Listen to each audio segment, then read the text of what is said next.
Welcome to the Electronic Dojo!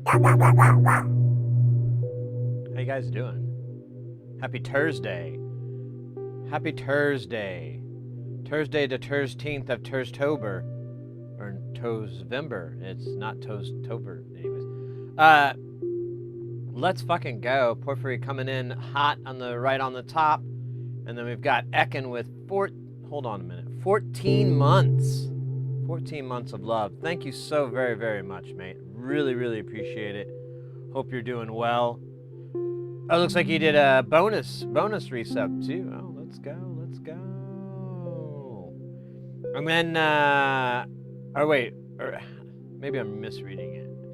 The wording is weird on the deal. Either way, thank you for the 14 months. And then Whimsical Ravioli just slamming it down with 48 months.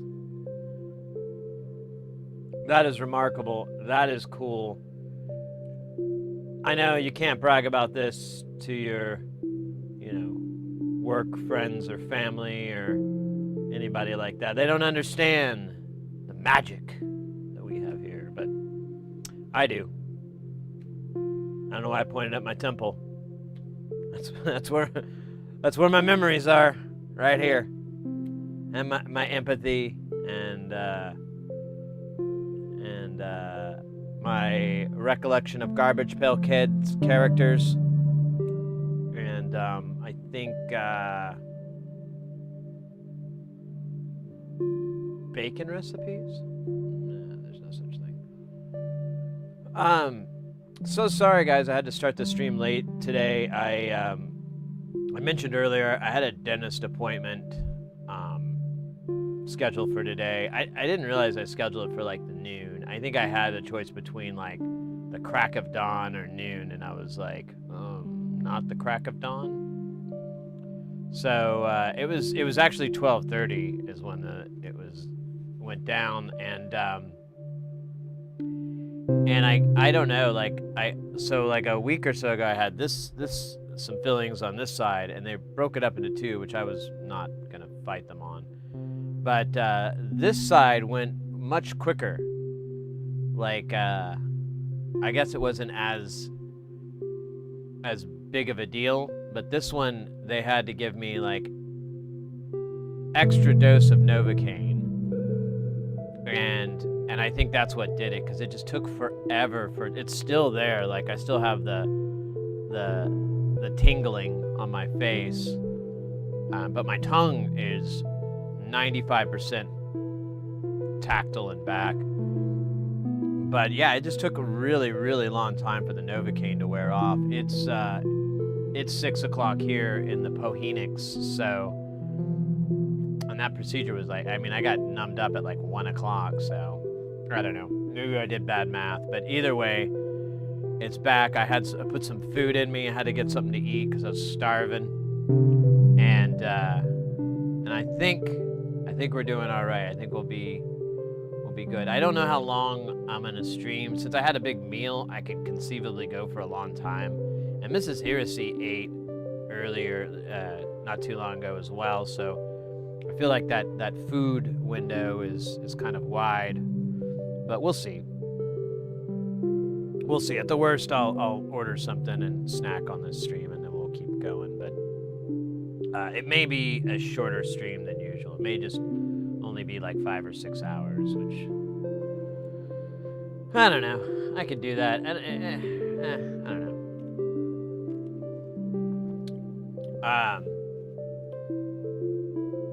Bahamut, welcome in, mate. Got my car back from the shop. It took a week, but the hood is replaced and the wheel is fixed. Oh, I don't remember.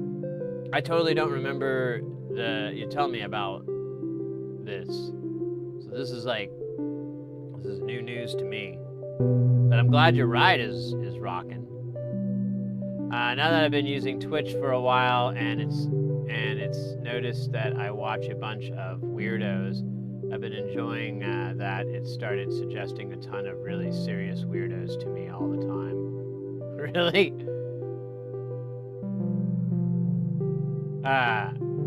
Wait, what'd I knock out?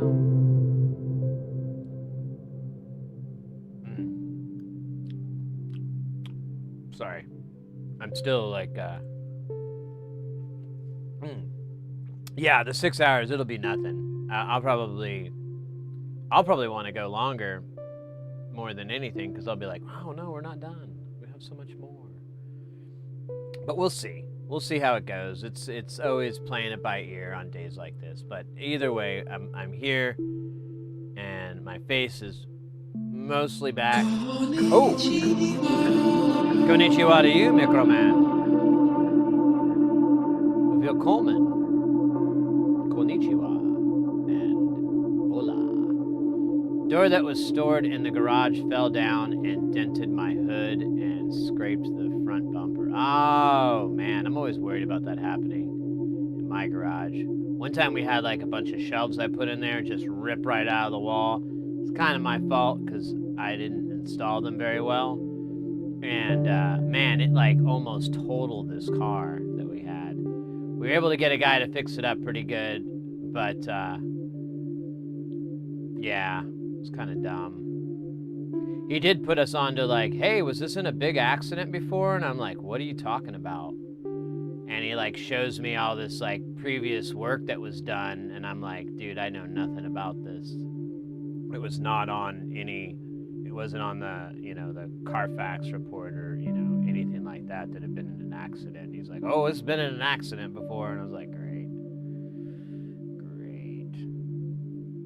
But we don't have that car anymore. Sold it to a guy who, I think he's finally stopped bringing it up. Every time I run into him like once every year or so, he'll be like, hey, man, still driving the Slamborghini, because he calls it that.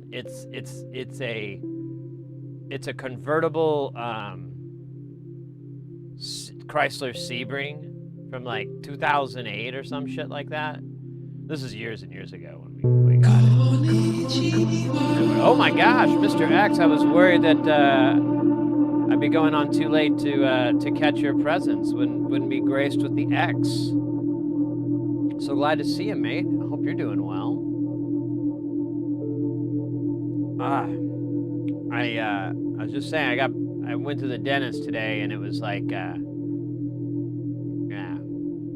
it was a lot of work. It was just fillings, but it took like a long time, and then it took way longer than I expected for the Novocaine to wear off. So I've just been kind of waiting on that, but it's back enough to where I'm not worried about biting my own cheek or anything. And I had something to eat, so I got fuel in the belly, ready to get wild, ready to get cray. $3,000, yeah, that was around what we had to spend or something. It was annoying. Makes me want to get rid of some of the stuff that's hanging in the garage now that you mentioned it. Light that fire in my belly. Let's get that fire started in my belly. Yeah, I'll say that every now and then, that line. Bartender, let's get that fire started in my belly.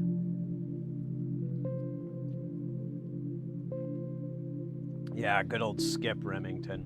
Yeah, I played that on the stream, and YouTube like flagged it, and it was like copyright, blah blah blah. And I could have argued like, oh well, this is transformative or whatever the fuck, but I was like, who cares? It's just a bit on TV, you know. So it gives you the option, just cut it out, and it's actually pretty funny when it happens, because I'm like, all right, without further ado, and you see like the still frame, and then it just cuts to, that was funny, like that. So it's not jarring. It's almost like it's comical. Really, I thought it was hilarious. Like what an interesting cut, and it robo-cutted it too. I just checked to make sure it was like the right spots, and was like, yeah, snip it out. And then when it did it, I was like, oh, it was actually a pretty good job. I couldn't have done it better. That's for sure. Oh, like that fire in my belly. Anyways, we did get parts yesterday. Only thing I checked was to see if the part that said that they canceled actually got canceled, and it did make it. So I think it was just some weird wrong email or something like that. AI sent me that email. Skynet. The clankers. Oh my gosh. I do kind of feel like I did get punched in the face a little bit. It's starting to kick in a little bit. It's better than the root canal. Oh my god. I told the dentist too, I was like, yeah, dude, it took like over a week for it to stop hurting. And he's like, oh yeah, well they use this thing, and he started telling me, and I was like, I don't want to hear this part. And I kind of blacked it out. But I'm not even sure if we were on the same page. I was like, I don't think it was that. I think it was like, it was intently, I don't know, it was a bunch of pain. But I'll live. I'm alive. Foil hats, welcome in. F YouTube, honestly, they mark anything for copyright. They support copyright pirates, and at the same time, they support AI stuff. Well, I hear you, but to be fair, they didn't do anything. They just said like, hey, you know how we were going to give you money? Well, now you got to share it with them. Was how they do it. You have to share it with Paramount or whoever owned it. And I was like, oh, well, I kind of want that 72 cents, and I am not exaggerating. It's like any stream makes about live stream makes about, it always is under $1. It's anywhere from like 40 to 60. I think one got up to like 70 cents. It was kind of popular, but I don't think I've ever broken $1 on any of those. So I was like, I don't want to fight it. I'll just cut it out. It's not even important to me. It's not like I did anything. And you can work around it and do, you can put in your, I've seen other people do it, you can put in your description that, you know, this is transformative and blah, blah, blah, blah, blah, and cite the code that lots it. And that usually will help, but I don't do React content, you know? Like I'd like to, but I don't think I do very well. I don't know why. I don't think I'm that guy. So every now and then I have my moments, but I think you got to consistently have your moments. And I'm just an old white guy in his late 40s, you know. There's the landscape is drenched in that. Hey Jay, welcome in. Good gracious, Sid. What in the wide world of flux tubes is going on tonight? I've got live show 2 thumbs up and an angry German speak. 9999. Welcome in, mate. Welcome in. I hope you're doing well. We got parts in, so we're gonna see if we're the right sizes and see if they'll work. I've got the board out of the X32 that we're going to swap out the bad bits on it. Well, I don't know if they're bad, but I'm gonna swap them out anyways. Mr. X, you gotta take off. You come and go. Come and go. Before you leave, Mr. X, are you familiar with the gas station come and go here in the U.S.? As a lover of puns,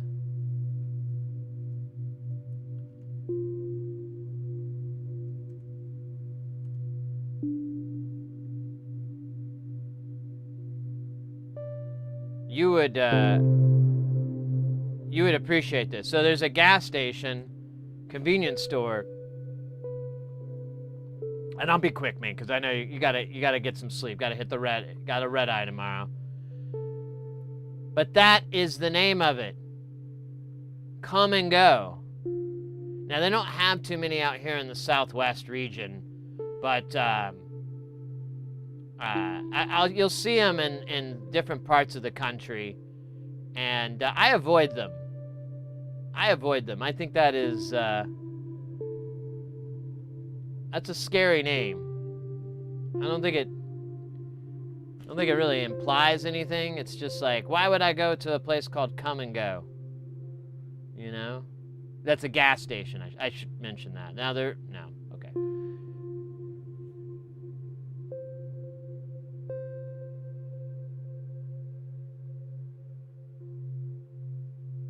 Millions. Yeah. You know, foil hats, it's a bummer, and if I really wanted to, I could work around those things and fight them and whatever, but I don't give a shit. Like I just don't care. And it doesn't really prevent me from putting out other content. You know, the only thing I've wanted to do, and I was like, I should just make it a separate channel and just never, you know, monetize it or anything, just give it up for, you know, some other format of people, you know, if I wanted to make money. But I kind of just wanted to do like a music review, but not like of newer stuff, you know, like, oh, the new album by Berberter. I wanted to, like, you know, go across like classic albums that, you know, that I've grown up with over the years that have like been big deals. And, you know, every time on here I'll bring up albums I like. And yeah, take care, Mr. X takes care. Guys, it goes without saying, a little shout out here for our boy, Mr. X, bringing the synth jams across the lands. And I'd like to do that, but like there's the thing that's just kept me from even bothering is I'm like, well, it's a big, stupid monetization, copyright, blah, blah, blah, blah, blah.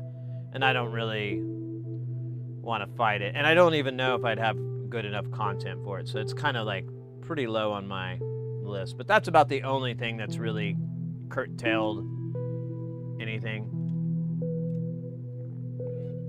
The gas station. There you go. Sell foil hats. Hey, Sleepy Developer, welcome in. A person over on YouTube, welcome in. That's the last thing I want to do with. I know, right? That's the last thing. Wait, what? Yeah, guys, I had to start the stream late. I went to the dentist, and the Novocaine took like a really long time to wear off. And I had some food though, so I'm filled up. I didn't go to the Come and Go though. Nah. Oh wow, it actually is promoting the local shit. I think they're a football team. I always think the name Cardinals is like a good name for a baseball team. And then I assume they're a baseball team, and then someone corrects me, and I'm like, I'm still not even 100% sure any of that's accurate. They could be a baseball team. I don't know. Novocaine is good for circuit work. Well, yeah, but they didn't give me the suppository of it. They gave me an injection. I asked for the suppository Novocaine, but they were like, they just made these horrific faces at me that will haunt me. Haunt me. Latui is in as well. Welcome in. May your mind be clear as your leads be copper and not aluminum. Yeah, I saw your post. I kind of came in. I was juggling a little bit, so I worried that I wasn't fully absorbing all the information. But you were trying to solder something like this, right? Which I've been able to, because I built like a little wire boy thingy, like a harness thing with like wire nuts and shit. But you gotta solder it together so it'll wire harness nice. And I don't know what happened to that guy, but this is one of the replacements that I made. Yeah, that's the only thing I could think of was like in that video, it looked to me like the iron needed to be pressed on that surface longer, like pretty much until you start seeing like the plastic start to like recede back from the heat, and then stab that solder in between those 2 points. Oh Jesus, we're going into Rockland here with J Nothing. In between where you're soldering and your tip, like just maybe something like that. I mean, I'm not trying to tell you how to solder. That's kind of asinine, but you know what I mean. Hey, G127 7-stream streak. That's superb. Say, that's a lot of streak in there. So, you know, they say they called them the streak. Some people say that's Fortune from Within over on YouTube as well. Man, we got so much YouTube love over there. Welcome in, mates. Good to see y'all. Good to see everybody. I'm glad we were able to stream even though it was a little later than usual.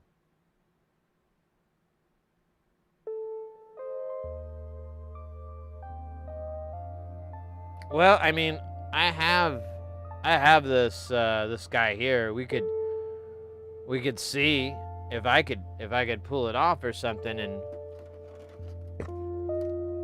maybe, I don't know.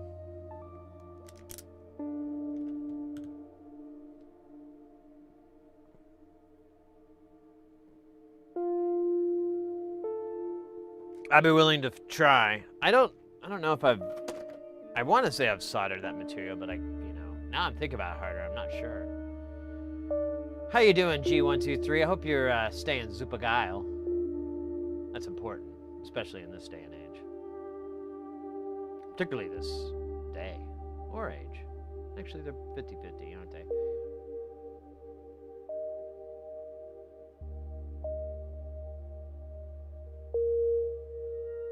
The vid was just dim. Oh, we could find out. I mean, we can give it a try. We got our parts in, and lots of interesting doohickeys and doodads. Classic Mauser packaging here. Really appreciate it. Like, made it like one of those big boxes too. I was like, dude, I only ordered like maybe 12 items, and most of them were small, but not in the eyes of the Mauser. And then we also got this little cutesy transformer. So that'll be fun. It is more than meets the eye, they say. They also say you smell bad. Not you, but me. Well, not to my face. Mostly in emails. So annoying.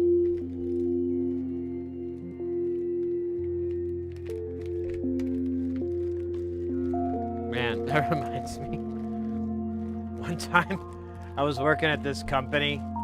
It was like a call center. And there was this dude that worked there. And he was really annoying. And he was kind of like, I mean, the guy, like, I don't know.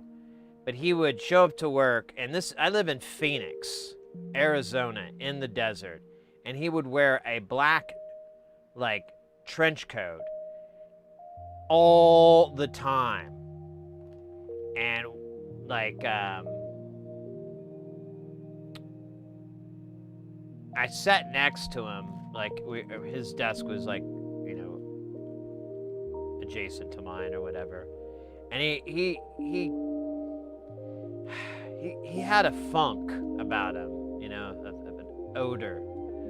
And one day I got pulled into the office by my manager, and he's like, I don't know how to say this to you, but we've had some complaints about your smell. And I'm like, what? Are you kidding me? And he's like, well, I'm sorry, this is kind of awkward. I was like, dude, that's not me, that's that guy. And he's like, what? I was like, I'm in the room right now, dude. You can come up here, get a waft of me. I don't stink, dude. I bathe every day. I use deodorant. I don't, you know, I wash my clothes. I don't have a cast of piss. You know, I'm got some pretty run-of-the-mill hygiene here. And he figured it out. He's like, oh, my apologies. And then that guy, like, they tried all this stuff. Like, they give him, like, gift cards to Target and Walmart and stuff to, like, you need to buy some deodorant that works better for you or stuff like that. And then he was, like, just not into it. And eventually they found a reason to fire him when he like, you know, this is a call center, and this was a sales scenario. So it's pretty stressful, you know, if you've ever done that job. It's kind of crappy. And he like, he gets up in front of his, you know, stands up in his cubicle so, you know, you can see the lay of the land and everything, and just announces that he's upset. I don't remember his exact words, but the implied thing was that he was going to come into work and blow the whole place up or something along those lines. Very postal type response. And which, you know, to be fair, people will say, you know, blah blah blah, you know, they'll let off steam, and that would probably be considered a steam. But like, he had all these strikes against him, and so they told him, you can't come to work anymore in the summer months wearing that trench coat because it's a security concern. And he ignored it, and like, I came in first, so you have to badge in through the door, and then you go through this revolving door. And I badged in, and I didn't know what was going on until, like, I heard the scuffle, because I saw security there, but I was just like, you know, whatever, they're here. And they went and, like, fucking tackled the dude when he came in, because he's wearing his trench coat again. And he did make threats against his employees and the employer and the building itself.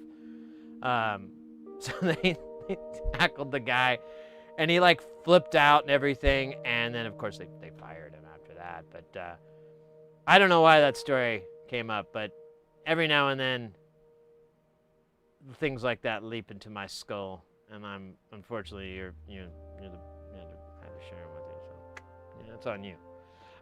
Postal stinking trench coat guy sounds sketchy as fuck. Yeah, you know, and I tried to be nice to the guy. I think I gave him, like, I don't think I had a car back then, but we rode the bus together, because I'd ride the bus home, and I mean, he was into anime. I know I'm really painting this guy to be, you know, but that's not. But that was a commonality. I was like, oh, I really like this and this, and so we were kind of, you know, friends on that. But like, he was so annoying and so hard to like deal with that. Man, I was like pretty okay with him getting fired. It's like, oh, Mister, I'm gonna blow up the building and announces it to everyone within, you know, a call center with 1,000 people in it. Yeah, that's not smart. It's like that's way stupid, super stupid. And I think they even asked me like, "Oh, you're friends with him?" I'm like, "No, no, no, no, no, no. We ride the bus together. Sometimes I got to sit next to him and talk, and you know, I'm not a jerk, so I'll chat with him, but nah, we're not buddies. We're not friends." Oh wow! Speaking of smells, I open this up and it's like I'm smelling 1,000 chemicals.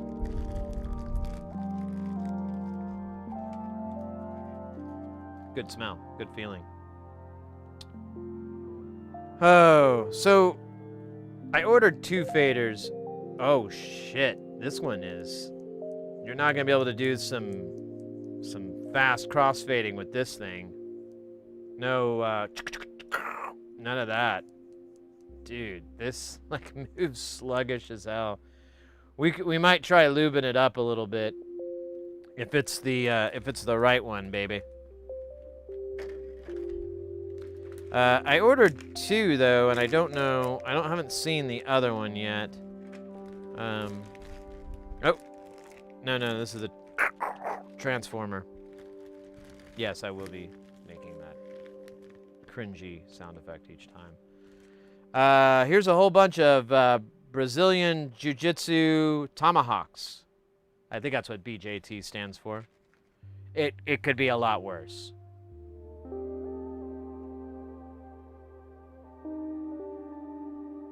Just think about it. There's so many options. Like a blowjob taco.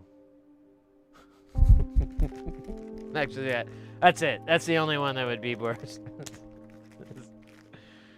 What is this thing? Let's find out. Let's see. Let's teach this packaging about this packaging. Look at that. Holy crap. Oh my God, you still got to put your back into it to flip this thing. So these are, I didn't know which one to get because the data sheet could not differentiate what A and G meant on the last character. So I just bought both because they were only like $4 or $5. And I was like, whatever, you know. It's all right to have more than one of those, maybe. This are Zeners. We got our Zener diodes.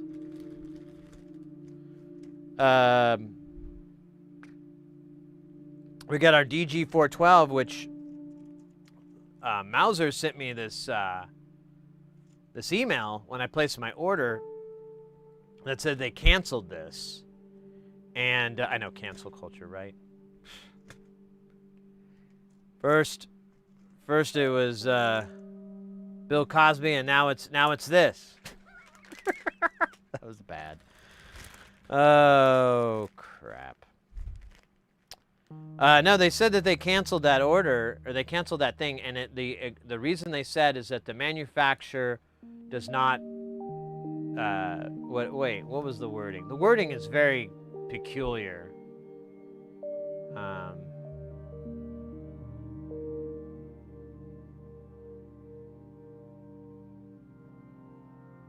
Due to restrictions imposed by the manufacturer, we are unable to ship the following products to your location. The following products are canceled. If any other products remain on your order, we'll ship them. So that company literally has an office here in Arizona. So it's Analog Devices. So I didn't get it. And what is this? This is a horizontal. Oh. All right. Now this is going to be. I couldn't quite. Wasn't 100%. I was going to get it right. So this is a replacement Ethercon connector. That's I don't need to order, but I just bought it so I could have it, make a necklace out of it later. Hey, it's the right pen out. So we're good. So this is like the last thing I can think of. We have some parts that we're going to replace on the X32 Behringer, but I bought this just in case. And I tested my theory like after I bought this, that most likely this is fine. There's nothing wrong with this part, but you know, better to have it and not need it than whatever the rest of that sentence is.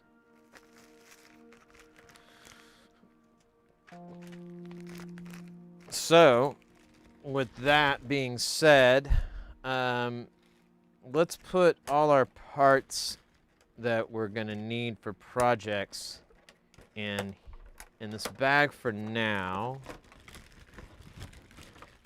We'll put this in for now, but this will be one of the first things I'm going to take out.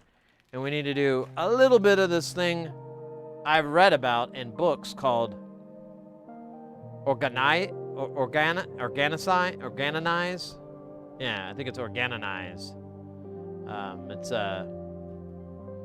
invented by librarians or something like that. I don't know. I don't know the real lore. It's probably from Oregon. What's up?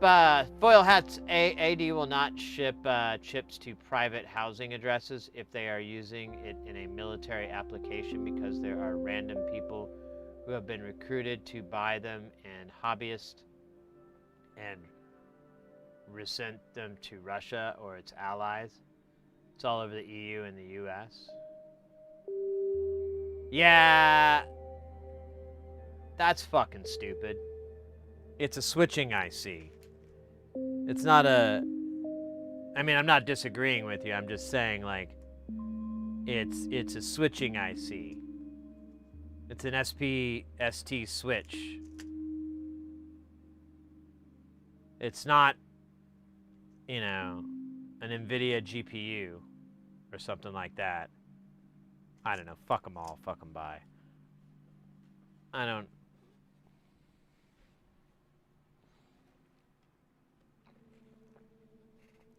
know. I don't know what's up. What's up with the youth today? Corey Feldman asked that question.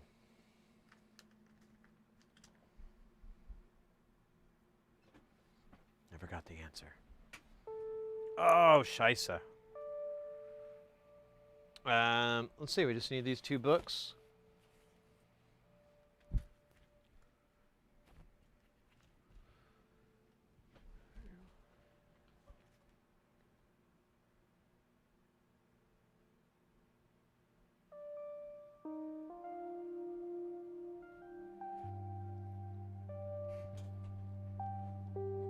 Yeah, but I literally have no ties to any of those groups or organizations or countries or whatever. 0 ties.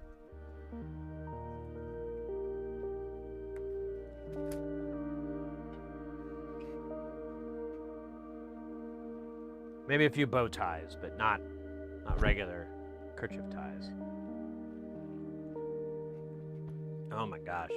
What are you talking about? Huh? I am with the Cardinals baseball team. Yes, they play many rounds of baseball and win every time. They take championship ring home to Cardinal land, where they live, here in Phoenix, where I live. Da. That's almost an insulting fake Russian accent. I feel like if I were Russian or anything, I'd be like, hey man, that's a little rude. But I would say it in a Russian accent that isn't as corny as what I just did. Hey man, that's a little rude. Yeah, see? See? Just gotta take those little baby steps so you can have a baby chair named Boba Fett. So, we've got these 2 GGs. Let's go to DG land. Ooh, sexy. Beautiful, magical DG land. So none of these are gonna fit in these thin boys. I need to get a thick boy. I don't know where my book is though. Shit.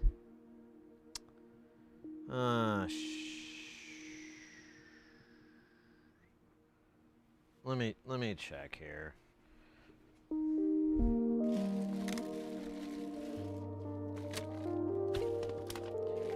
Like I had them all here and then I can't find them anymore. I don't know who to blame. Definitely not me. I mean, that wouldn't get us anywhere.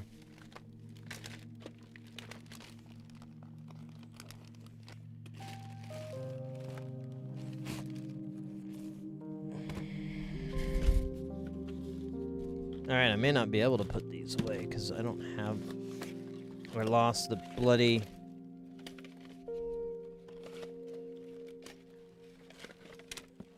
thing. Man, this whole fucking area really needs to get cleaned. What is that? Oh, hey, that's something I'm gonna need later.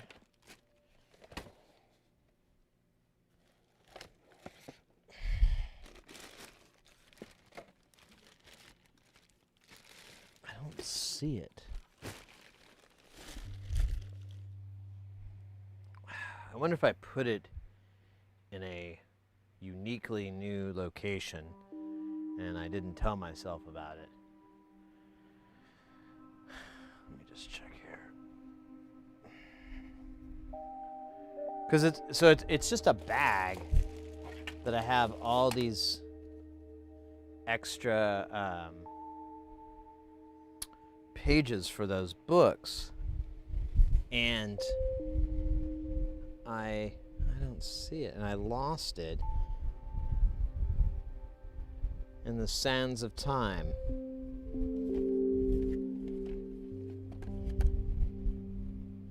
Time after time. All right, well, I have a mild workaround, maybe. Try something here. Oh, you know, it's not hiding with all this shit, is it? That would be comical. No. That would be nice, though. All right, let me check one more spot, and then I'm just gonna give up.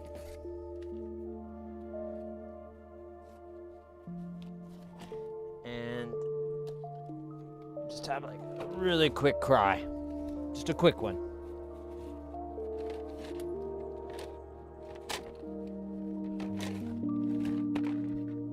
Yeah, where the hell did it go?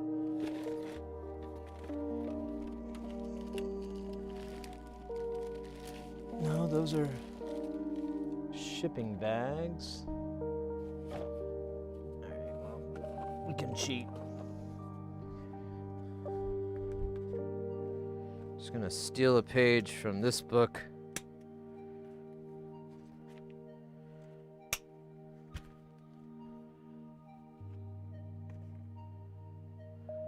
And I think I might try to cleaning sometime.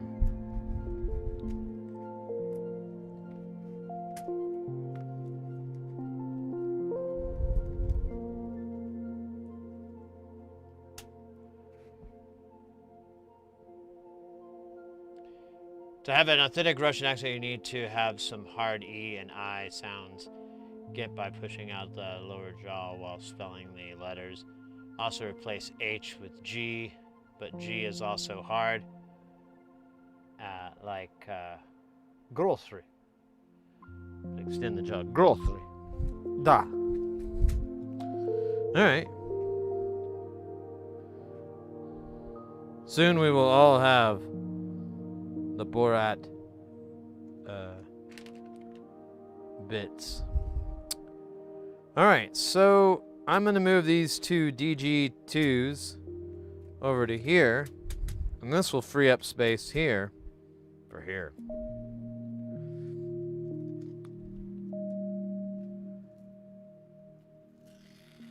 That's right, that's right. I remember. You can speak Russian. That is good.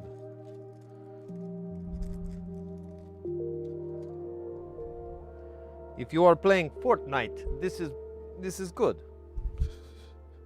Actually, I don't know if there's a lot of Russians on Fortnite or not. Just assume.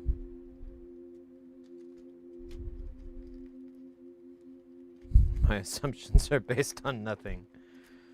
Oh man, I love it when they put like they put the one little duder here.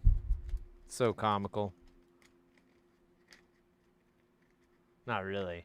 What's the opposite of comical? Sad? Yeah, it's sad.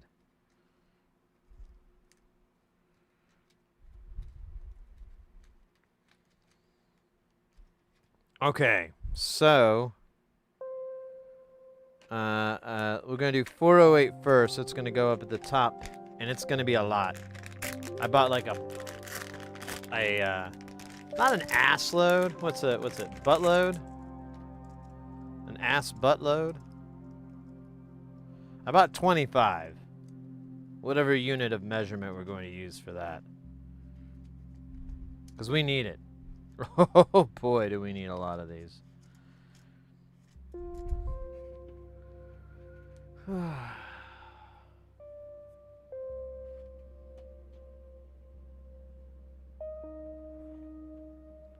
And DA, you need to say more aggressive da. Oh. And da, like you're warding off a rat. Hey. I'm just going off of the first John Wick movie. You know, that's where I'm getting my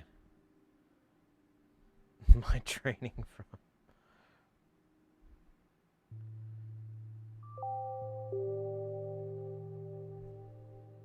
I heard you struck my son. Yes, I did. May I ask why? Because he stole John Wick's car and killed his dog. Oh, I see. Oh, I did okay, whatever, man. I did it wrong.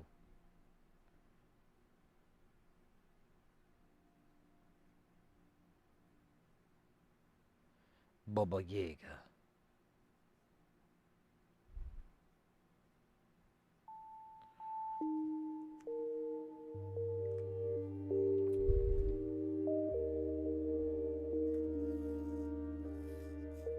Oh, here, I'll cut it here first. So that is gonna go. Technically, well, we're gonna go off to the side because I just effed this up. Had a whole plan. Totally ignored it.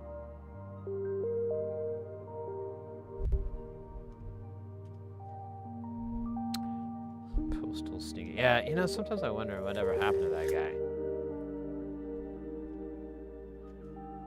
I was you know, I always felt bad because I was like, oh yeah, he's one of those kind of guys, you know. But, you know. Bathe a little bit, bro.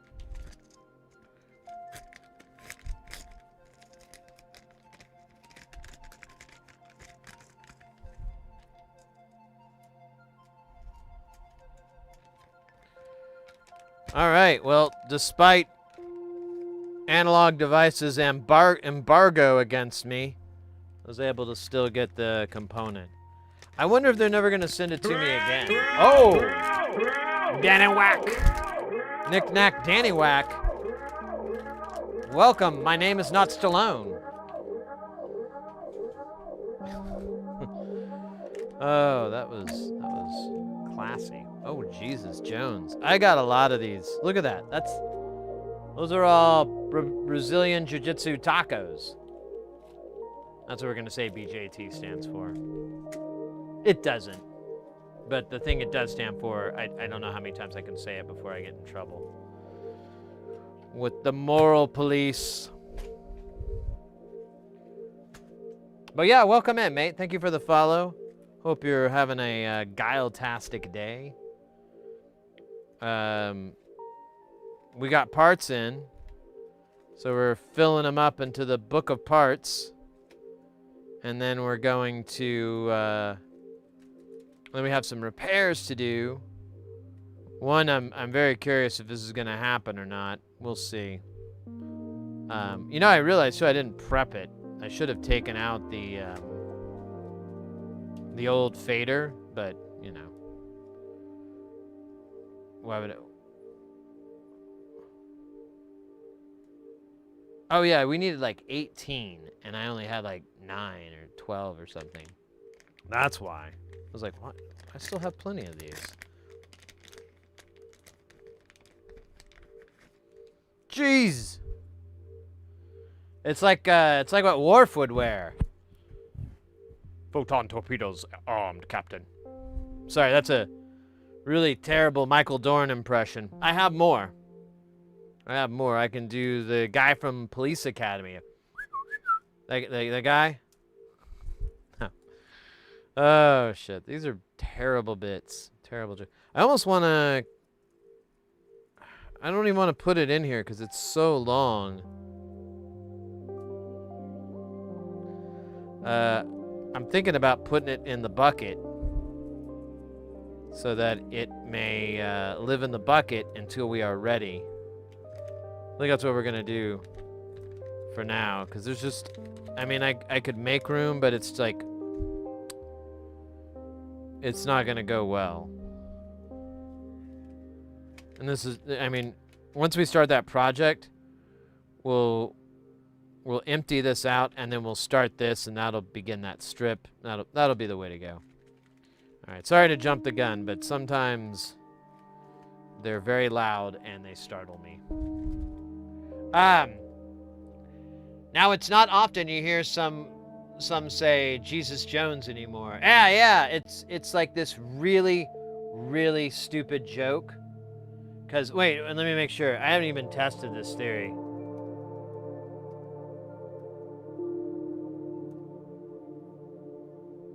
Oh yeah, it's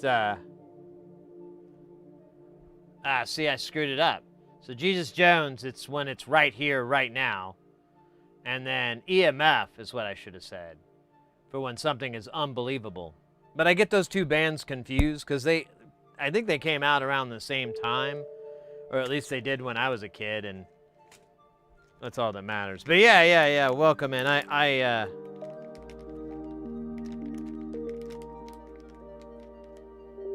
have no functioning cerebellum. That's what the doctors say. I think. I don't know. I never went in there. Bipolar junction transistors. Is that a bad word now? Oh. Is that what that means? Note to self. Note to self. Look at this. How many BJTs do you think I bought? How many do you think this is? If we were to stretch this out, would it be taller than a man? Or taller than a woman?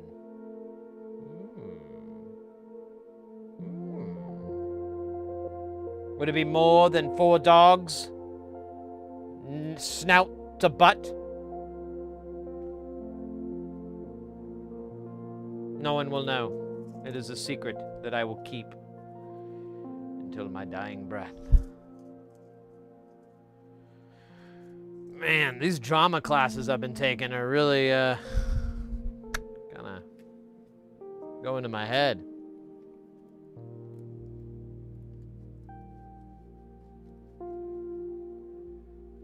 Okay, so we got 200. Do I hear 200? Do I hear 200? 200, 200, 200, 200 BJTs. 200 BJTs. 200 BJTs. 200 BJTs. Do I hear more? Do I hear more? Do I hear more? Do I hear less? Do I hear less? 200. 200. Do I hear 200? Is there more? Is there less? I don't know that. I can do a little scat in there. Skilly bop bop. Billy bop bop bop. Skilly bop. Dee bop. Big Sky. Shabop. Lusty Bud. Some men are longer than others. That is the name of one of my most popular. It's more of like a spiritual, like a hymnal. Some men are longer than others. Some men are shorter than most.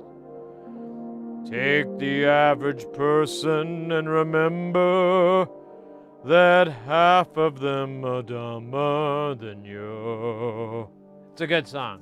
I mix in a little bit of little George Carlin in there, because, you know, he's my hero.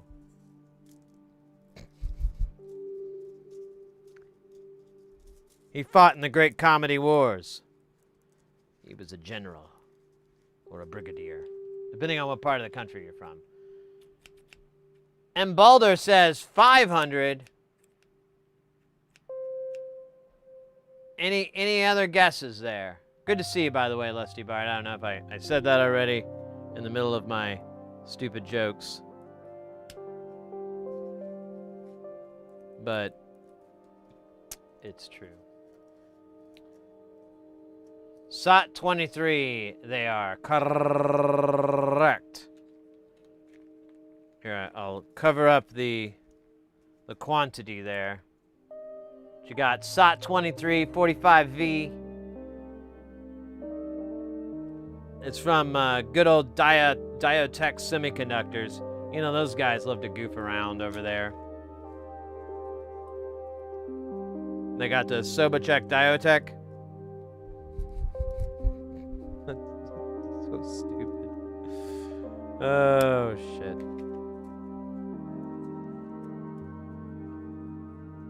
Canada Dial, welcome in.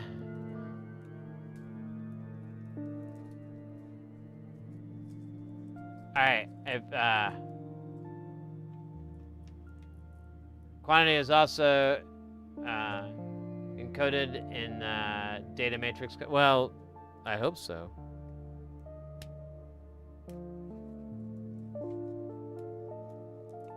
Alright. Enough goofing around. The correct number is 500. 100. Because I kept buying like 100 or 200 at a time, and it only lasts like a few months. So I'm like, let's put on our big boy pants here and buy 500 of these.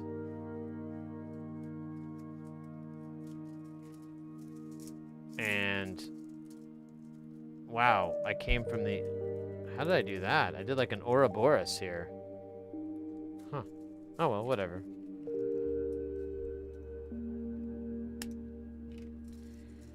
It is Ouroboros awesome. Yeah, I did. I pulled from the inside for some comical reason. I'll only get weeks later from now. Be at the airport or something.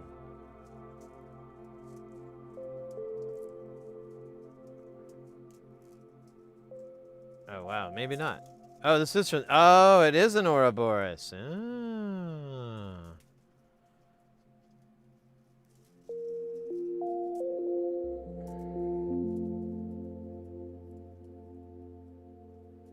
Certainly not sourced from a comic. Comic or comet?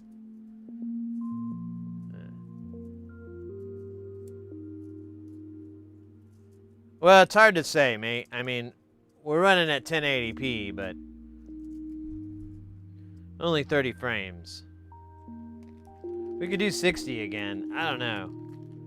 I've kind of been thinking about it, but Twitch keeps like burp, burp, burp when I send to them, and they like have way less servers than they did before. I don't know how the hell that happened or why that happened. It's probably a great way to save money. Going downhill. But that closes the book on a chapter. I guess I could put this. We're gonna get to this probably today, because we have like a module. You know, that's what we'll do. We'll put it in the box of stuff waiting on things, and then but we'll put these BJTs in their respective cubby. I stopped buying cut tape for standard components. It's just less of a mess with reels. Wait, in that, are you talking about these? The robo feeds? Like, that's all I can ever find is on Mauser anyways, is these the kind for the pick and place.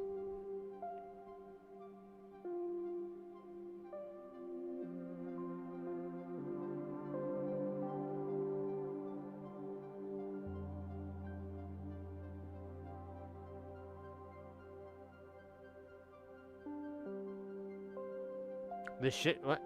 I'm not having that problem yet.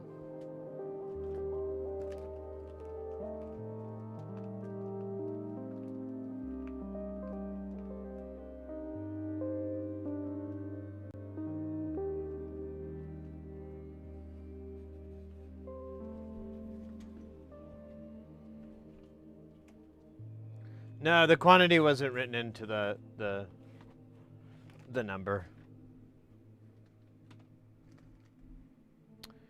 Yeah, it's not mentioned in the number.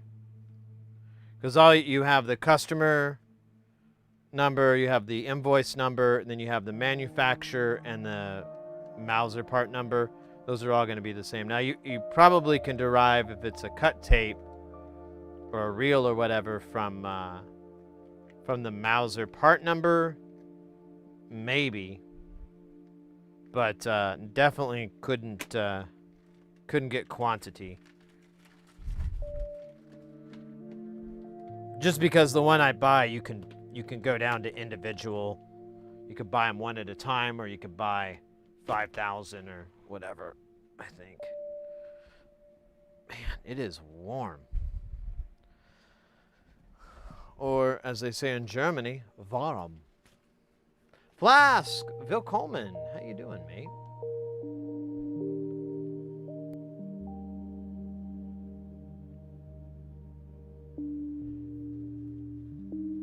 Oh, I do. I have the room for all of that.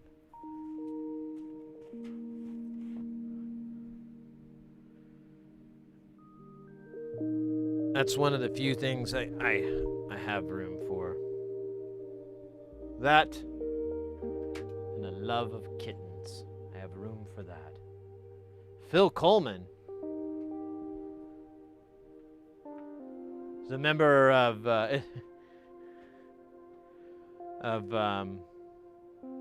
Genesis, and they went on his own. Oh shit, looks like we're about time to buy a new reel of this. Holy smokes, is it time just flies when you're soldering. Isn't that what they say? Dude, yeah, we're down to yeah, I might have to buy another reel. I wonder if I should try another brand of solder. There's been some brands that have been suggested to me, and I haven't been like, they've been recommended from cats that I'm like, oh, well, they're only wrong half the time. No. I'm kidding. They're wrong a lot more. Oh my god. God damn it. Mother. Where is the rest of this?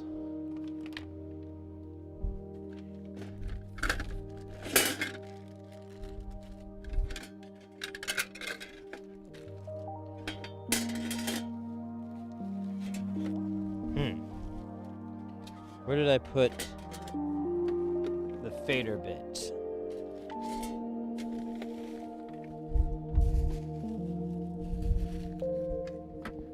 Did I put it in here? I did. just going to take this out for now. Let's see if we can solve this one. Hopefully put it back together. And be done with it. And I can send it back to the client. And I'll get like a whole cubic foot back.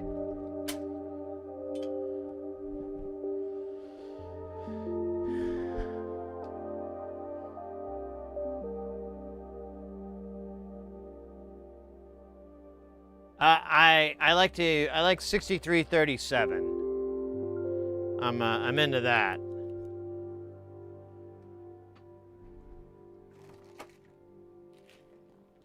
With a good flux core.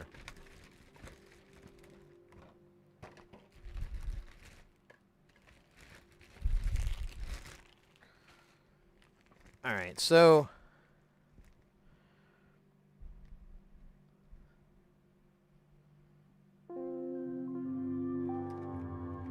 what is the difference between these two? God, that one still has a gross smell. So neither of them have a center detent.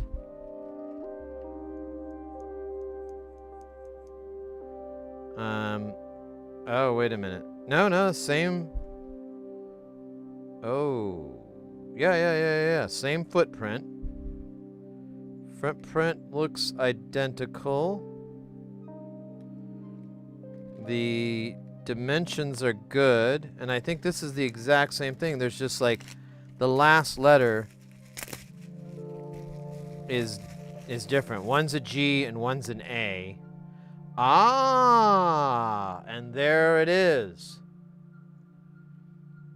So this one has the little clips. This one does not. So this one is the winner.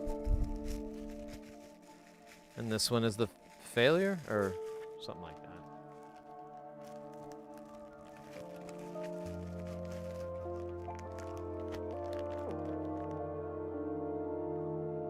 I'm about to change houses. I don't want to. Components boxes. Oh, yeah.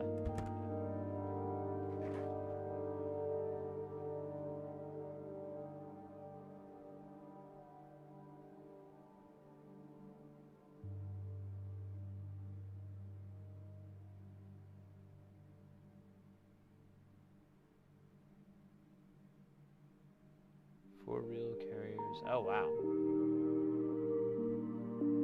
Siberian traps. And Balder, go for good leadless solder. Will be more fun than leaded nowadays. Why do you say that? Because I hate lead-free solder. I absolutely hate it. So you've got an uphill battle on convincing me on using lead-free solder. Very uphill.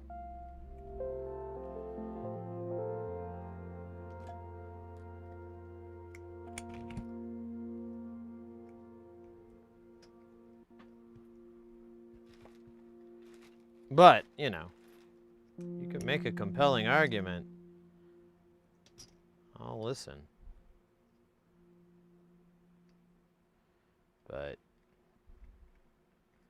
I do not like lead-free solder at all, and I normally recommend people to not bother with it unless it is impossible to acquire in your location.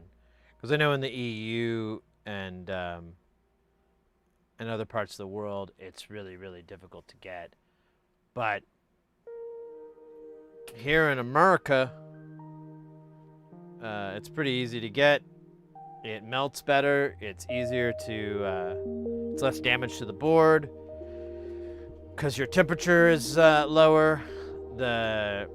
It's more euclidic than lead, so it like when it shifts from solid to or liquid to solid, vice versa, it does it with less pocketing and all this other crap. It's yeah, I can't think of a reason I'd want to. But, you know. Sometimes there is no reason.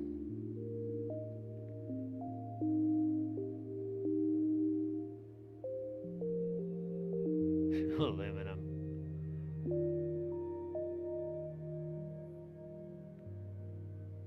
No, I have tried. I have good lead-free solder. I think the label's fallen off. Yeah, most of the label's fallen off of it because I never use it. But yeah, I have some Kester lead-free solder, some 10 solder. And I tried using that back in the day, and it was, I refer to that time as the dark ages.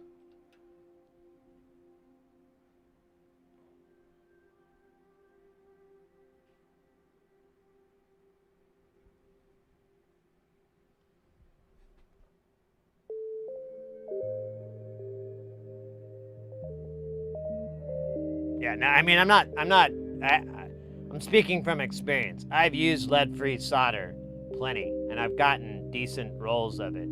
And I've encountered it all the time with electronics that are made after 2000 or whatever. And I do not like it at all. Don't find any benefits, any upsides to it. It's really hard to use. For me, it's, yeah, I mean, I have to crank my iron up like 50C more than what I normally run at. And some of these boards, you know, they're not really going to take that heat very well. And they're just going to, you know, start delaminating and shit like that. Because you're like trying to get this fucking shit that was never intended to be used for what it's used for, simply so that we can keep throwing electronics into landfills. Because that's the real reason there's ROHS and it's lead-free. Is because at one point people were like, you know, you're putting electronics in the landfills and it's lead's getting into the groundwater. And then some butthole was like, well, do you have to have lead in the solder? Well, I guess technically not. Well, then do that then. And that's why we have it. Like, there's no safety reason to go lead-free. Like, there's no, unless you're consuming it, which you should never eat any of this shit. I know I make jokes about it, but you should never eat any of this stuff. It's going to do a number on your guts. But that's the only way that you're really going to run the risk, like any health risks with solder. The smoke that comes off of it, that's from the flux, not the solder. You have to get lead up to like 3,000 degrees or something to get it to actually turn into a gas or anything, or fumes or anything like that. And although I do run my iron pretty hot, I'm a whiffins past under 3,000.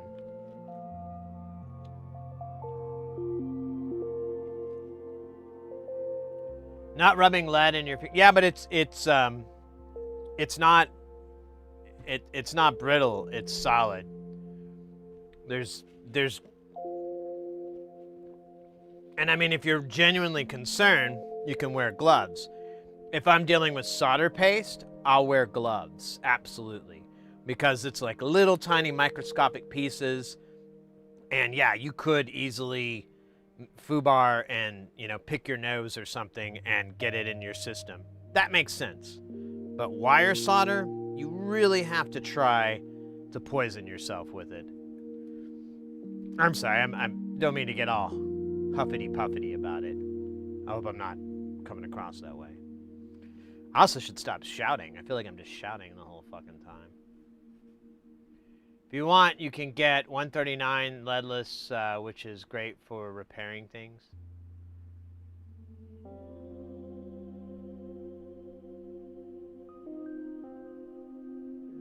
I must not have lead in my products when I'm selling those. Right, right. I mean, that's for commercial use. Yeah, you're kind of stuck with that. But, well, at least in certain parts. But there's a lot of leniency on, like, personal private use. Ton of leniency. that was meant to be. In former times, we had leaded water pipes and nobody was harmed, but it's, if you have, well, I don't know, look at Rome.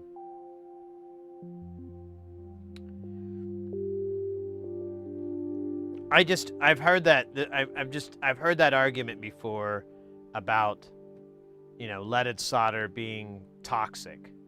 And everyone I've talked to that is mountain smarter than I'll ever be have all scoffed at that and gone like, and this is including Louis Rossmann, for example. Like I'm quoting some of his fucking statements, really, from Louis Rossmann. So if you want to convince someone, you got to go convince him instead of me, because I'm just basing my opinion from him, and not him as well. There's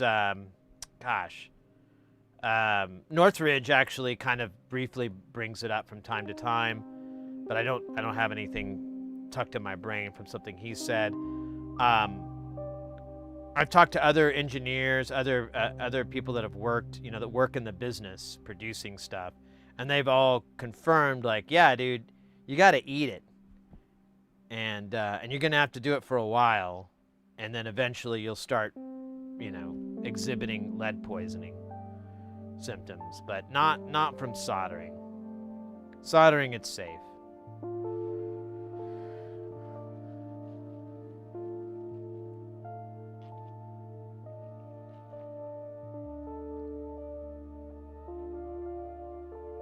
I've been using it since I'm only moderately mentally unstable.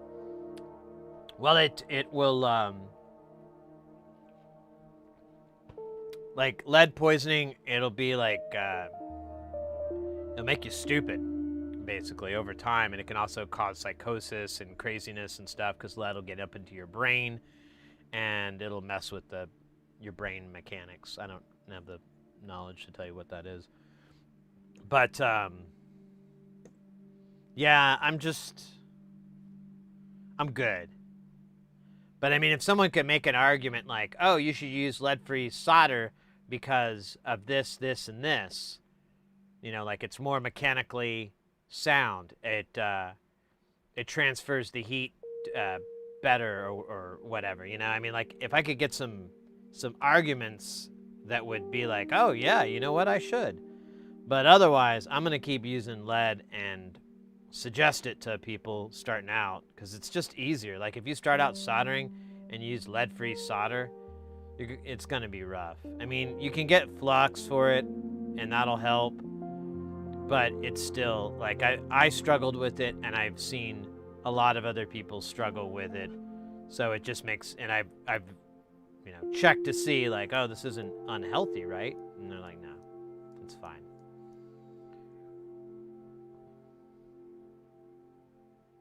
But doing lines of solder paste, no, that's not good for you. Devin, how you doing? Hola, buddy. Hola, mi amigos. Yes, felting?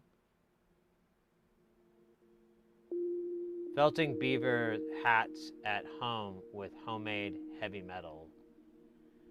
Well, I mean, I guess now I don't. I was, but whatever.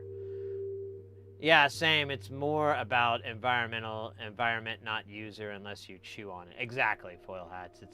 But yeah, the reason they don't is because electronics, we don't give a shit about e-waste recycle or anything like that. We just throw iPhones in the garbage, and that'll end up in a landfill. And yeah, if it had lead, it could potentially get the groundwater. I mean, disregard all the other environmental issues with dumping garbage into the ground and covering it up with dirt. Just disregard all that, but the lead, yeah. Let's keep the lead out. Lead is also better keel ballast unless you have some extra depleted uranium around. Not anymore. These Girl Scouts came by, and I paid them in depleted uranium for some cookies. I got some Thin Mints. They got depleted uranium, which probably minted them thin. I thought there was a joke there, but there's not. Hat makers use lead mercury. Ah. But what about cobblers?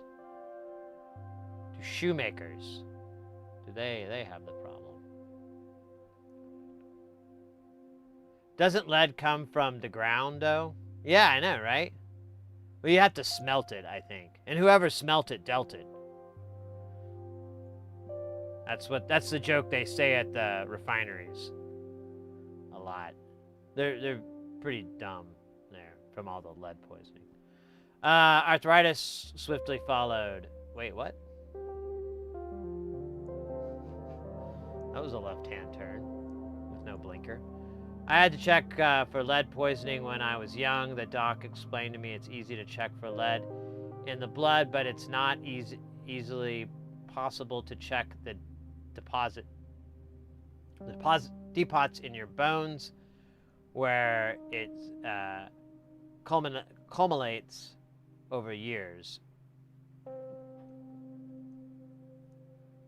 Depleted uranium is still used for tank shells. Well, that's comforting. The Mad Hatter came from the mercury making that the hat makes could go insane. Oh yeah, I think I've heard that before.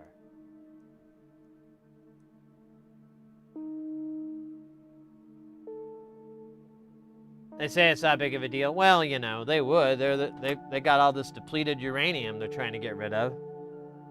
They're like, where can we use it in war machines? And they're like, ah. And they probably were like saying thank you, but they heard tanks, and they were like, oh, you're welcome. And they're like, no, it's for our tanks. God, these jokes aren't landing today. Not for me. I mean, it's not hitting me good. Like, man, these need to be funnier so that I can laugh. And that gives permission for you to laugh.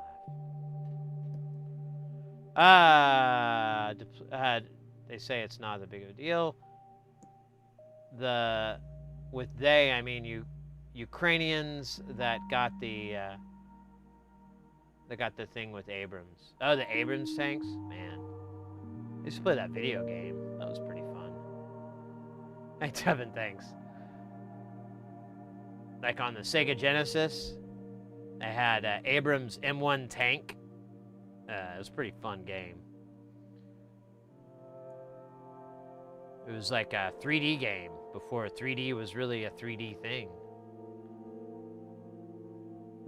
A good joke book goes a long way. Yeah, but then I'm stealing material.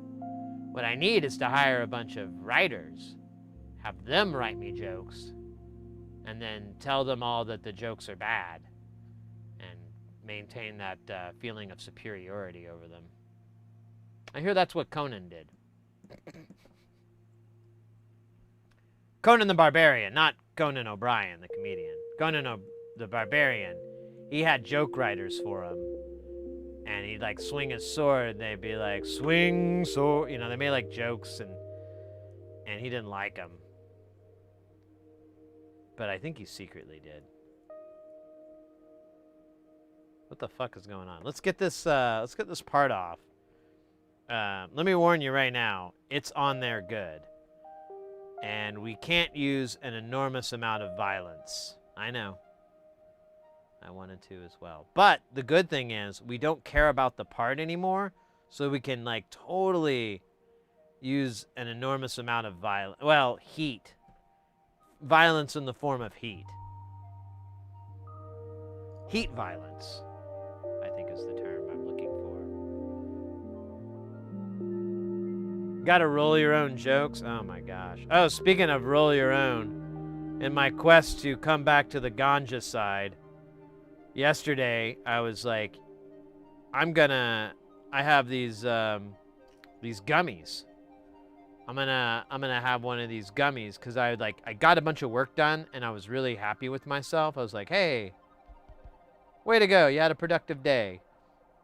And I was like, you should reward yourself with a treat. But I haven't been having sweets because of my teeth, you know. I'm kind of scared of sweets, so I've just been like, I'm not doing that. So I was like, I just realized gummies are sweet, but they're sour too, so it's maybe not the same. So I popped one in my mouth, and it was in this old jar, so it's like pretty dried out. It was almost like a hard candy, so I just kind of sucked on it, and I'm looking on the jar, and I thought they were like 10 milligrams, but they were like 30 milligrams. I'm like, uh-oh. Well, let's see how it happens here. And nothing really happened.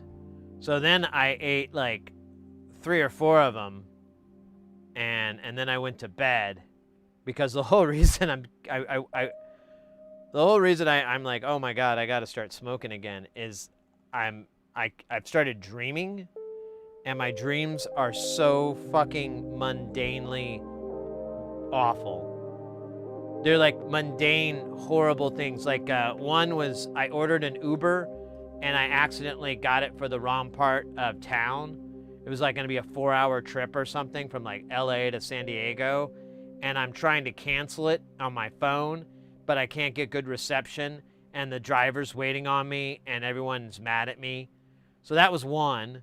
Another one, I was on a plane, and I lost my wallet because it fell out of my pocket, and nobody would help me find it, and no one wanted to talk to me. And then like airport security came, and I didn't have my ID. So they were like, well, you can't fly. And I'm like, oh my God. Those are the nightmares I'm having. Like, it would be great if it was a monster biting off my dick or something, because I'd at least be like, whoa, that was exhilarating. But no, it's just like I can't find my car in a parking lot, or there's like my soda's not in there, and like everyone's waiting on me at the gas station to pick my drink. You know, it's like the most mundane, stupidest nightmares in the world, and I'm like, well, maybe not in the world, but they're pretty bad. And I don't want them. And I'm like, well, when I was smoking all the time, I barely dreamed. And so I guess I got to do that again. And to be fair, like on Halloween, I had a little bit too much to drink, and I was like, I'm going to smoke. And so I ripped out a bong, and I took like 2 bowls to the dome. And then I kind of got sick from the whole experience, and had a bad time. But I will say, when I finally laid down to sleep it off, I slept like the fucking dead. I hadn't slept that well in ages, in weeks and weeks. So I was like, oh, well, I mean, I guess, you know, that's what's got to happen. I'm sorry, I'm behind on the chat here.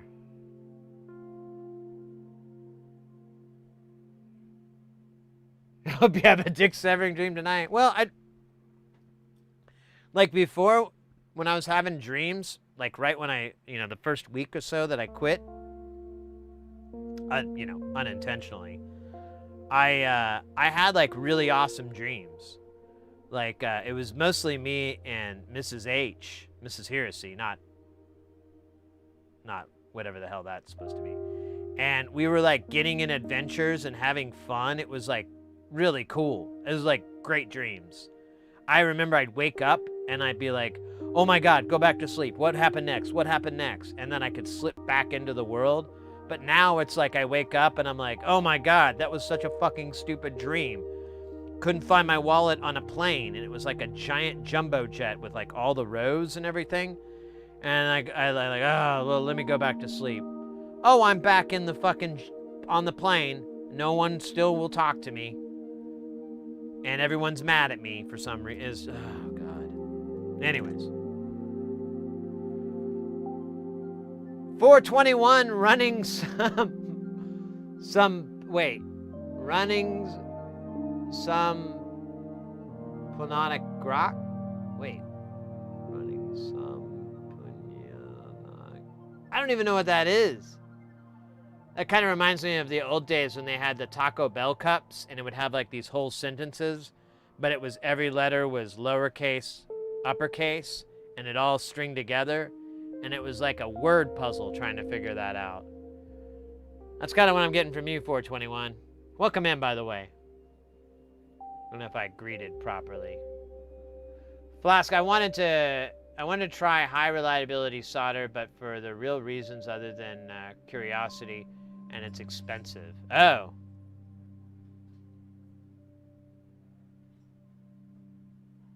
Let me see.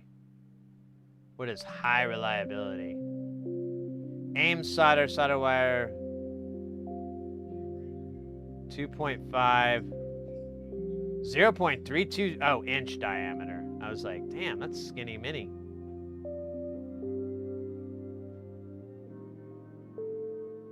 Low odor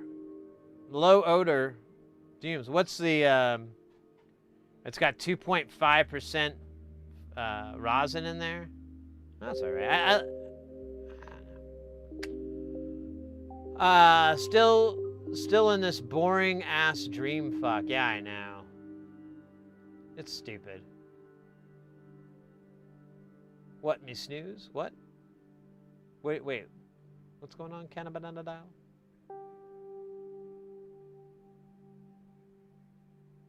Isn't high purity silver solder poisonous? Some say so, but some say super solder sometimes circumvents certain security issues. Oh wait, why am I not saying with the whistle tooth? Some say that high purity solder, silver solder, is poisonous. Some say it's not. So I don't know. It's used by SpaceX. Well, I'm just making analog synth modules, not rocket ships. That's next week. That's next week's stream.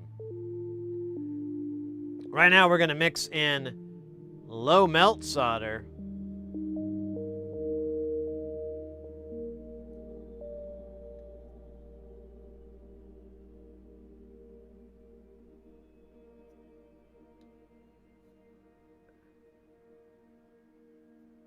Into these sons of bitches. Oh wait, let me turn this stinker on. De-stinker on. Because yeah, it is smoking. Because I did put like a tiny gallon of flux on there. There we go.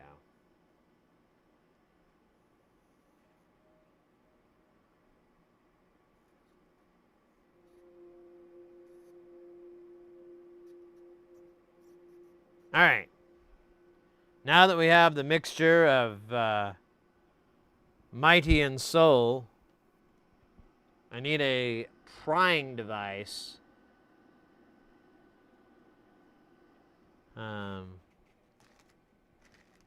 To separate these guys. Dude, where did my prying device go? I had one.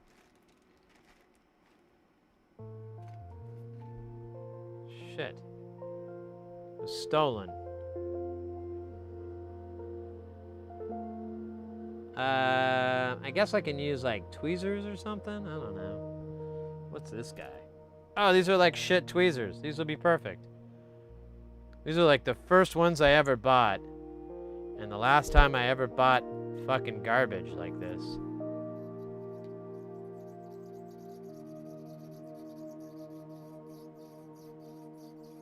That squeak means it's listening.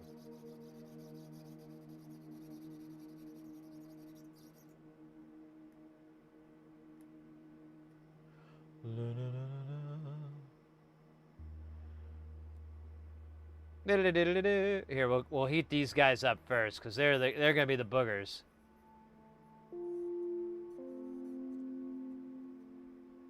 Get them nice and hot, and then... Oh. Wow, you guys are gonna play that game, are you? Fair enough, fair enough.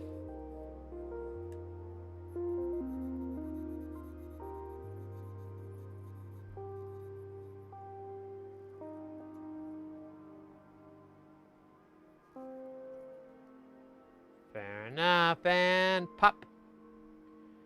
Alright, now we just gotta depop. There it goes.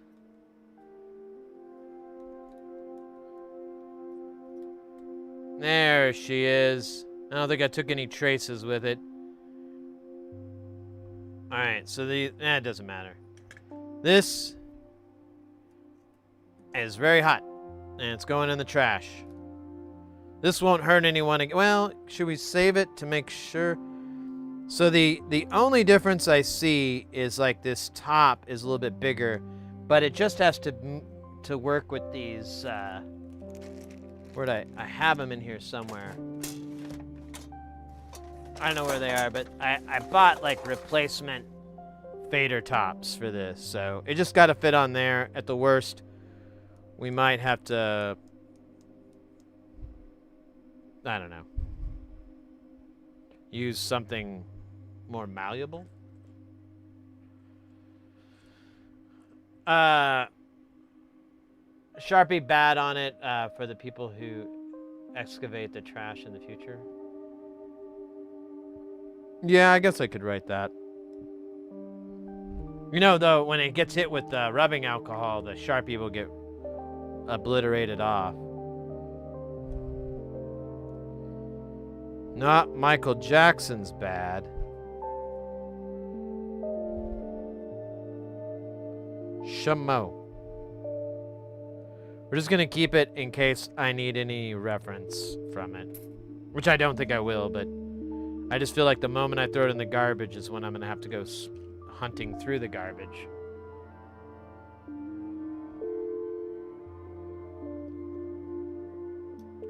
There's some big blobs, yep. That's what they tell me.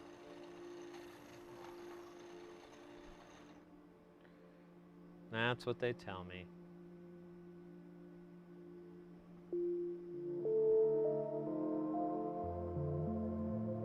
I'm bad. I'm bad. Don't use me. You know. Look at that. That guy just... Uh-oh. Well, that's not good. Aw. I'm gonna have to fix that. That's sad. I'm kind of bummed I did that. We were just talking about solder temps. Look what happened.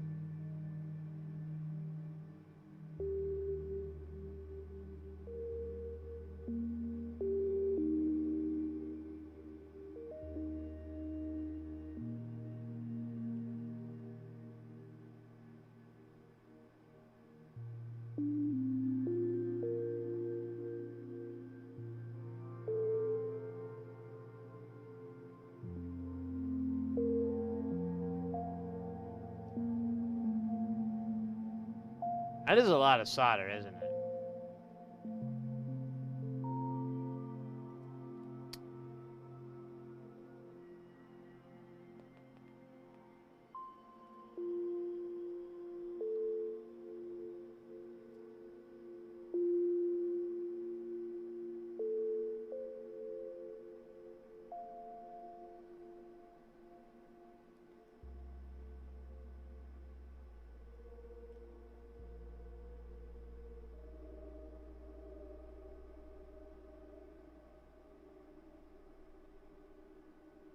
Oh man, we already went down this road. Maybe I should trim this.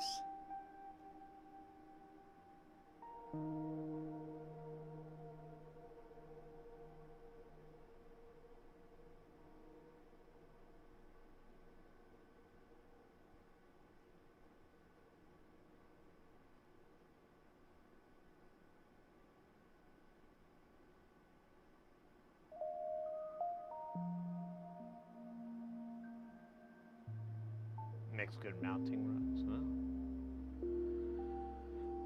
Alright. Let's check the other side. I don't think there's going to be a bunch of solder on there, but, you know. And, you know, I don't even have to flip this over to show it is 100% solder free. Let's clean this up. So for that one pin we're going to have to repair. It is super important, so it's not like we can ignore it.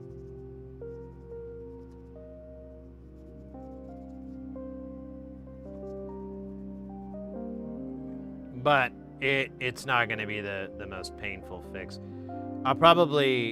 We'll scrape it down a little bit of the solder mask. We'll bend the pen over and then just solder it onto there. I'm thinking that's gonna be it. But now the real truth of total, wait, let me clean this side too. It is a little dirty. It's got a little bit of gross people gunk or something. The gunk of time. Alright. Let's see here.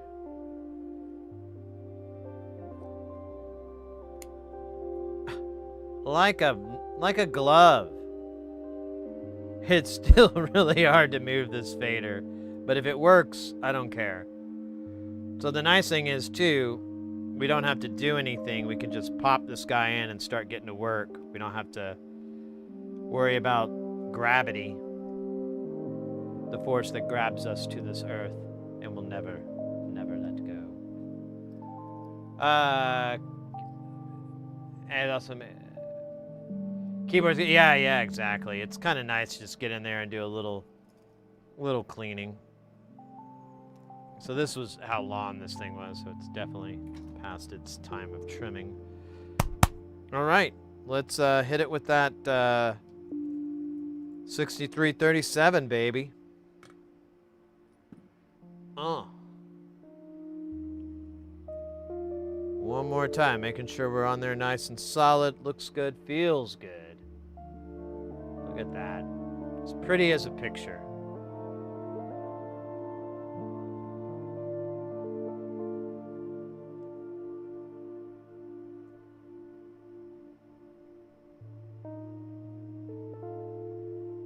The whole...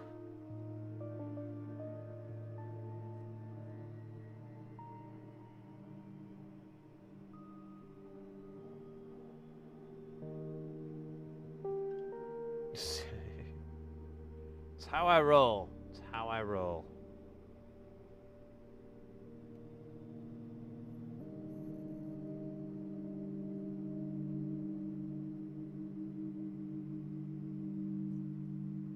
All right, so let's do this one really quick. Hopefully my little tool still has battery in it. It does. Turn this thing on twice a year.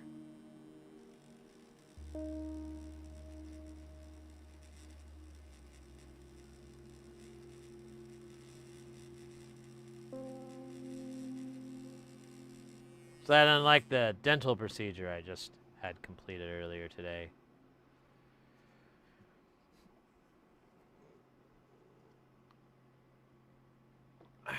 That's pretty good. I think we should be able to get that guy to work. Let me get a little plier-y tool here. I don't know if I can get it to bend, though.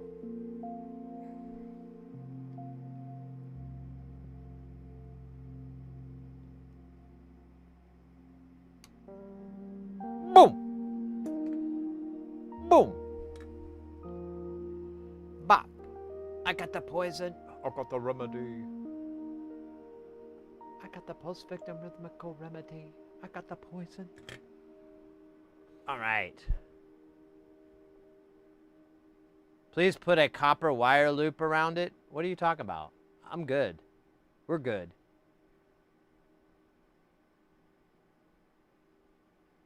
Favorite smoothie?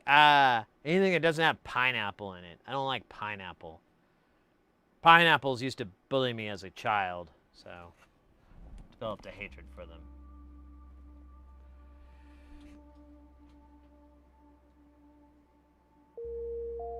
Bend it like a barbarian? Oh, come on.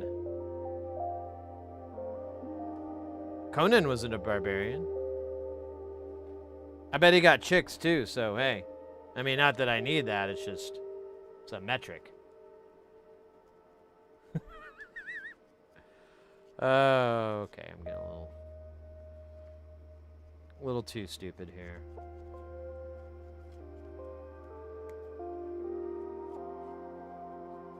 All right. I believe this guy is fixed. Now let me throw a little bit of juice on here just to lube it up a little bit. See if we, oh, that's alcohol.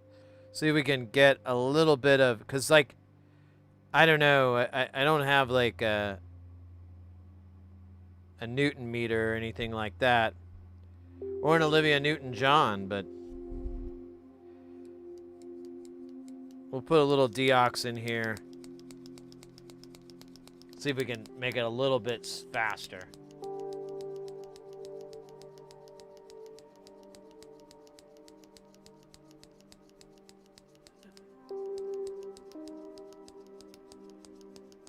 Any fig Newtons? Oh my god, that's a good point.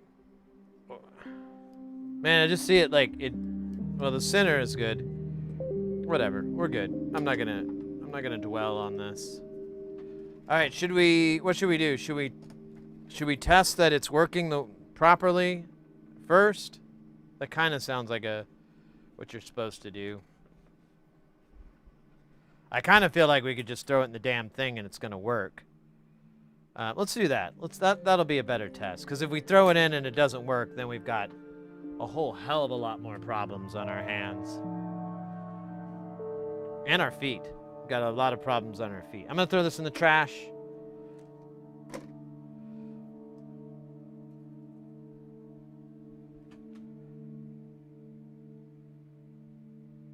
You need in meter, you need scale, Newton meter. Yeah. I need something to be able to, like, show how much force I got to put other than me, like, going, oh my god, my arm, it's burning. That doesn't translate out correctly. Oh, shit. Hello, buddy. Buddy. Oh, wait.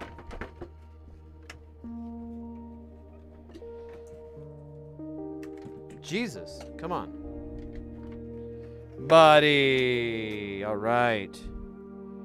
So, let me get the power supply. Oh, shoot. Where did I put that? Oh, it's standby. I forgot. I did this experiment the other day. Then it required me to pull my little extension cable.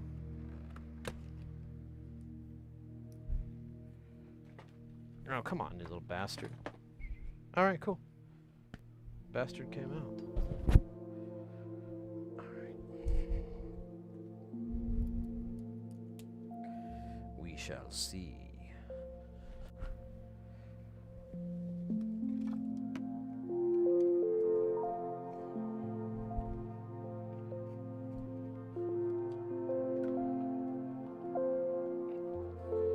All right, here's our Yamaha power thingy 9000. Oh wait, we should put the part in. It just seems logical, doesn't it? All right, so pin 1 is this right one. Man, I hope these guys didn't get all jacked. All right.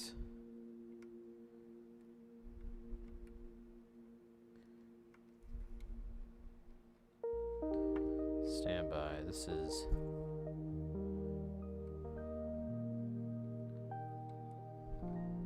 nope.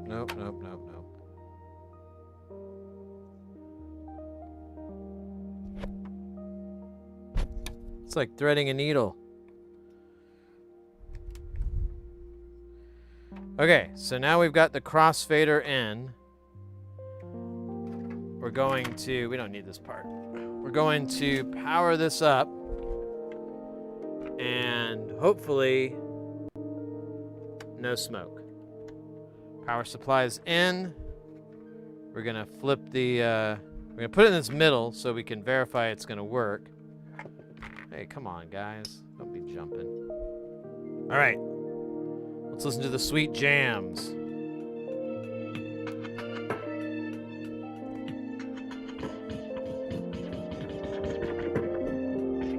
Okay, crossfader. Oh, you can't see. Crossfader. Cross.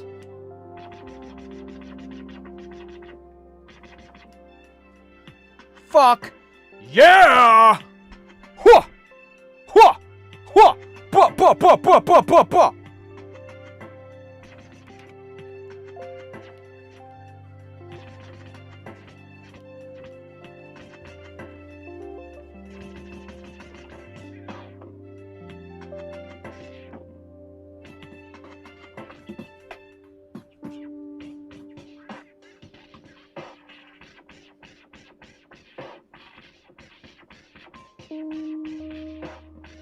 It's so funny. Like when you go back, it doesn't run back on the audio. It just does like completely different track. Whoa, Dealapid. Let's go. All right. We did it. We've brought it back to life. We overcame the challenges that others dare not challenge themselves with. And we found the part. I'd like to thank Chat for making that happen. Chat, you guys were very helpful in finding said parts. I think I rewarded you with a good place in Valhalla once they take us to the promised land.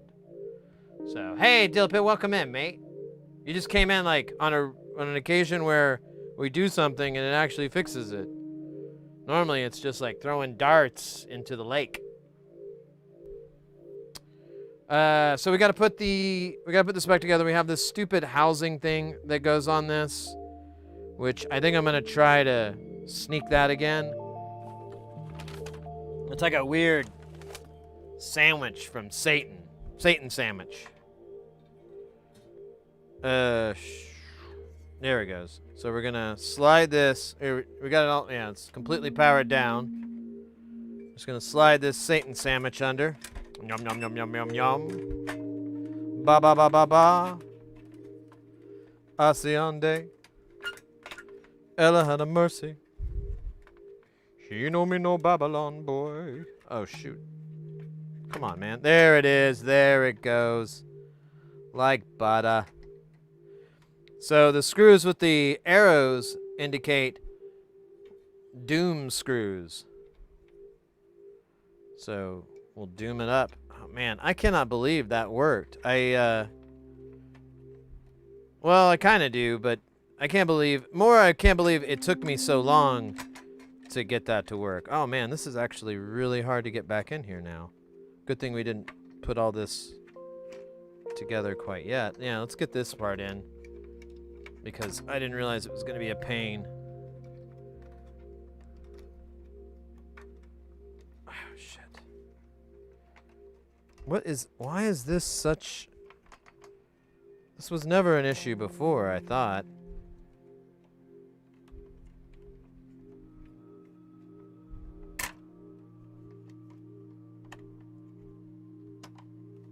What? I think it's because, here, let's lift this up. There we go. That's what has to happen. This board has to get out of my way. No, wait. Okay, good. I thought for a minute I was worried that the fader was going like the wrong direction. And I know, and in a time when we have such greats as One Direction, the wrong direction just doesn't seem like a possibility, but it is. So we're gonna put this right here. The fader will go down in the little hole there, and we can live it up.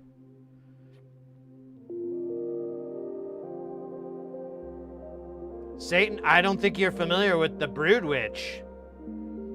They got sun-dried tomatoes on it.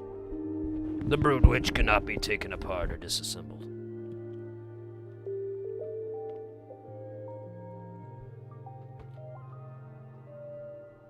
Kelton, let's go. Welcome in, mate.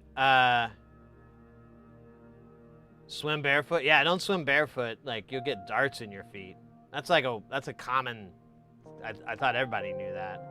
You don't want darts in your feet.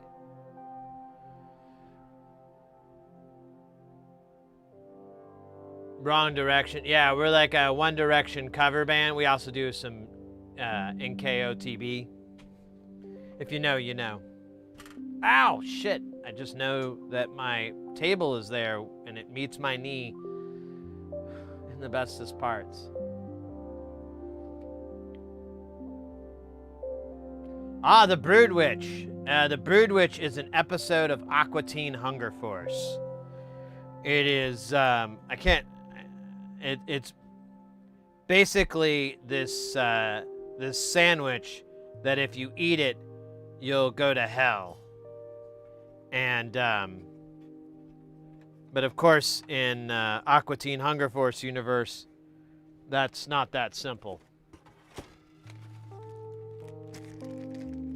Like, Shake is like, I don't care. I'm gonna.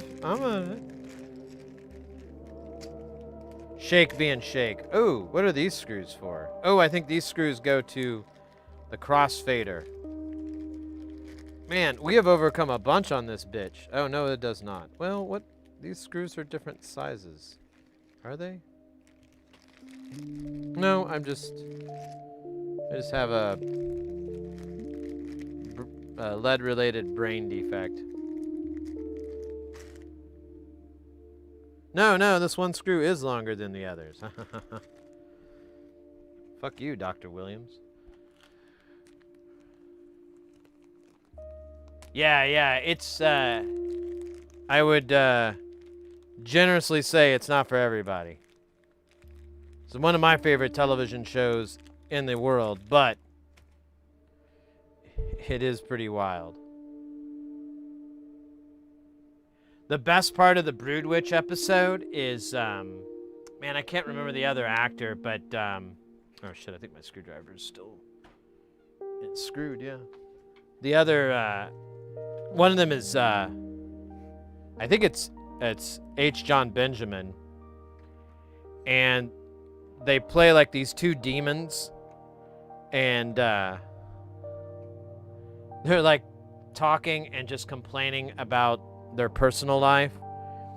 And there's like a whole scene like, yeah, so Karen, she wanted me to move my preserved brain collection jar. And, you know, I'm like, honey, this is work. Come on. And the other guy's like, oh, you mean the ones you had by the window? Exactly. She said they were unhygienic or something. And it's like, oh, yeah. Yeah, I'm not gonna do it justice by reenacting. I saw recently there was like an extended version of that conversation. It's even funnier. They just go on and on.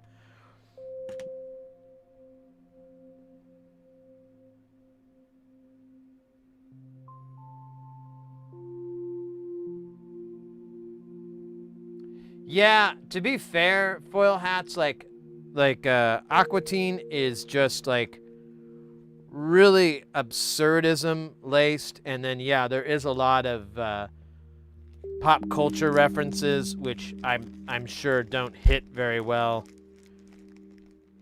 if you're not, you know, here in the States.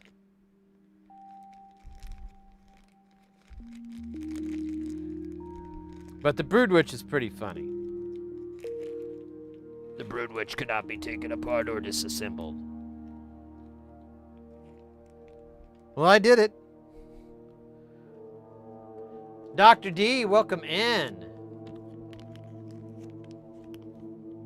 Hey, Dr. D, welcome in, mate. We are, we just got, I don't want to say lucky, but there's a little bit. But we just finished up fixing this weird thing I didn't know existed from Yamaha. It's this like fake DJ thing or something. It has like, I'll tip it over in a minute, but it has like a little scratch wheel, like you're scratching records, and then it has all these like really, really watered down hip hop beats. And you can scratch over them and stuff. Like you're a DJ. But it had a number of problems with it. One is there's like a switch that is on it that you can use to access the effects and then be able to turn them on and off really quick. Well, that took forever to get that fixed because the original switch is like this really unique one that had like a momentary action actuator. So like it would stay in one position, and if you pushed it down, it would have spring action to go back to it. So you could like, But if you wanted it to stay, you would push it down and then push it to the side, and there was like a lock mechanism for it, kind of like a gear shift or something. But that is not, that was only made for this. There's no way I could find a replacement one, and it's also the most commonly broken part on this whole thing, because you can go and find them on eBay, and it's like, switch is broke, everything else works. So at first I kind of foobarred and I got a momentary switch, but I realized afterwards, I was like, oh, that's not going to work. I need to get a regular, just a good old-fashioned switch, and, you know, they'll just have to use the motion of their thumb to push it back up to do any of that, you know, crazy stuff. And I brought it up to them a while back that, I mean, that's the downside.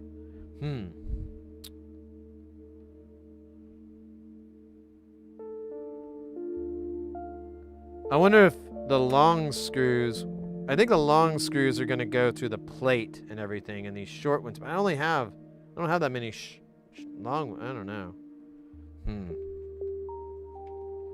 Let me try one of these longs and see how far it goes down. Because I think yeah, you know what? I think these short ones, they're machine screws. Well, they're not, though. Oh, yeah, they kind of are. And these are more like wood screws or boring screws. Oh, but let's see, when does this stop? Really a lot of tension here. Yeah, I don't know. I think these might be for a different part. So let's try putting in the short ones first.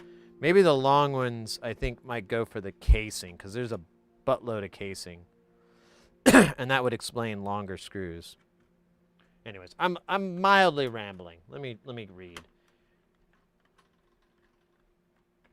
It doesn't work as a controller. I do not believe so, but I don't know so. I didn't even know this thing existed till, like, it showed up here.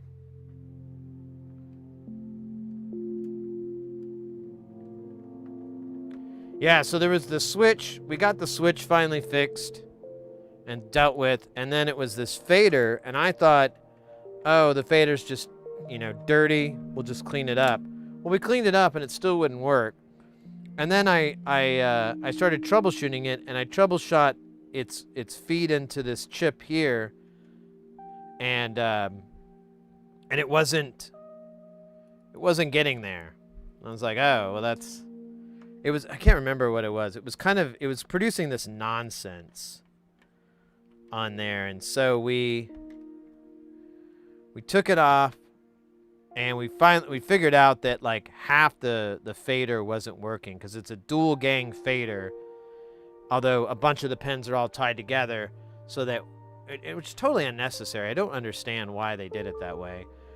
But you have the wiper, and then it goes between ground and 3 volts. And this thing was just constantly putting 1.5 no matter where you put it.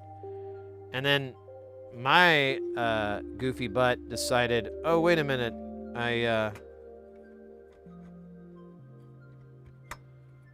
I probably should measure the other legs. Wait, is this not gonna fit? Yeah, it fits. It's just fits funny.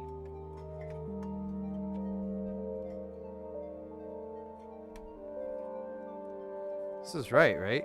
I mean, all the screw holes line up. It's just the tension on these connectors is all.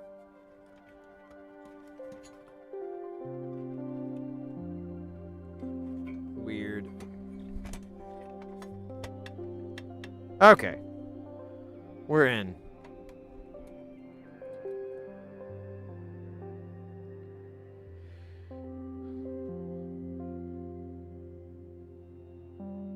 We got some of the new, yeah. Yeah, I am not a fan of newer automobiles.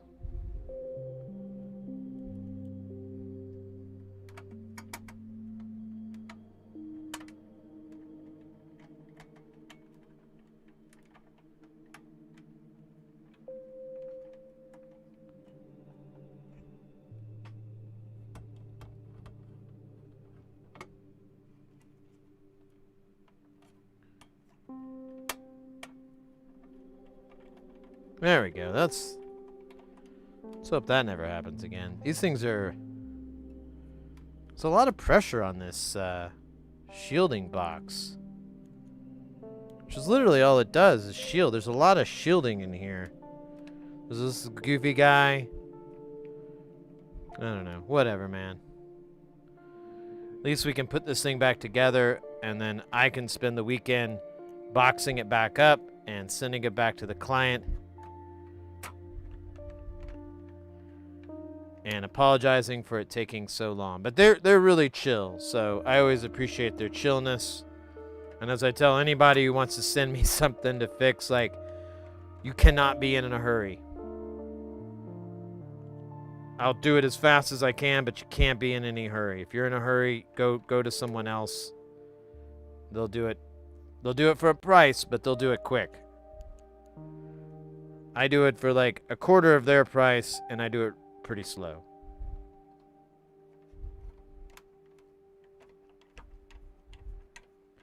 But they're a fan of the channel, and which is always really nice.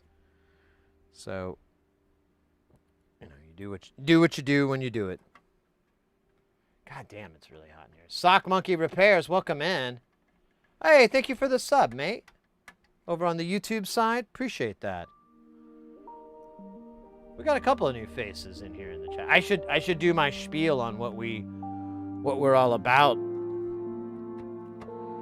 We're all about bringing the hardest hitting political commentary on you. No, I'm kidding. God, wouldn't that be awful?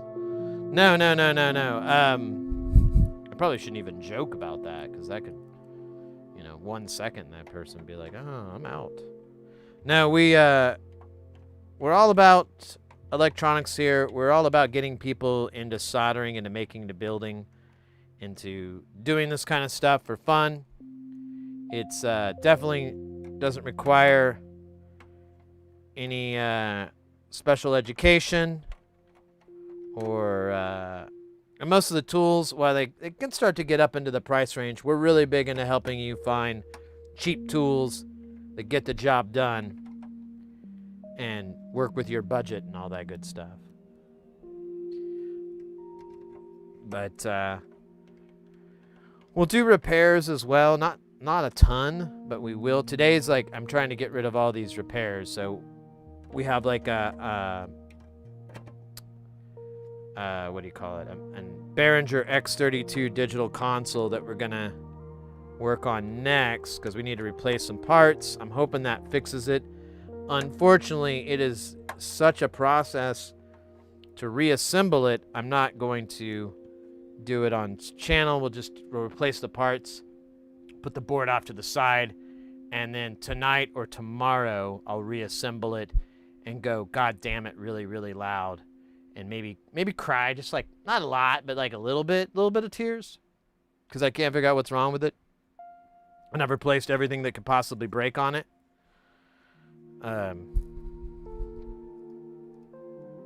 It's gonna be a sad day.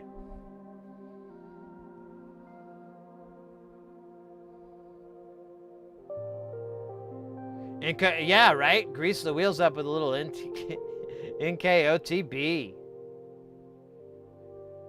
If dreams of being a DJ going to come true, then we'll work on the Dino Dick biting one.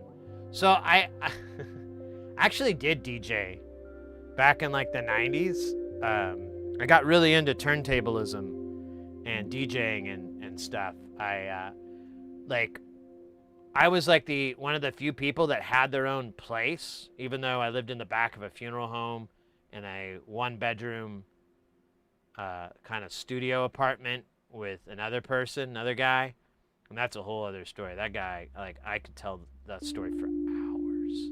I almost want to make a video about that roommate, but that guy is like slightly famous, and he's, it would get back to him, and I do not want it to get back to him. I don't want to deal with that guy at all.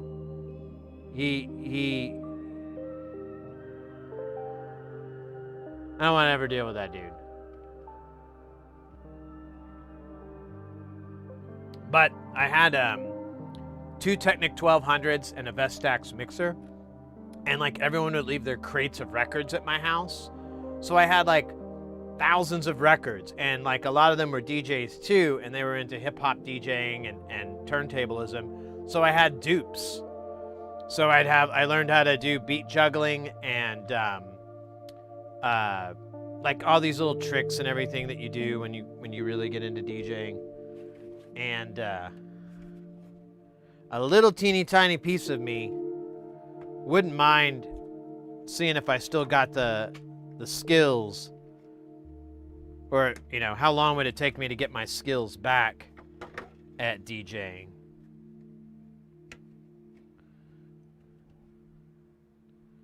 Cause it was fun. I can't say it wasn't. It was fun to remix stuff. I did a lot of like remix things.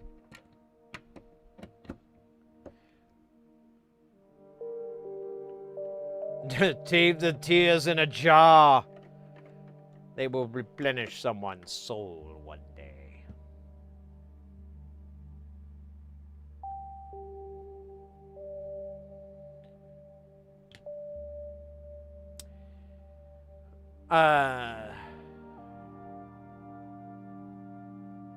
Hooper B, welcome in. Sid, I'm just happy someone is willing to fix my wacky gear. I so appreciate you. Oh, of course. Is this a new name, or has this always been that name?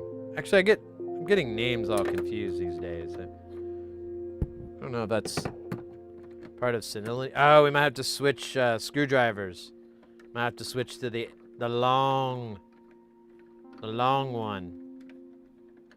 There we go. There we go.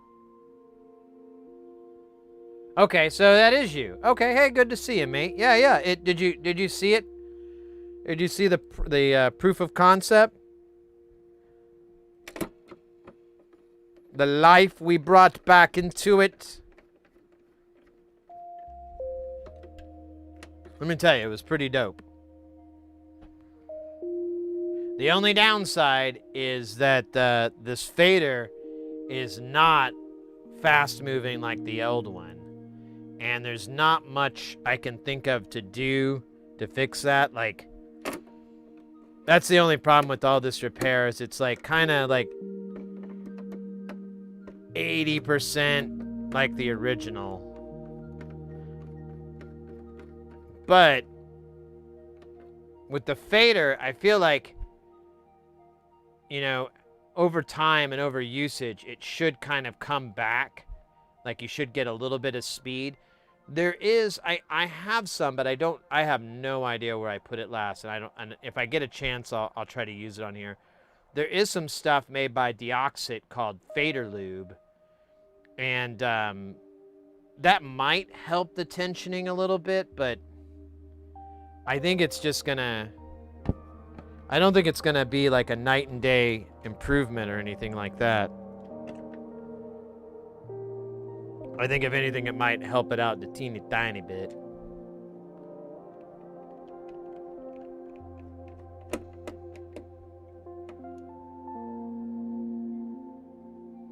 Yeah. If you're happy, I'm happy, mate. That's all. It was really hard to find that fader and then get it the right size and everything. So I'm just happy I got that. The switch, I knew there was no way we were going to be able to replace it with the OG one, but if we could get functionality out of it, and I watched videos on it, and I figured out, like, oh, you know, I think we'll be all right. I think it'll work. It's kind of a neat idea to have that mechanical locking and everything. I think that's cool, but for what we're dealing with, it's a bit impractical.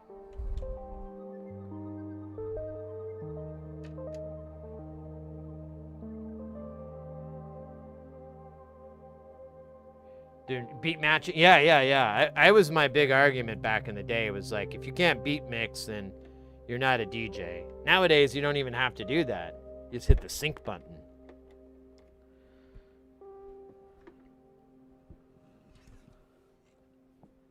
Oh, shit. Where'd that guy go? Well, I hope it's happy. Where the fuck did I had like a little roll of solder or shit. Totally vanished. Oh, there it is. It was my desolder braid. Oh, right. Perfect. 4 screws left. That's exactly what I needed because there's one for each one of these corners. Then we'll put the cheeks on. And we'll basically be... We'll have to put the knobs and everything back on the front, but I think we'll be done. I think that's all. The battery compartment, I believe, is in the box. Pretty confident we had it when we started, but I think it's in the box somewhere, so I'll find that.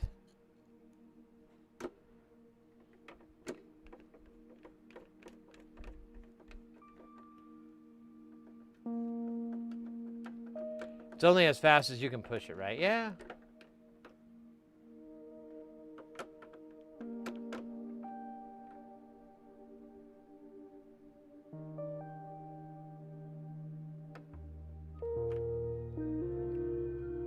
Fader lube might be better, huh? Well, I just need it to move quicker. I added some deox because that does have a lubricant in it, and I thought, well, that might help, but it really didn't seem to make much of a difference.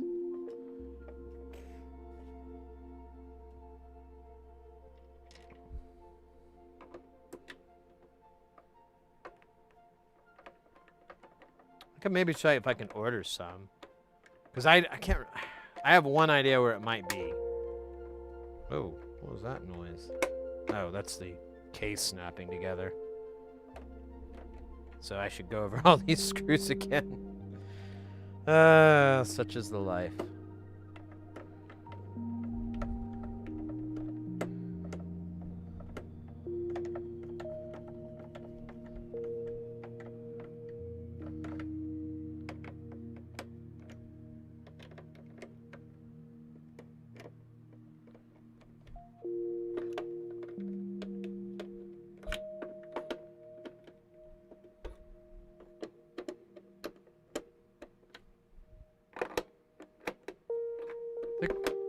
I think it was just that corner, because all these feel nice and tight.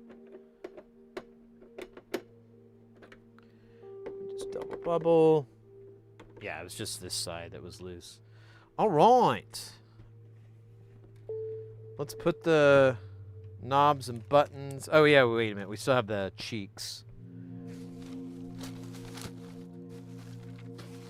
Where is the battery compartment? I might have to look around here to find all the bits and pieces of this.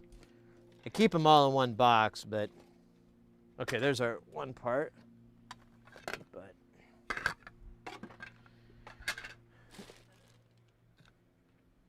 things get messed around. Yeah, I don't see it.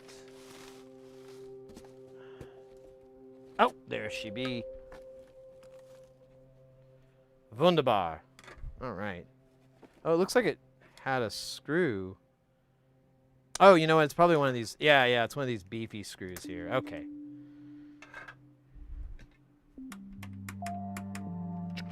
Here, let's try out our new fader top. Let's see if this is gonna work, or it's gonna fucking hold us back.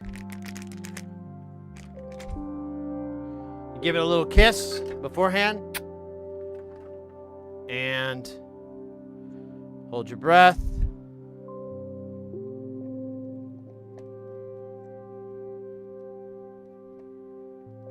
Doesn't go super far down, but it's on there pretty damn good. Honestly, I mean, it's still not like a brand new Vestox, but it's pretty quick.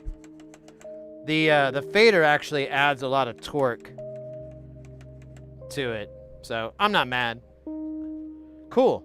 Fucking A, mates. I'm gonna go buy me a lotto ticket. We're batting 1,000 right now.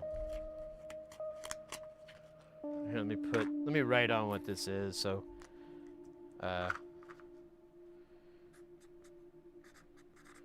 fader top. And this would be north,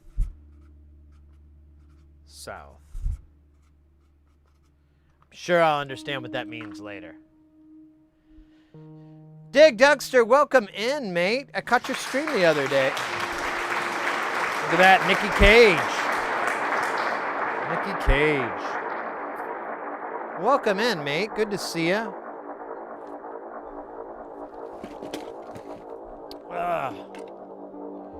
Just enjoying a little W here. We were able to repair this thing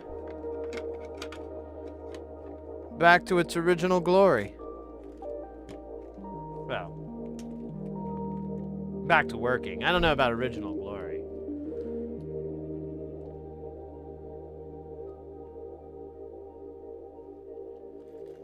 Flip the mic on, let everybody know. Hey guys. Next up. So wait a minute. How do these feet work? Don't quite remember this part. Let's see. Oh yeah, okay, so alright. Here, we're gonna put this back on here. I don't have that. Oh, we can use block of wood. You all know, are all familiar with block of wood. It's a war hero.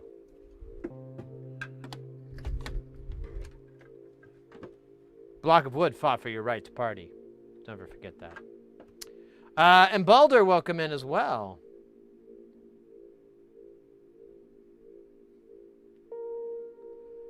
I'll call it a day. Fell asleep already. Oh, mate. Yeah. If you're getting the snoozes, head on out. See you next time. We're going to be back on Saturday. Faux show. And, because I don't have any dental appointments that day. Thank God.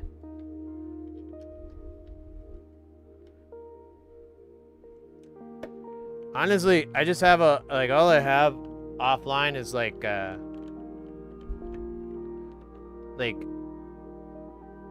they're not technically deadlines, but they're basically deadlines. So I'm like, man, I really gotta get these projects done so that I can stop feeling depressed that I haven't gotten them done yet.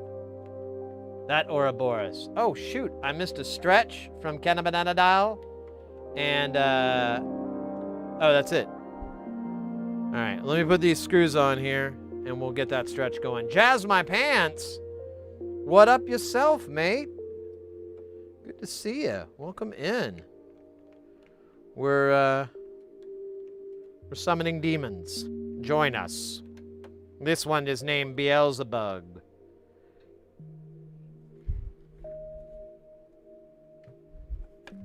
Ugh.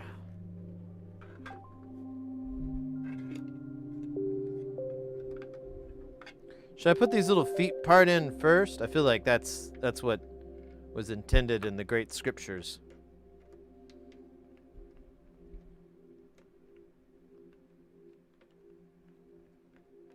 Thank you for stopping. Of course, mate. Of course. It's the least I can do. Least I can do.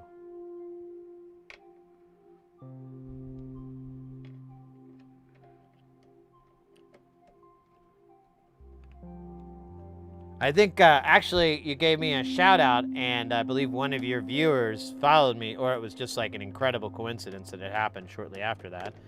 And I always try when I can get a notification and I know, because sometimes they'll send you an email. They're like, so and so was following you, and so whenever I do, I try to check out that person when I do, so that I can see, you know, if they make content as well, and it's something I'm interested in. I try to follow it. And I think this cat played guitar. It was like a bit of a shredder. And so I went and checked out a couple of their clips and their VODs and stuff, and well, not whole VODs, but just clips. And I don't think they had VODs, come to think of it. But I was like, this doesn't look like a bad time. So Expanding the community. Until there is too much community.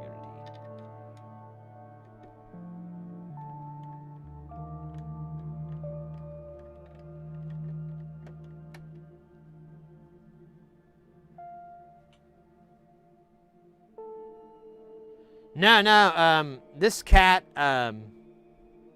you know, I'd have to look it up, because well, you know, is there a name in here? Or did it already go away? I don't think it's in here. Yeah, it doesn't show it for some stupid reason.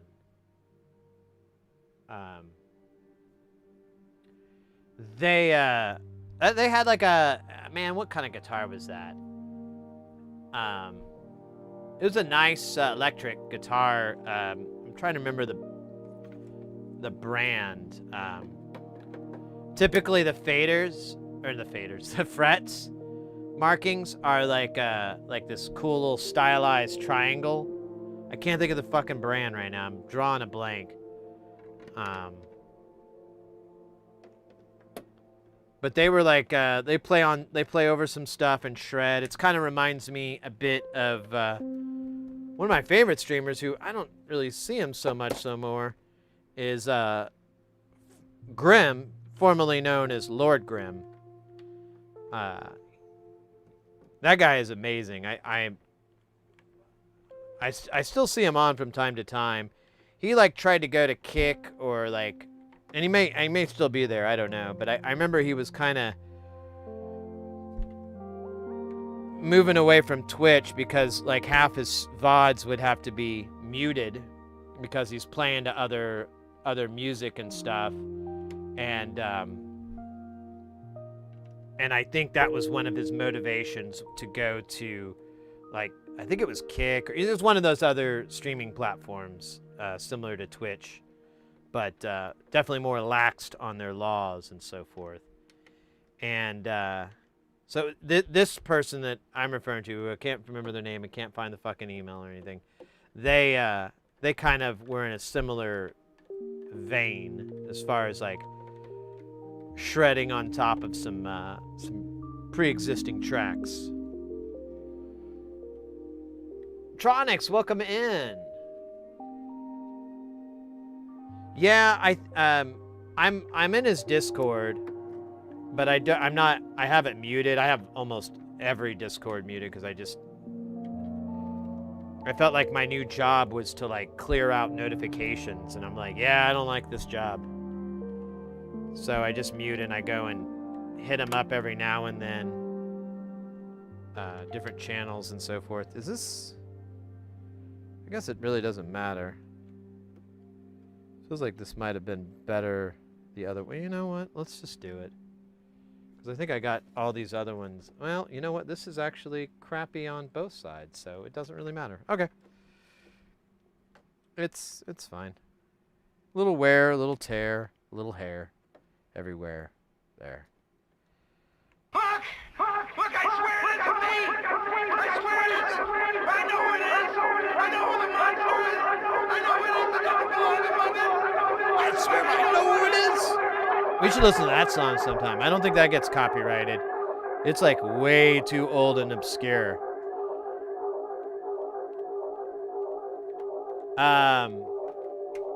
Same here. I hate beeping and booping. Yeah. Someone hit me up the other day, who lives here in Phoenix, and they were like, "Hey, did you get like that air raid siren at like 5 in the morning?" And I was like, "What the hell are you talking about?" And then I like slowly pieced together that it was like it's not an amber alert, it was some other color, like a chartreuse alert or something. I can't remember, but either way, it was at like 5:30. It was some missing person type thing, and I'm like, oh no, I turned that off back in 2018. In fact, I haven't heard my phone make noises since then. I just turned all that shit off a long time ago because I'm like, I don't like my phone. I don't like my beep boops and beeps. Alright, we gotta see if we can decipher what these knobs are through process of elimination. Nation.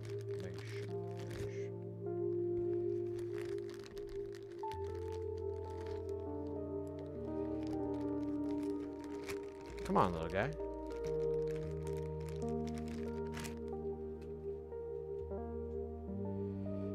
Okay, we've got 3 of these.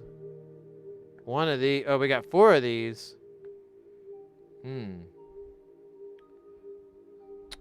I might have to look at a picture because I don't remember. I don't think. Well, shit, I guess they fit anywhere, don't they? Let me look at a picture of this so I can. I don't want to remember. Let's see. This is the DJX IIB. And we're just going to look at a photograph of it. And. Alright. Look at that. They're missing one of the knobs. They're missing several of these knobs. Fuck this person. Here we go. This guy made a really low contrast photo. This helps. Those aren't the right knobs. Are you kidding me? This is hilarious.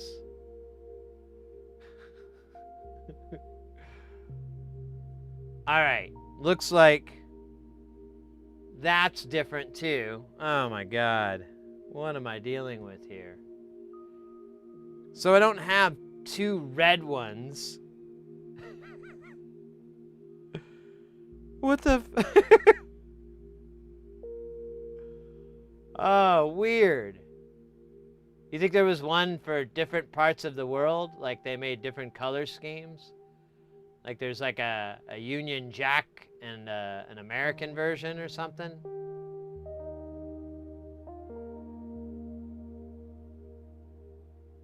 Yeah, this cat like got clear ones or something. What the?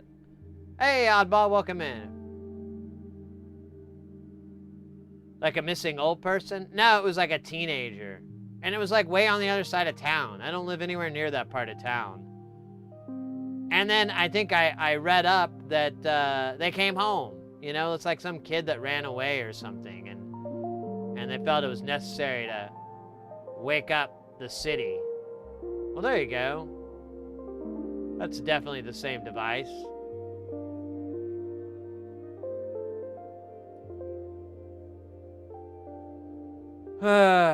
Shit. Well, I guess there's no wrong answer to this, is there?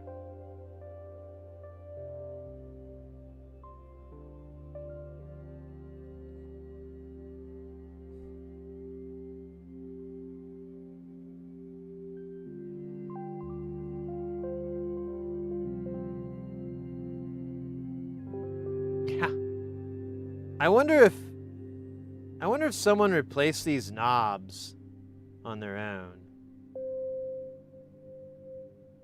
Like they lost some and they just like came up with something, because none of these numbers, the quantities that we have here, none of this is gonna ever fucking work. So what I'm gonna do, like these EQs, I think I'll use these. This feels good. Because this is the only one that has 3. And then the rest we can kind of phone it in. So red seemed to be part of this guy. And then we had black for this dude, maybe. The wet dry. And then the rest we can just put these knobs on it, which are definitely not the ones that it came with.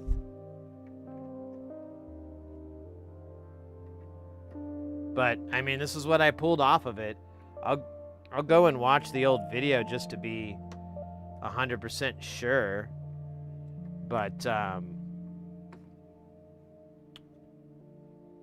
mates, I think we finished. I think we got this. Let's do a little bit of cleaning here. We got to be careful. I've learned that alcohol will take the paint off on some of these plastic guys. So you gotta do a little spot test.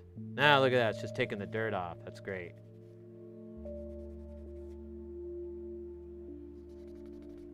That's never coming out.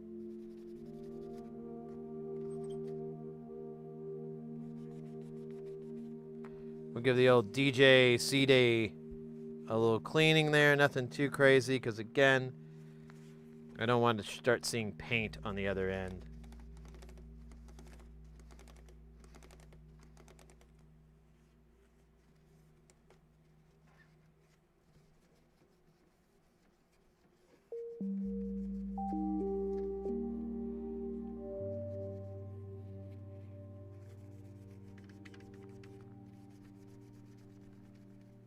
Let's hit it with the old fan here just to blast it a little bit.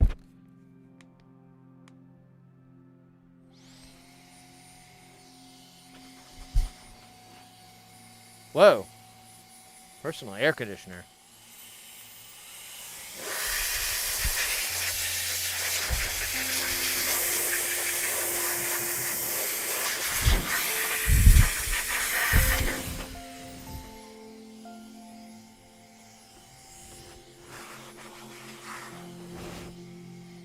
All right.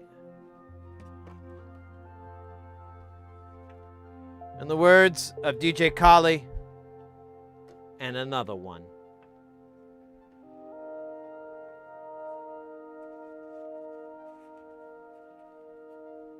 Hey, Ferchus, welcome in, mate. Oh, shit, we got ads. Stand by for standards. Let's go. We also fixed this. This is a while back.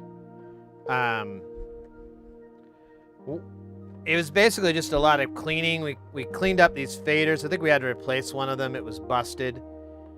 I don't remember what all we did on this, but I do remember we modded it because these red LEDs that they put in there, they were terrible. They basically were really narrow lenses, so you can only see them if you were looking directly down, but if you hit at an angle, they would disappear. We cleaned it up, or we replaced all of these with like regular LEDs that don't suck, and you can see it from all angles, like it lights up the lens, so you can easily tell if it's lit or not. The rest of these are bipolar LEDs or bicolor LEDs with just two leads, and they looked great, and they actually came through fine. And yeah, we just went through. I took this whole thing apart and just kind of soaked all the pieces in soapy Dawn water, and cleaned the board and everything with some. I wasn't able to. I tried to clean this a bit, but it's just. I didn't want to break stuff trying to clean it, so I'm like, that's gonna be that way. A good place to put some. Yeah, that's right. It was a bad power connector, and that was an easy fix. We just had to. I think we soldered a new one on, or we just fixed the existing one. It wasn't too bad. Easy peasy. Easy peasy. All right. Let's put this out of our way, and yeah, we'll take a couple seconds here before we get into our next repair, which is gonna be a real sweater there. I'm gonna be sweating bullets that I will use to load my mine gun with. Oh shit, what the fuck? What the hell does that mean? I think I accidentally turned on this Xbox here. Alright. Yeah, I think I accidentally hit the button. Because I just saw it flashing on me. I'm like, what the hell does that mean? Am I in trouble? Yeah, let's take just a minute. I just want to chill for just a bit here, and then we'll start on this next repair. Which is going to suck. I'm not going to like this repair at all. I'm going to really, like, two of the parts are going to be easy, but one of the parts is a QFN, and that board, I tried to remove some stuff off it before, and the board, like, has like ground plane layers for thermal purposes, I guess, or something, but it just eats up the heat. It sucks. But we'll give it a try.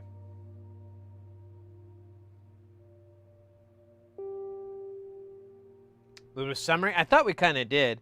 So on the DJX, it came to us, and the switch on the toggle switch was busted, just completely. The actuator was snapped off.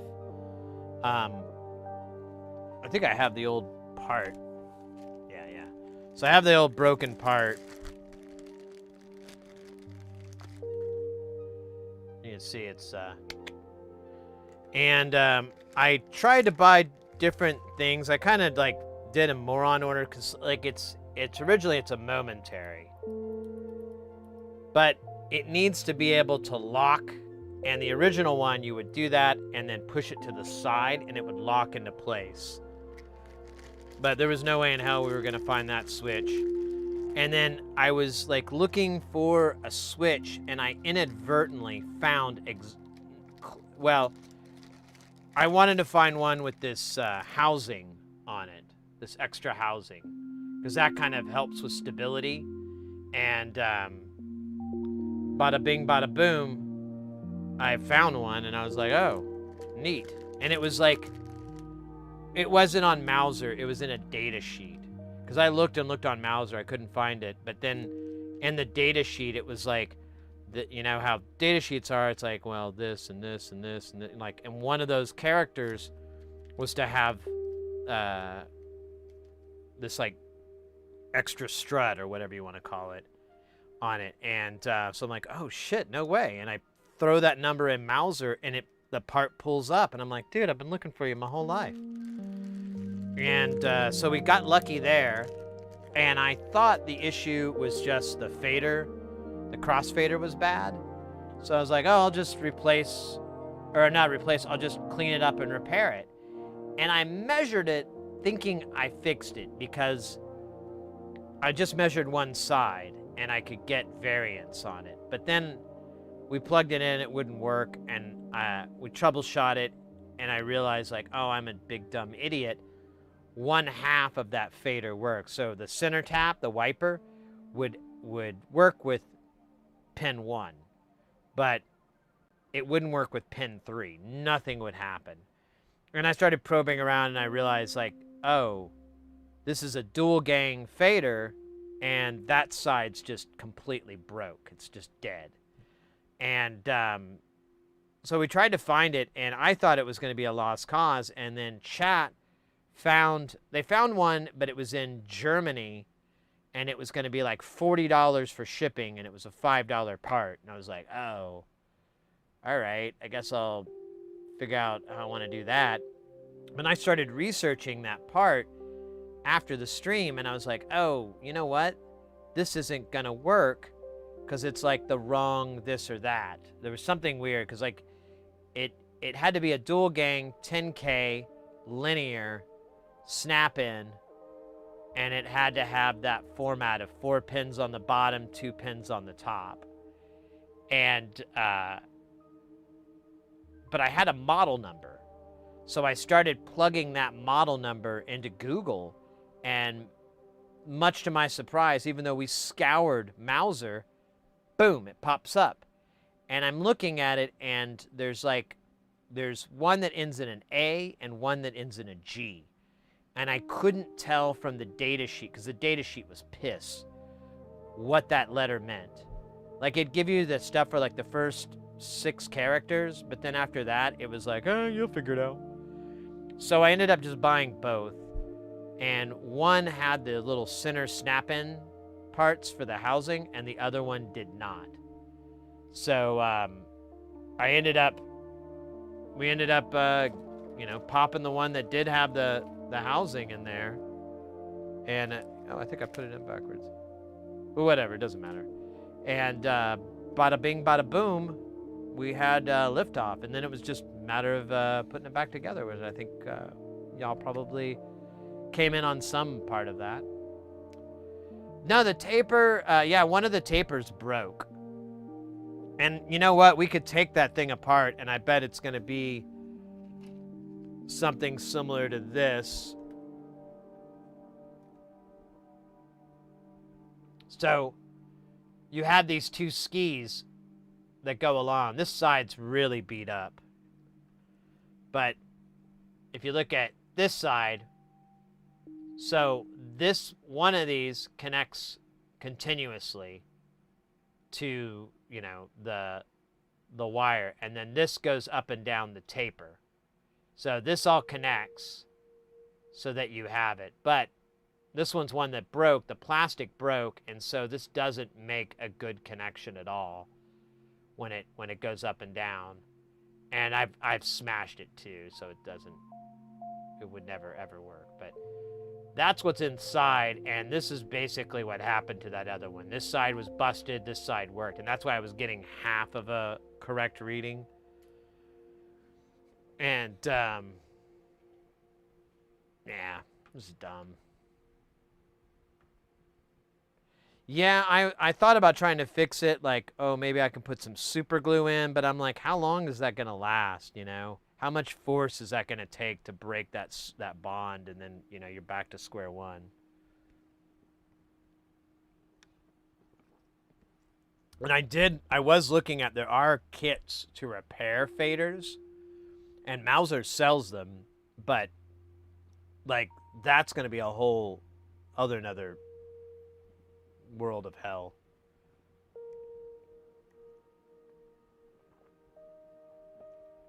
Yeah, I didn't think super glue was going to work either. I toyed with it, but I was like, this is a temporary fix for something that's not going to, you know, that takes a lot of force and so forth. It's just going to crap out again. In fact, I want to say one of this fader came out of that MIDI mixer, maybe. It came out of something. It's the same.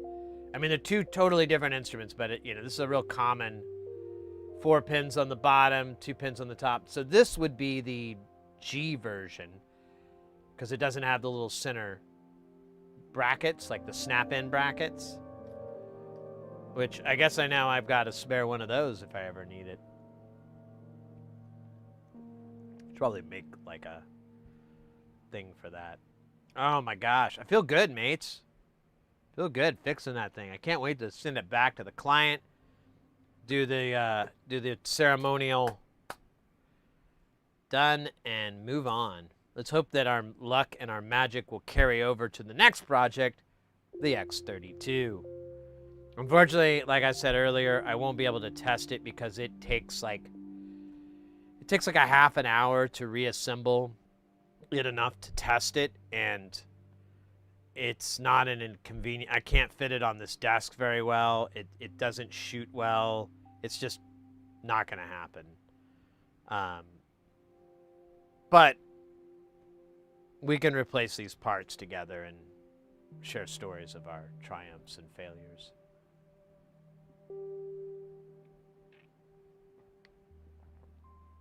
No rings. What?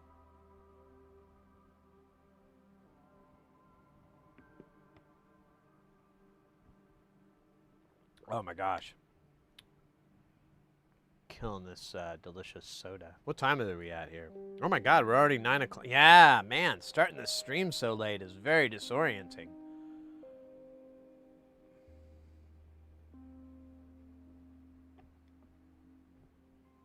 Your broken rings. Oh, I forgot about that. I need to get that on here too. I kind of forgot you wanted me to fix that thing. That's the problem. I keep forgetting that you want that fixed. You sent so much to me that was unfixed. Well, I don't know if I'll ever fix it. Dirk, okay, back. Yeah, I'd rather hear my synth bleeping and blooping 24/7. Yeah, me too. I just don't like notifications and stuff.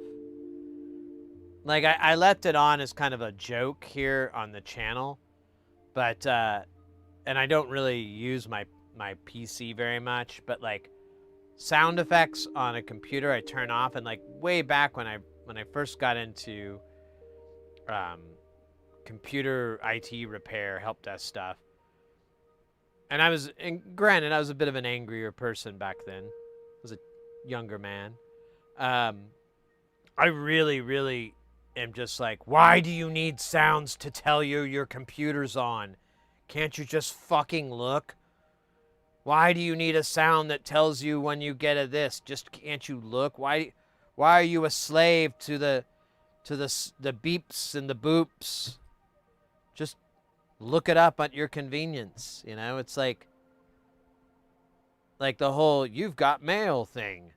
Like, yeah, I remember when I didn't have mail until I walked out and looked to see if there was mail in the mailbox.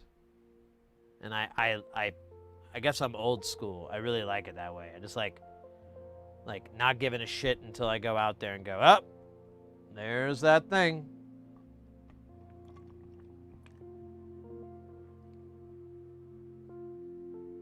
Yeah, all the sound. Yeah, exactly.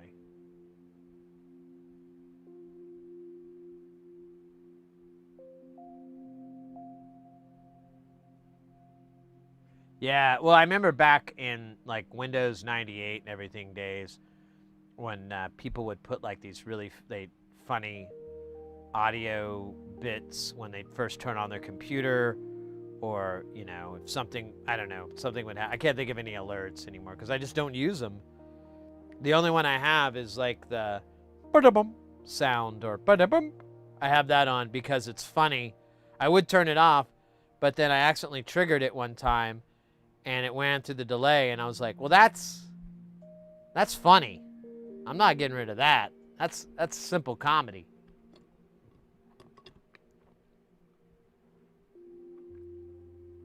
Adjust onion belt. What?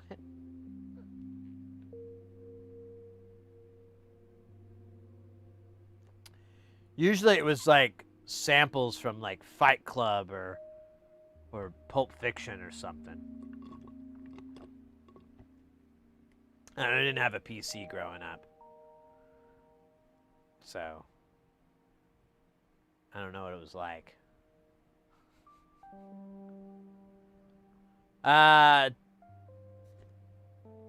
Take the news, Nick, the news, for example.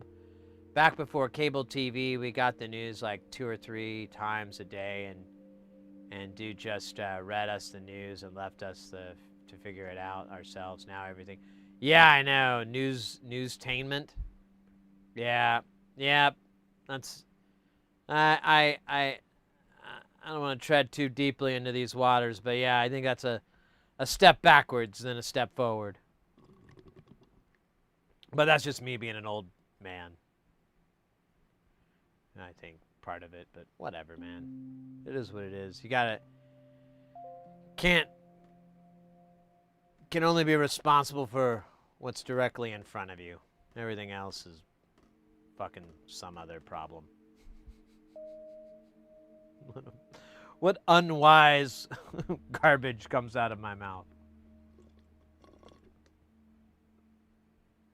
Yeah, Windows 98 Plus. Well, I remember, like, we used to hack Explorer all the time. There used to be this really cool, I can't remember what it's called, but there was this really cool program you'd run that ran in place of Explorer. And you could do, it was basically kind of like, you could employ a lot of Linux. Oh shit, did I just spill that on the ground? Hold up, I gotta do a little home maintenance here. I don't know where this water came from, but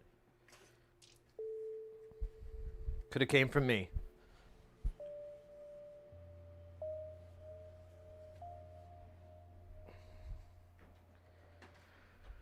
I came up, oh yeah, sorry. Let me get a beverage. Got a beverage here, man. Dr. Death.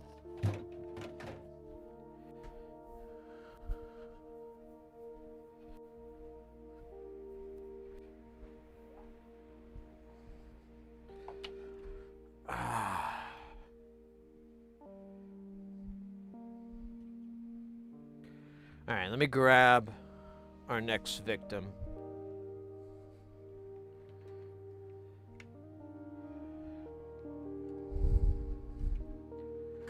This is going to be it's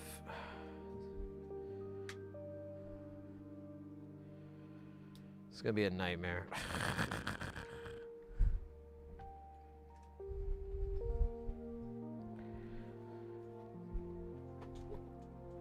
So if replacing these parts doesn't fix it, I'm kind of at a loss on what to do with this, because I don't know, like someone brought up again that it could be firmware related, and it has the latest and the greatest, but I'm wondering if I can try to reflash the firmware on there, but I don't know. I don't feel like it is firmware related, but I don't know.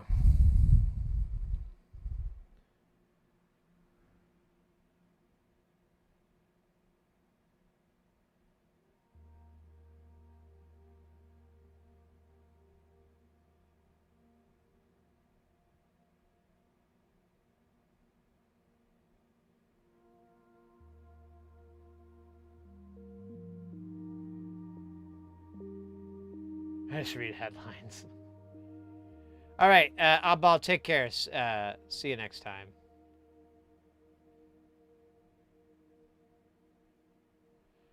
Yeah, I know, right? Viking funeral for sure. What sucks is, so here, let me give you the story on this. So we have 2 ports here that are AES-50 ports. Now, AES-50 is a network protocol for audio, and I don't know what its specs are, but you can send audio down an Ethernet cable, and it has a couple of weird kind of semi-rules. So you have 2 ports, an A and a B. A B usually is your out. You'll send it, you'll slave something to it, and then the A is usually coming from a master. So if you had a console at front of house, a console in monitor land, and then you had a stage snake, you would go from front of house, B out into the A in on your monitor console, and then B out to your stage snake. And the problem we have here is that A doesn't work. On the software, when you power up the computer, when you power up the console, it says that an X32 is on A, which makes no sense. And it doesn't sync either. So it detects the device, but it won't lock to it, which, again, makes no fucking sense. If you plug a cable into it, even if you don't have anything on the other end, it will take it out of that state and say there's nothing there and there's nothing to sync to. However, if you plug anything in, it just won't read it. Like nothing will occur. What's interesting and why I kind of lean down that it's a chip-related issue, like something to do, because there's two sets of chips that handle the LAN protocol, or whatever you want to call it, the network protocol. And so if I plug in an Ethernet cable, it will disappear, and it doesn't have to have anything on the other end. But if I plug in just a Ethernet, like just the head of a jack into the port, it doesn't, nothing changes at all. So it's detecting the twisted pairs is kind of what I'm getting from it, is that it's, once you plug in, it goes like, oh, there's wires on the other end, and these are paired, these are paired, these are paired. So it sees that even though there's nothing on the other end, which I know, I don't know, that, you know, when I say it out loud, it almost sounds like I'm not making any sense, which I'm not. But for this guy, we've got this little QFN, and then we have these 2 8-pin dips here. I believe I have all the bits and pieces. Maybe. Yeah, so here are the line drivers. These are for this. These are high noise immunity TI Texas Instrument buffers and line drivers. Those are going to be super easy to replace. I could replace them all day. The other part is this QFN that's like, I don't know, 5 millimeters across. It's really fucking tiny, which sucks. Let's see. Is it this part? I think it's this one. Let's see. I bought the wrong package size of one of these, so I had to reorder it because I wasn't paying fucking attention. Let's see. I might have to just look again.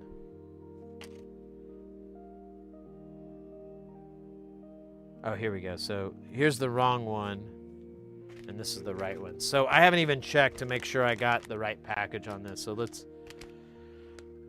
hold our breath real quick and add to our collection of silica gel packets. So far, I have enough to build a small home. I believe that's the right one, baby. Looks like a QFN to me.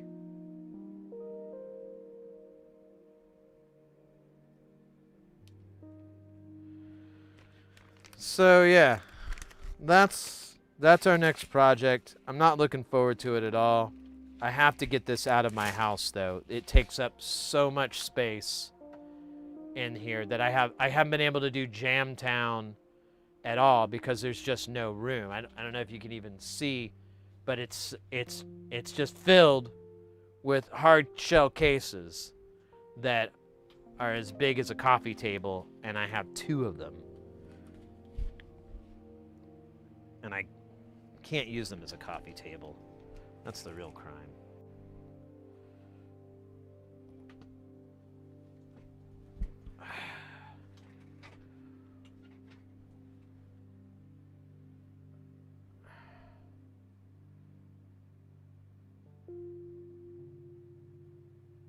Mains voltage to data lines. There you go. Oh, Ken Banana Dial, let me do your stretch. I hope you're still in the chat. You might have dipped out, which I don't blame you. I don't blame you, but I will take advantage of that request. Oh, God, the moment I did it, there was all these cracks and pops.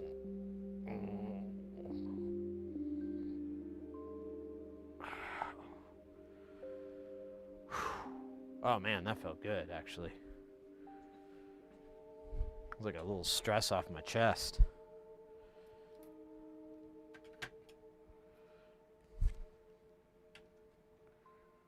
Oh, man. And you know what's annoying is like, so this part plugs into the other board and like it broke. Yeah, it's broke, and I'm gonna have to like throw some hot glue or maybe Captain tape will probably be better. But I got to find a way to hold that thing in forever and ever, and you know how that goes.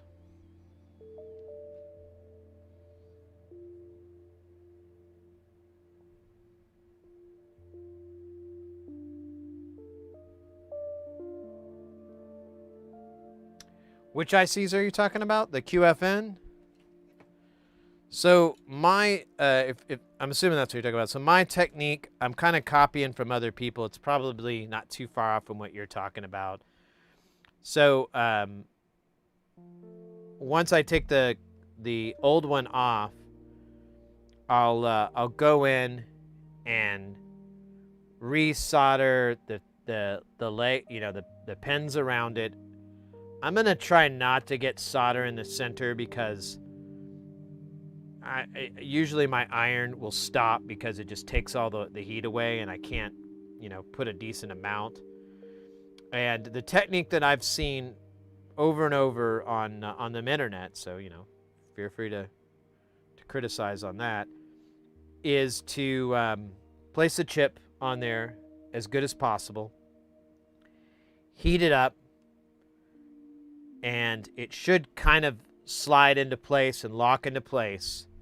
And then with tweezers, apply a little bit of pressure, reheat it, and that'll push it, flux it, reheat it, apply a little pressure, reheat it, and that should press down, and then visual inspection on all the pins around it.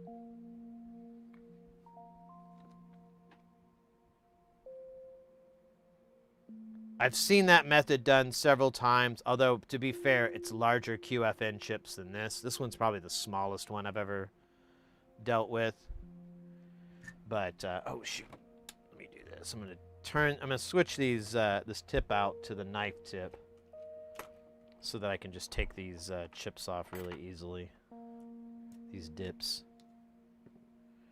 I'll let it cool down a little bit.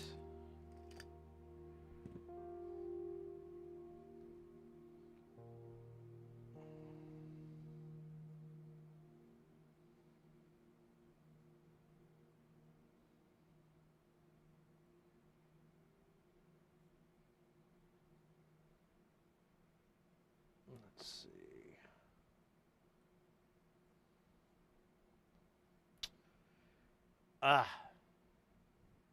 Man, I'm sore.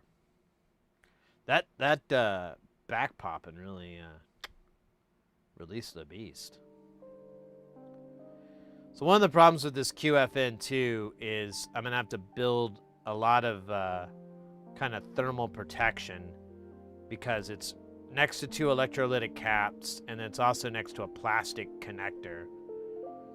And there's a BGA nearby, but I don't think that's going to be too much of an issue. I don't know. We're going to have to see how this thing takes the heat. But first we'll take these dips off because they're going to be the easiest thing to repair. Or should we do the QFN first? Might be a little bit easier just to do that because we'll have a mess and then we can use that mess on the rest of our stuff. Let's look at it.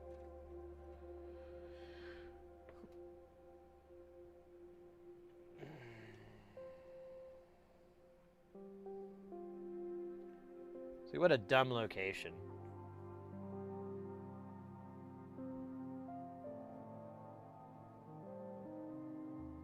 Actually, is this QF? Oh, is this QFN? Yeah, it is. Yeah, it is. Those are... Here, let's... Enhance!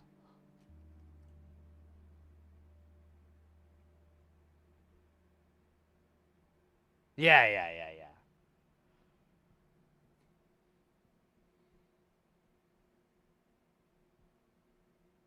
So this actually doesn't look like it's going to be too hard to deal with. But, I mean, famous last words, right? Let's see if our replacement is going to physically match it. Because, I just willy-nilly'd all this.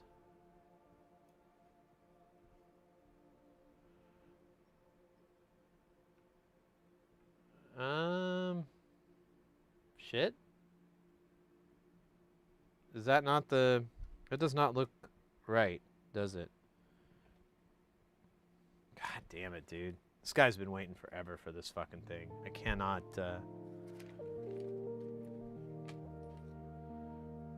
cannot be like, oh shit, I ordered the wrong part again. What's funny is I have the part numbers and everything, but not the, oh shit, is this BGA? No, it's QFN. Right.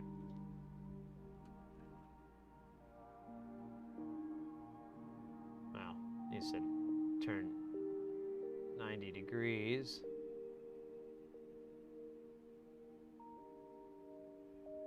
It's not this.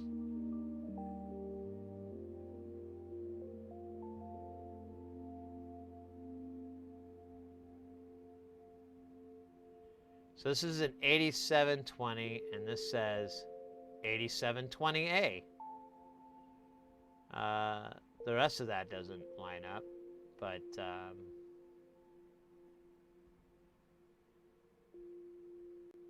all right, smarter people than I. Is that gonna work? It looks like it will, but it is not the exact same package. I mean, you can tell that one's hexagonal and this is just a square. But it looks like the pins would line up. You want to see the top, the bottom?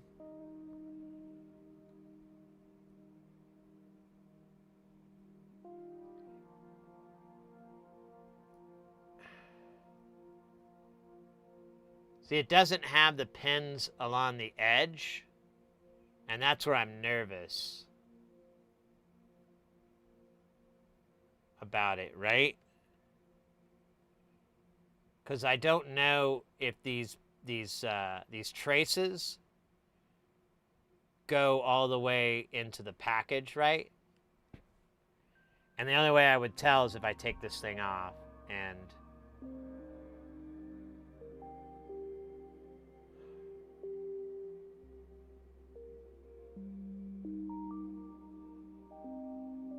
yeah, I'm gonna just avoid the solder because it'll make a physical contact. And there should be like trace amounts that will work. Oh, scheisse.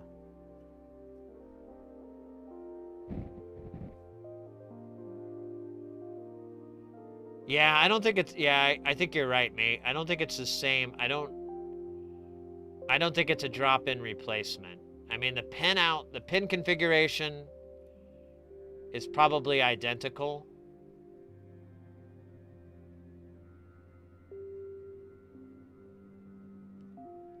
But I'm not 100% if the footprint is going to work. And I don't want to get neck deep into this thing and find out that's what's wrong. And you know what's annoying is this is the part that I suspect. The other parts I'm just changing due diligence. But this one, I genuinely think there's something wrong with this.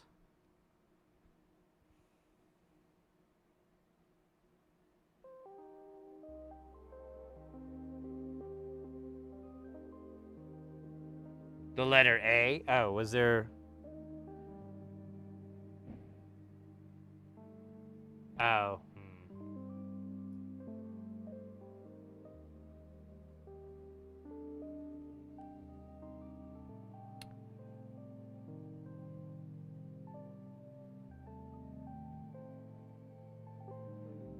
All right, well, man, the only thing I could do that would be troubleshooting, it would just be troubleshooting, and it would, I don't know if it would be a good idea, is that there's this one, and then there's this one. So this is B, and this is A. And I could swap them and see if the problem follows the port.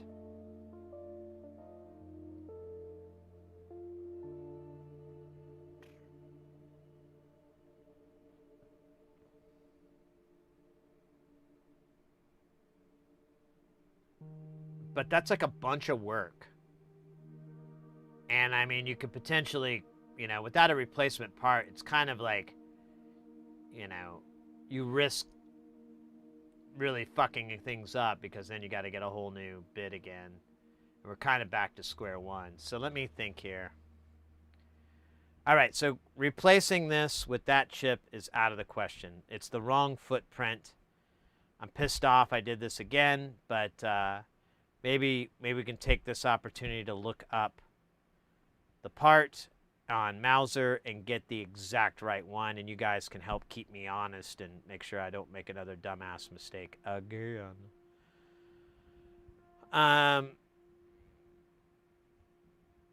You know, looking at this, though, I don't think it would be very hard to take off.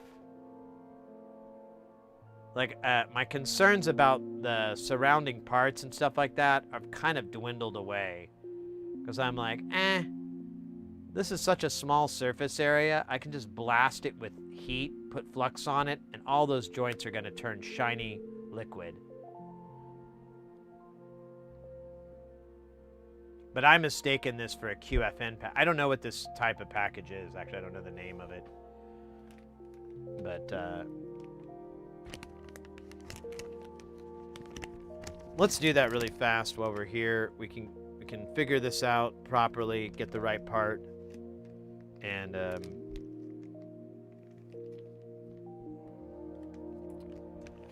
I have another Mauser order already getting put together, so I can get that part ordered and get it in here. Man, I just feel bad for the client because I feel like I'm just stringing him along and stuff, and I feel bad because I really don't know what's wrong here. And but I suspect this part because here's my reasoning. So I have two identical parts here. If we zoom further out, we can kind of see it. We've got that guy, and then we got port B. Now, I just took a meter and put it in resistance mode, I think, and I just went along and measured these pins just willy-nilly. Like, there was no logic to it. But I assumed this is one IO, set of IOs, and this is the other set of IOs. And then you have, like, maybe support and other shit along the side. But that was my kind of guess on how this thing is working. And, oh, we've got ads. I'll probably let that wait for a minute.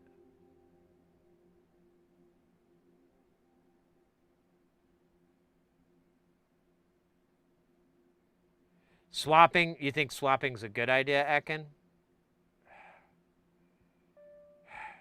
I'm just worried that I'm going to be in a worse state. I guess it's stupid nervousness.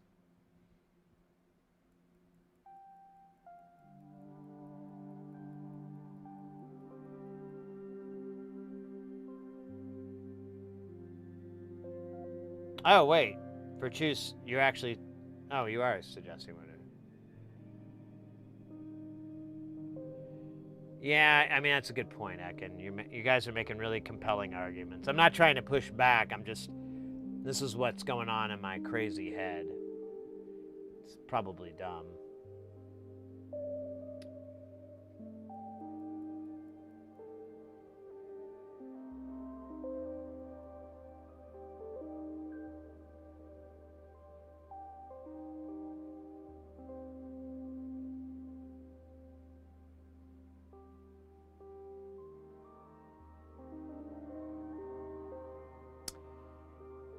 Kind of liking this idea, actually, of swapping it.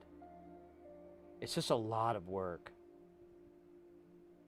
And it's a lot of sweat and work, because cards on the table, replacing these kind of chips really makes me nervous. But, I mean, lots of stuff did, and I eventually did it enough to where I'm like, it's a baby shit.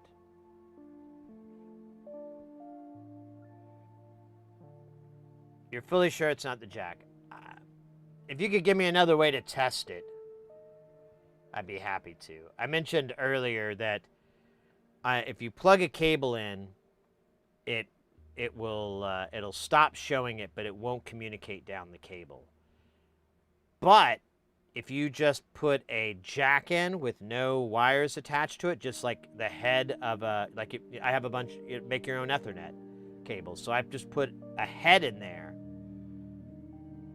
and nothing happened. It didn't flicker or anything. So it's as if it can detect the twisted pairs and stop whatever's going on, but it won't communicate correctly. Does that make sense? Like, it's not completing the protocol, but the wires being in there, like, stops it from doing this, you know, self-imploding thinks it's there. And I did go down with, like I said, I didn't do diode mode, but I did go through and check these pins, and I just kind of matrixed it. Like I put a negative lead here, and I just let me switch around. Put a negative lead here, and then I went beep, beep, beep. You know, I just went down the line and measured it and marked what resistances I got. And then I went to the other side and did the same thing, and I actually got slightly different ones on certain pins. And I would assume everything would be identical. There shouldn't be really any differences in measurement. And it wasn't drastic, but it was something. And I'm like, huh. I wonder if that's this chip telling me it's busted.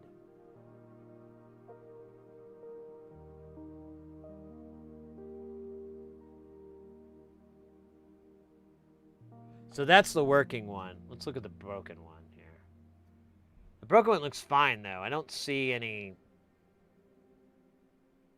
you know, soldered blobs or something that's like shorting out or something stupid.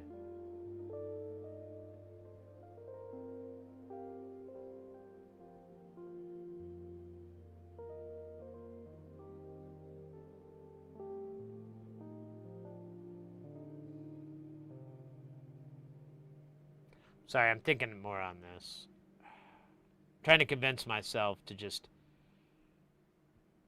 put on my pants and swap these kids out.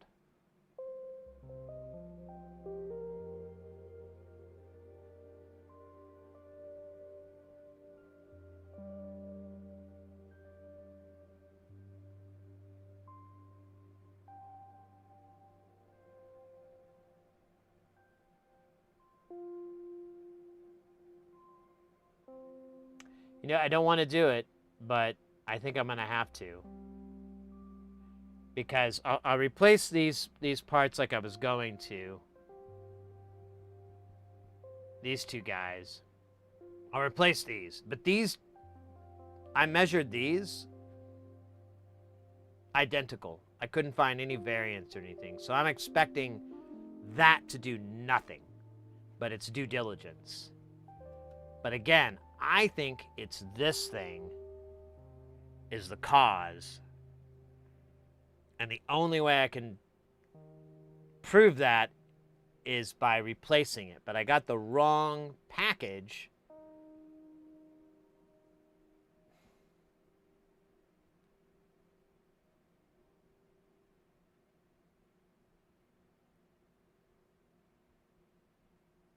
God, so nerve-wracking.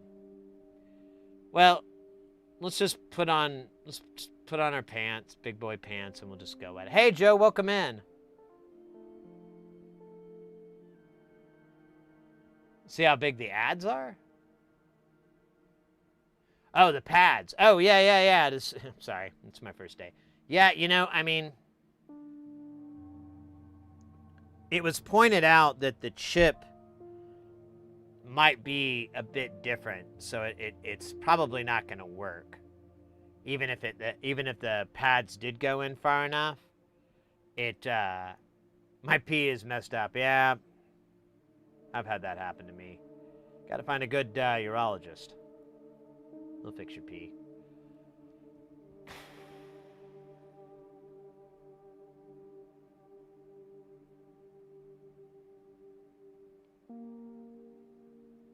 All right. I'm slowly talking myself into this. Since I'm already set up right now to swap out these dips. Let's knock that out first. Hopefully I got the right ones here too. You know, no fucking clue.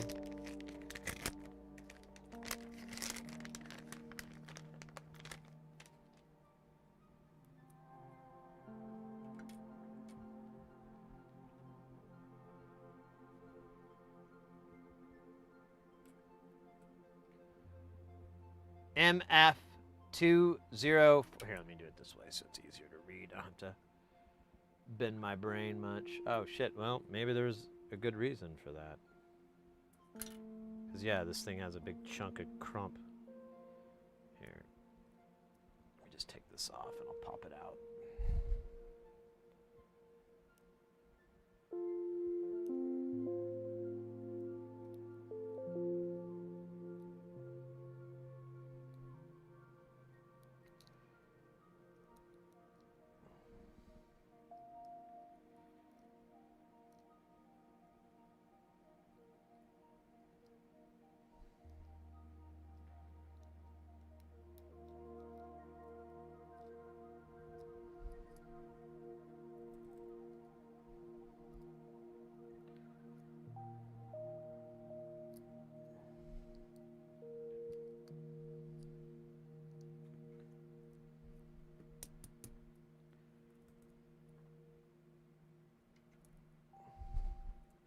Salt shaker. Come out, you little buddy.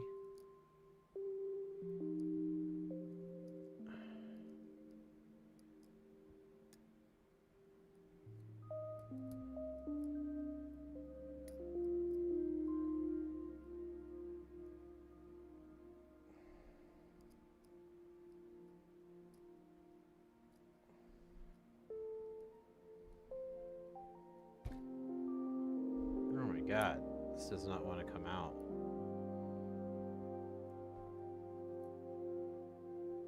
I think they put like little skis on this.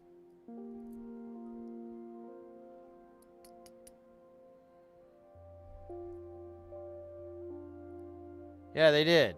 Why they ski both sides? Jerks. Or I don't know if ski is the right word. Ski? Ski, ski, ski.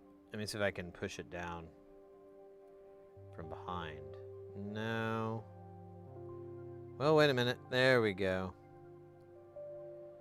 That was way more work than it needed to be. I got gunk on my fucking tweezers. All right. MF2048. Fuck.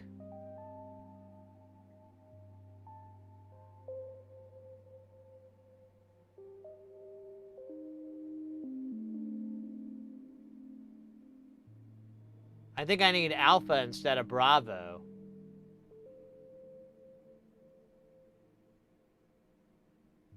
Why do I keep not getting that part of this whole parts ordering part?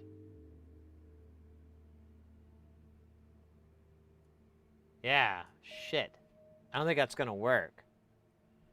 God bloody hell.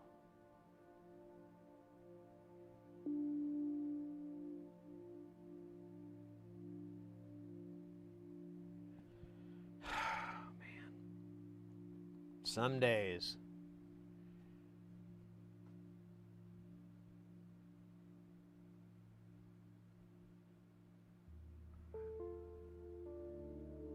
Hit it with a reflow for funsies. I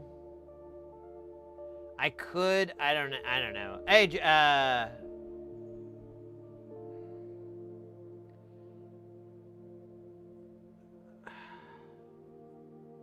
it's just I keep ordering the wrong parts, and it's really kind of bumming me out a little bit. All right, give me just a second. I'm gonna log into Mausa here and get this part number and then see if I can add a letter to it and fix everything. God.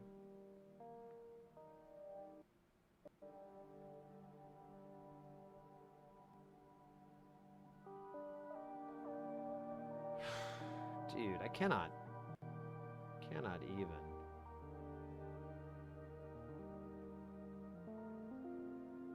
Oh wait, this isn't even this, or no.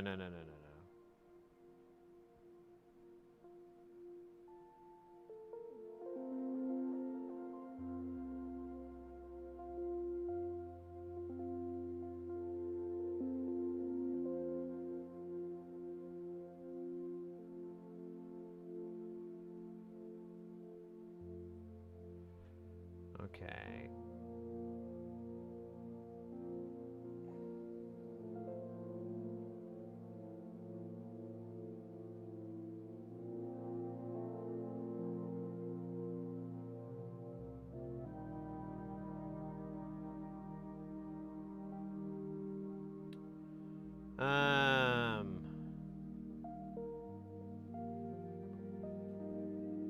I gotta restart this. Oh my gosh. So really all we could do is swap these things, swap the line driver one. And that's my issue, right? It's a 204A, not 204B. Alright, let me see if I can just change this letter here and oops. And everything goes away.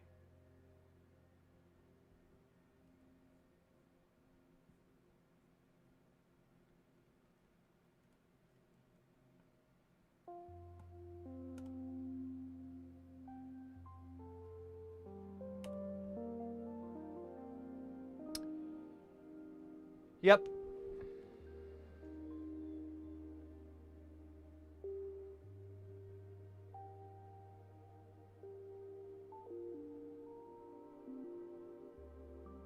Yeah, I don't trust AI when it comes to this particular topic because I don't know what it's basing that information off of. The since it's network related, it's pretty sensitive here.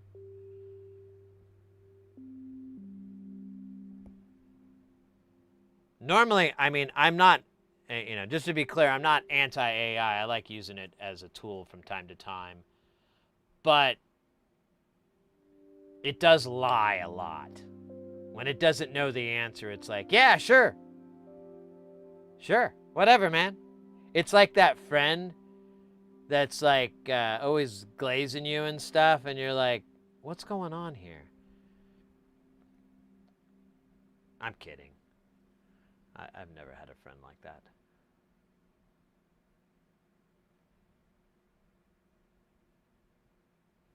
Yeah, well, like I said, Kelton, it's good for tools like, you know, taking data sets and stuff like that and kind of helping to group it or organize it. I don't mind it in those instances. But even then, yeah, it does tend to lie.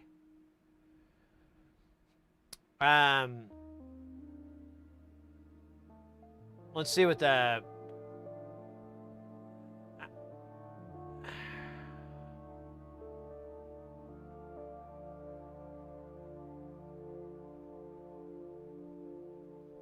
So it does here, this data sheet gives... Oh, no. We're back. So these are different data sheets for this product. So yeah, there's no B listed in here. So yeah, they're being treated as two separate things. I don't know what the differences are, nor do I want to go down that rabbit hole, but they're very cheap. The parts aren't very expensive. I say that, I haven't looked at the price yet. Yeah, they're cheap-ish. I don't mind spending $40, $50 in parts and only using like $6 of them if I can get a W out of this. Like, that's just collateral damage. And if I really want to, I might be able to return some of these. I know I have one package I didn't even open, so I might be able to send that back to Mauser and be like, hey man, can I get my $4 back? And they'll be like, yeah, just ship it back to us for $8. Oh, right.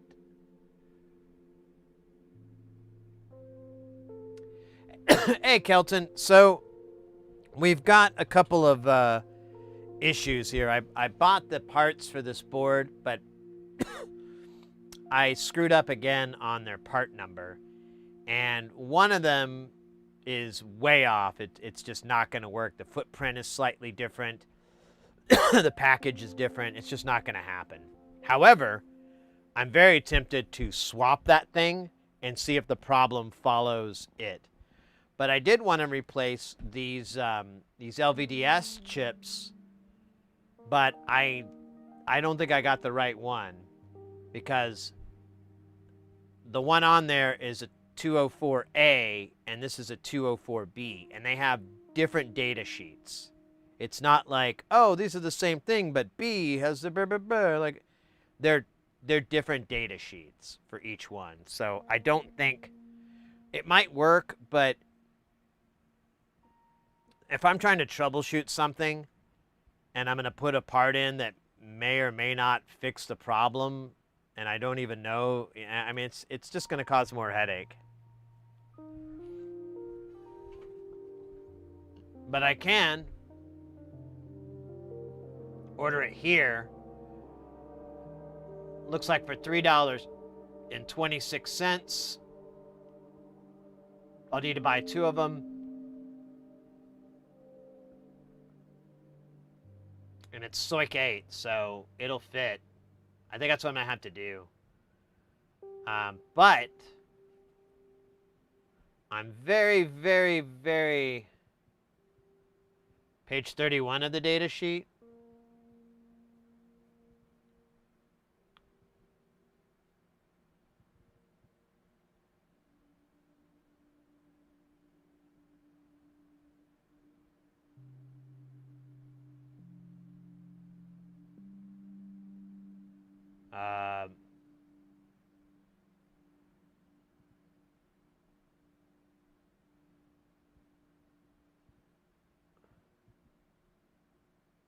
These are all A's, brah.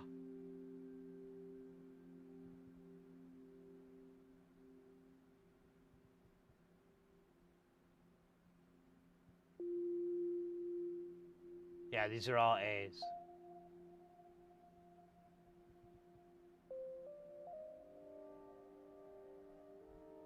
So if we go to the B one,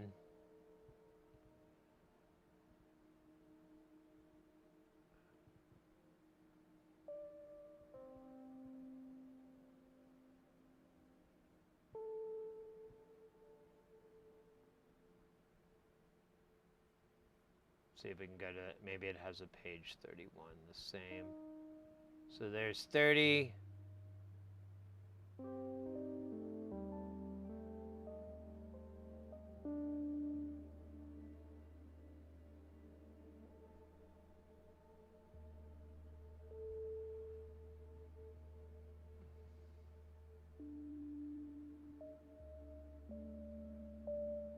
Section 1, last bullet.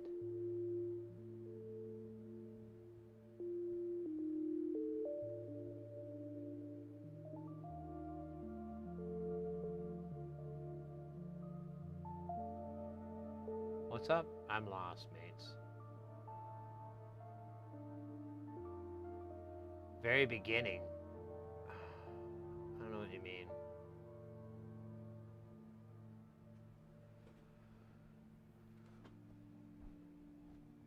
Hey, Sock Monkey, welcome in. We're trying to confirm or deny this part I bought will work in here instead. But I don't know. P1 of the addendum or the very first page? The B is an improved alternative.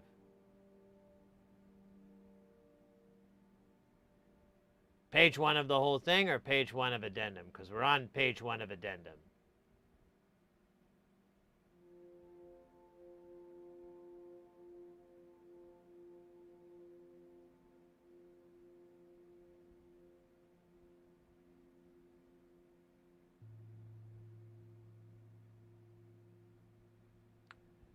This is what this guy is what we're replacing. It's not gonna let me do it this way. There we go. P1, last bullet. Oh, you're talking about the page 1 of the data sheet.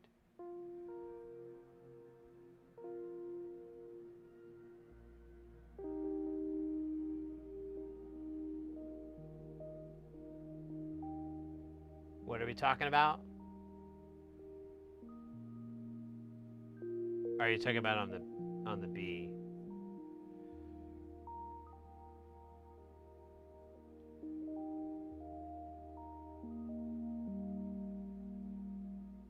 Improved alternative to the A. So, does that mean it will behave the same?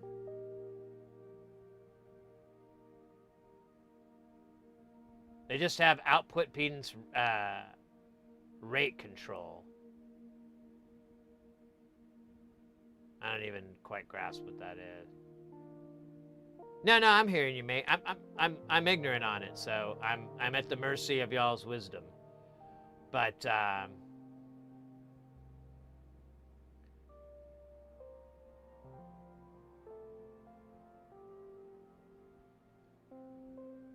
should be better. So the B should be better than the A.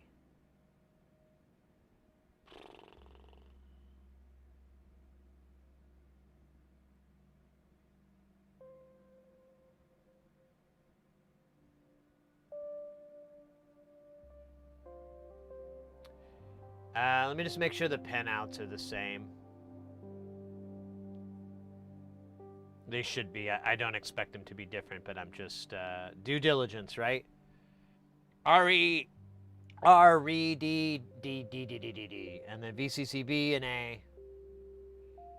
Yep. So the pinout's the same. We're just saying that. Okay, so we're in agreement. This is a drop-in replacement. We shouldn't have any issues with it. All right, you know what? You only YOLO once. I'll keep the parts. So if something does go wrong, I can just backtrack and it'll be fine.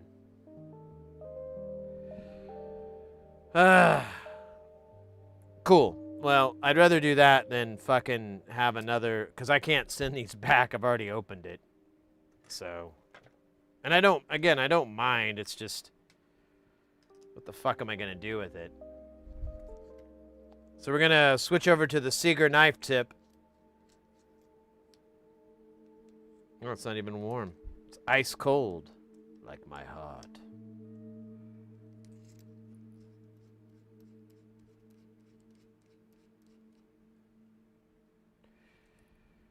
Well, you know what? It's so here's what I'm thinking. Here's what we're gonna pull off for today on this board. We'll swap out that part with a new one, just so we have something new there. And then we're going to do the scary bit of taking the QFN chip that's on there now. We'll at least examine it to see if possibly, I don't think that one that I got though is going to work, because someone pointed out that the revision number is not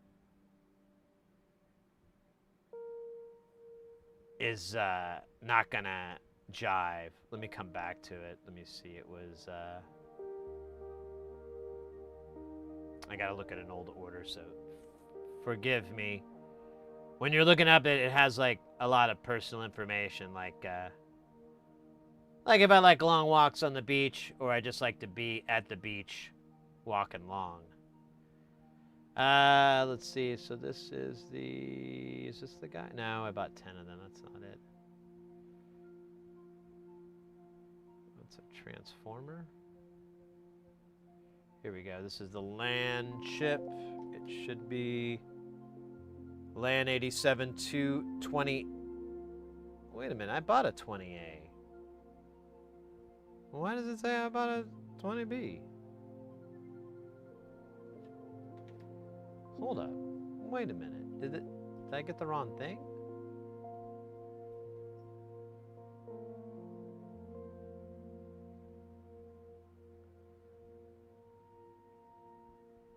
I got 20A. I ordered a 720A.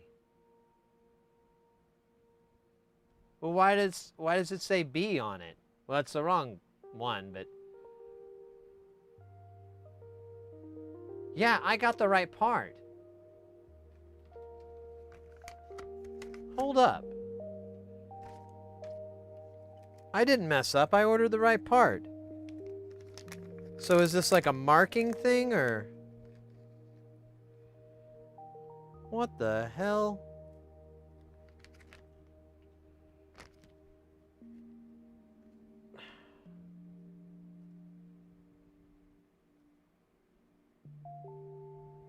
What am I, stupid? How did I get this wrong earlier? I thought it was B. Yeah, everything lines up. Dude. I don't know what the hell. I thought this was the wrong one.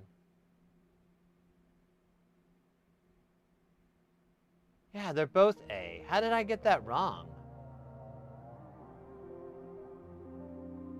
Yeah, yeah. Oh, it's TQF, FP.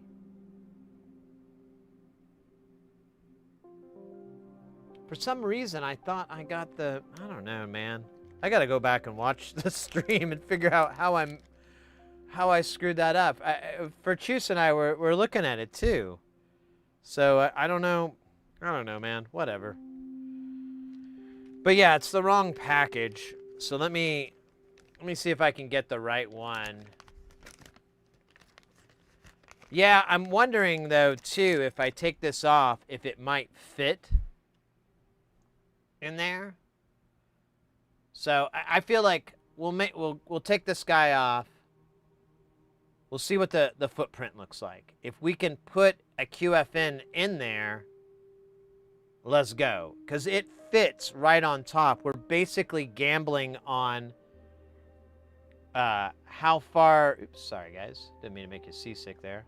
We're basically gambling on how far these pins go in. God, there's like crud all over my tweezer. Oh, yeah, because I was cleaning out. How far these pins go in, because if they go slightly past, like basically to where this bulbous part is, we're golden. That chip will fit on there. But if it doesn't, then we got to get something else. But here's my thinking, and I know I've already said it, but I'm just going to say it again. We'll take this guy off. We'll look at the package. We'll see if we can put that one on. If we can't, our next move would be to swap it out with the working side. Because I genuinely, of all the parts we've replaced, this one is weird. When I measured it, I got inconsistent readings, or I got readings that were different than when I measured that guy. And they were minute, but they were there. Like, I think, like on one pen, on that one, I would get 2.2K. And on the other one, I got like 450 ohms. And I'm like, oh, that's really weird. And I measured it over and over and over.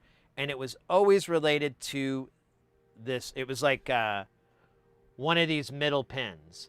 And that jived in my brain of like, that might be how this problem happened, is it saw ESD or, you know, something came down that pipe and hit it, and it caused damage to the chip, or the chip failed in some way, but it's reading that input incorrectly. Yeah, it is tiny. We're dealing with, I think, like 5 millimeters, I think is our size. All right, I think I've talked myself up enough. I'm gonna be sweating. So you know, if you like sweaty man, you've come to the right place. I'll be very sweaty.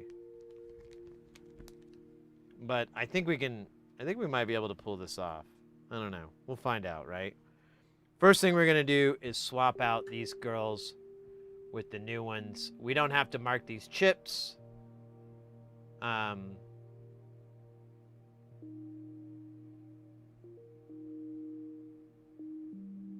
Oh, it's not in production? Hold up. I thought I...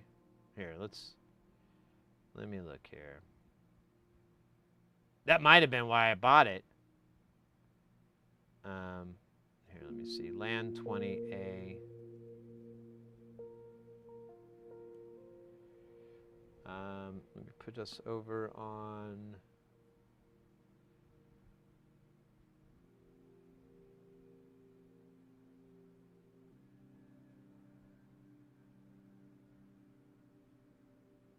I'm not buying it off eBay. I don't have that kind of time in my life. Oh, yeah, you're right.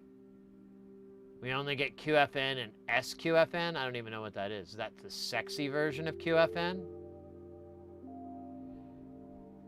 Are you ready for a QFN package that gets you by the gonads?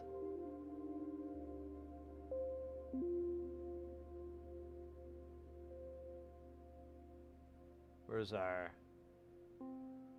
sexy QFN? Oh, it doesn't. All right.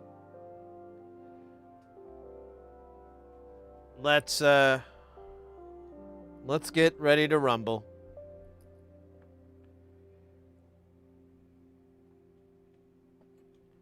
I've delayed this long enough. So let's see. Can I get this to sit here so I can get to it easily? It's gonna have to be down here. That's gonna get the schnoz. Let me see if I can get a little more breakdancing room. Yeah, this will work nice. Nice. I'm gonna do that so we get a different angle here. Yeah, we can kind of see it better.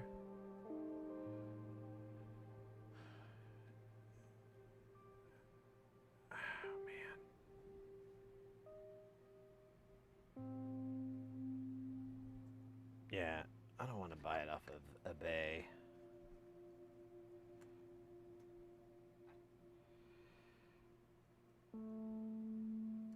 Let's take these kids off first, and then we'll put the chips on. Where did I put the other one of these? Let me...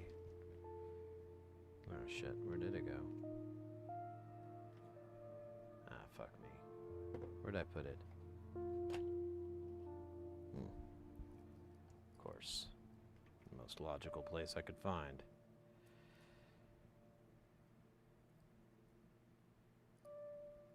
Okay, there we go. We got both of them out, and I already misplaced the other one. God, what is going on today? Oh, there she is. Okay, so we're gonna put these guys right here, so we can grab them later. We're gonna take these two guys off, and then we'll go from there. Iron on. I don't think I need to do 480 right now. I'm gonna mix this with leaded and just hit it with the old knife tip, and we should be all right.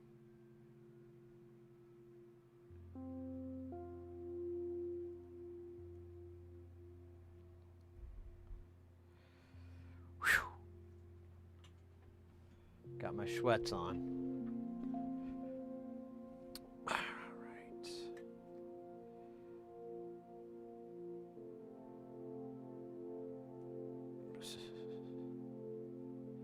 My fine wire solder is like knotted itself.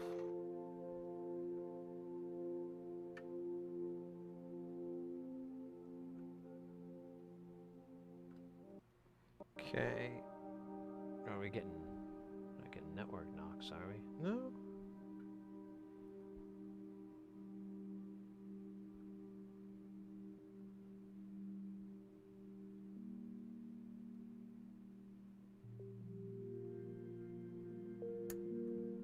Huh.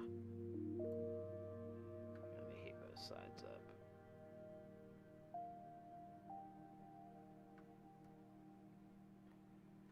Turn the fan on too.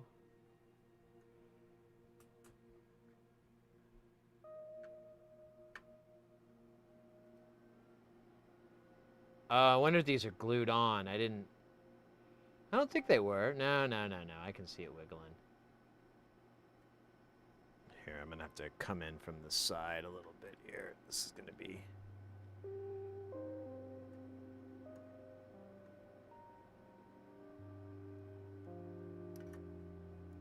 Oh, shit. Okay. Oh, maybe it is glued.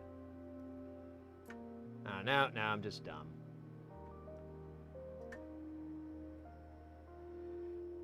It's a stupid box here next to it that is such a pain to take off that I'm not gonna do it.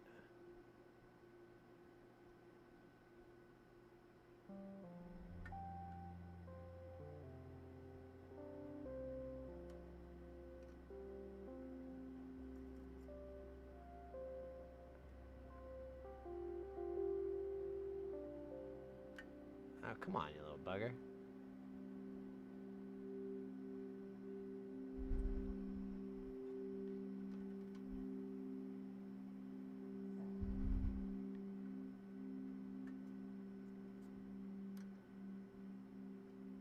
Alright. You didn't solder back on, did you? No, good. One down. One more to go.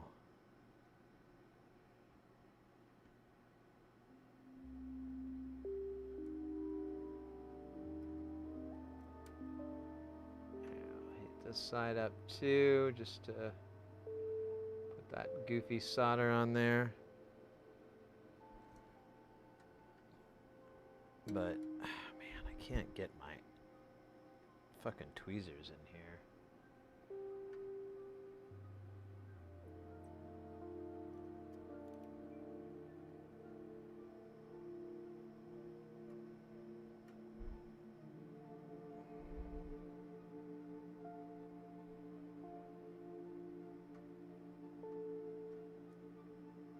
Go.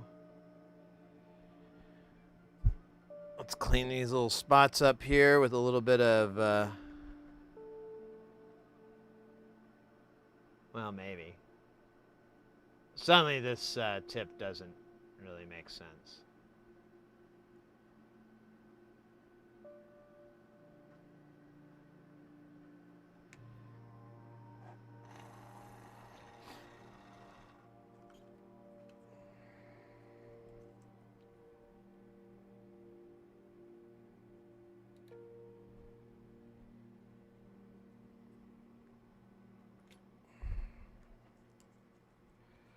Alright, let's desolder it.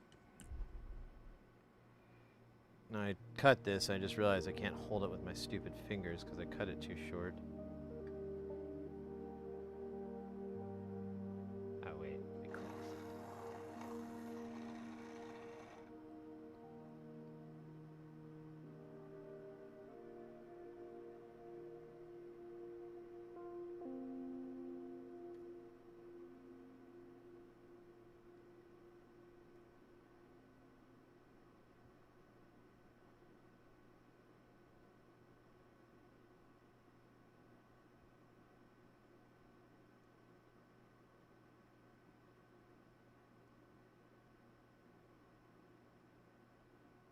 Ah. Come on.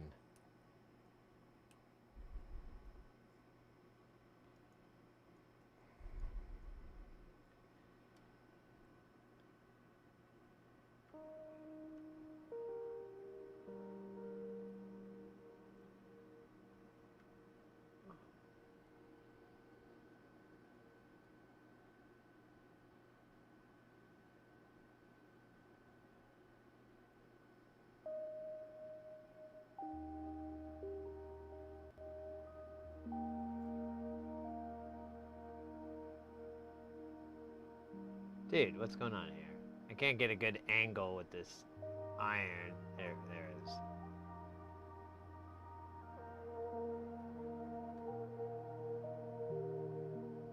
There we go. Oh shit, there's still stuff down here. Son of a bitch. You son of a bitch.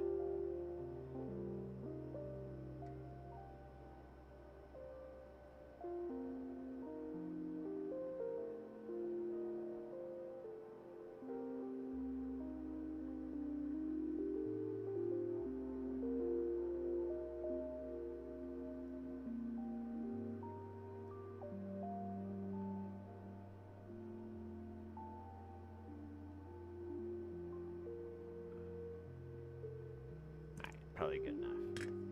Clean this area real quick, and then we'll flow on a new piece and do it again for the other one. It'll be Freaky Friday, sort of. Oh no, wait, that comes later. Actually, we're doing our Freaky Friday bit. Where's my bloody scissors? Tronics, I was away. Does the DJ thing work now? It does. That is a W for us today. That is a W for us. I'm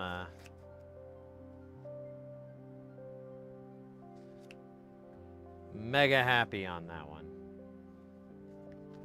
It took a while. It took a lot of trial and error, a lot of stupidity on my part. But hey, you're only stupid until you figured out that you're a dumbass. Wait, that's not the lesson. It takes two to make a thing go right. There, that's the lesson. It also takes two to make it out of sight. Porphyry, well, I just live for 20 minutes. It was a real masterpiece. Oh, shit, mate. Am I following you? I don't know if I am. Looks like I might, but let me double bubble. I am not. Now I am. Did you leave a VOD? Oh yeah, there we go. You got 24 minutes ago, 19 minutes and 27 seconds. All right. I'll check it out. Maybe sooner rather than later. We'll see. I need all my brain weasels left inside me to do this repair here. I don't even know if we could call it a repair.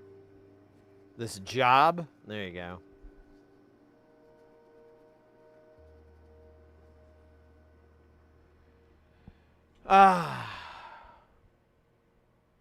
Mighty in soul.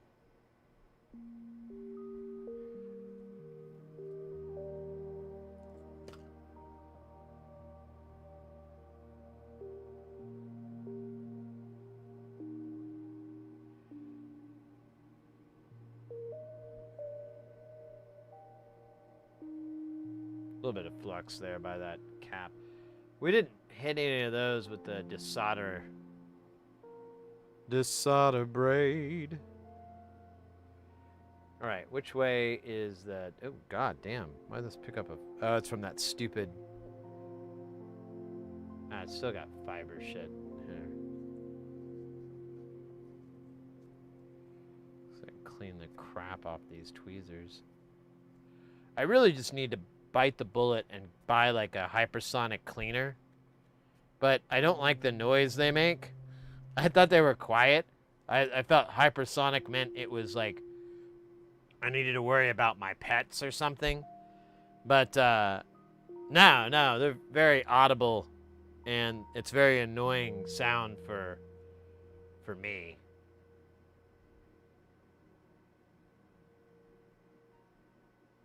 So I'd like to just get one where I could put it in the garage outside or something like that, so I don't have to listen to it go meep, meep, meep, meep, meep, or whatever its fucking noises are. Made a really dumb patch mainly to confirm things work. I fried out the dealing with it all. I figured out the dealing with it all day, and currently also feeling the mellowing effects of an oxy My shoulders and neck have been... Oh, yeah, I hear you, mate. Ultrasonic things are noisy, how the industrial ones are more so, I bet. Well, I just need one that's kind of big enough to where I could fit my board holder in. And that's kind of large, and so...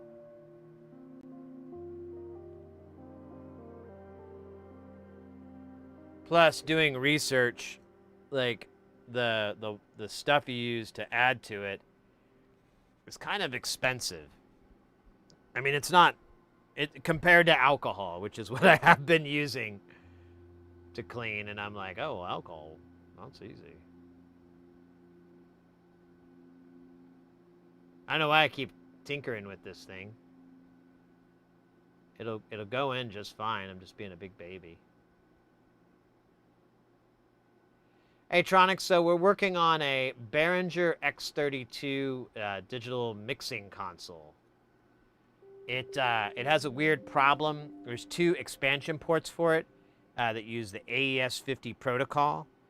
One of them works fine. The other one has these weird anomalies, and I've researched on and on throughout the internet, and the only thing I can find is people posting about having the same problem with 0 replies. So I'm on my own on this one.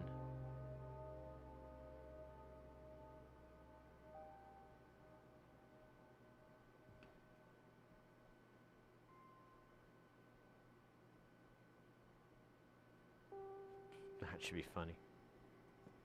I think I can use regular size solder here for this job. We're still going to use the knife tip here, although I probably could switch back to the bent conical. Here, let's come down so I can... Yeah, might do that. See how hard this is.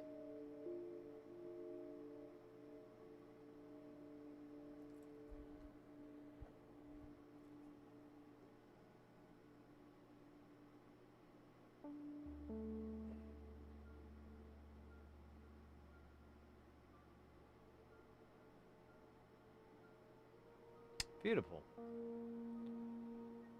Let's put a little bit of goo on this to make it easier.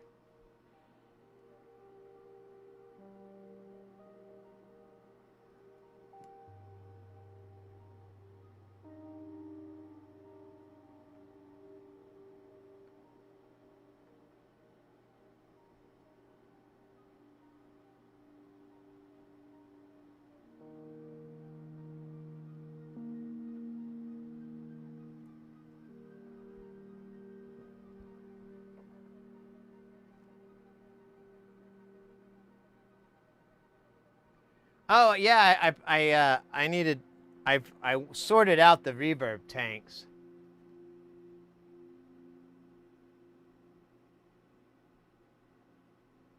Nice, nice. I noticed one of the tanks I got, it wasn't quite to spec. Is basically like the output was grounded, but if you look at those this isn't going to work. If you look at the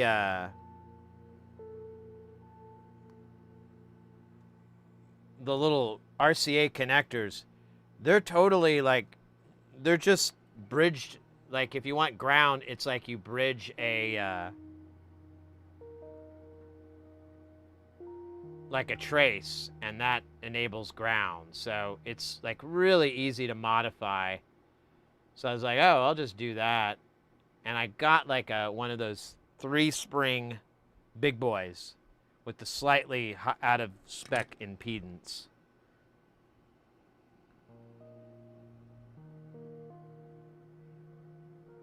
Because like a little bit of it's just like an experiment to see if it'll work or not.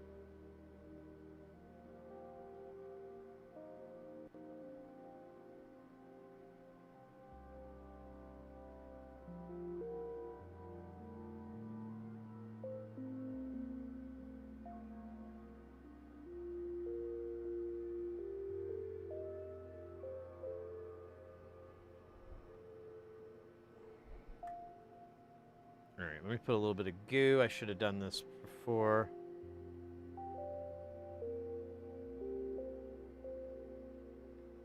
Alright, let's see if we can...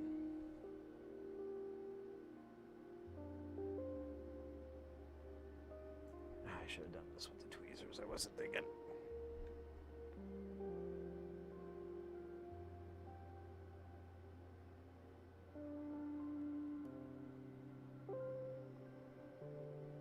Right. Put a little bit of goo down here. Girl, come on.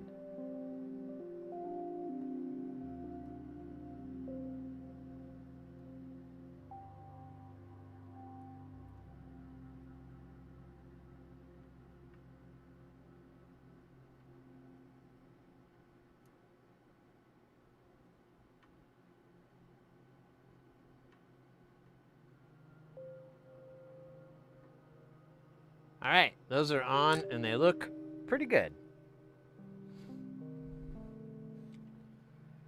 What time is it really quick? Oh, you know, let me, I gotta go check in with the missus really quick just to see if she wants some food or stuff like that. I'll be right back. 2 shakes.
All right, thanks for waiting.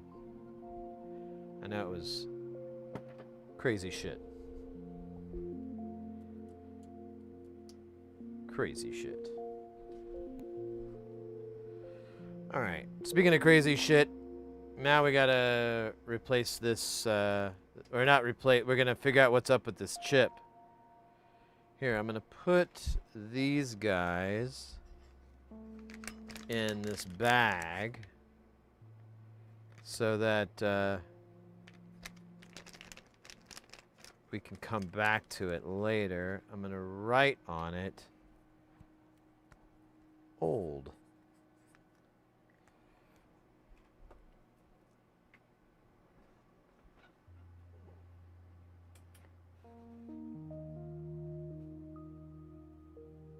Shorter 3 springs.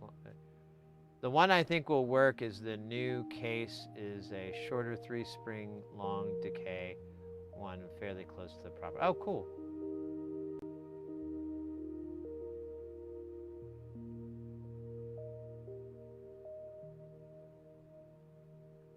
What are those chips?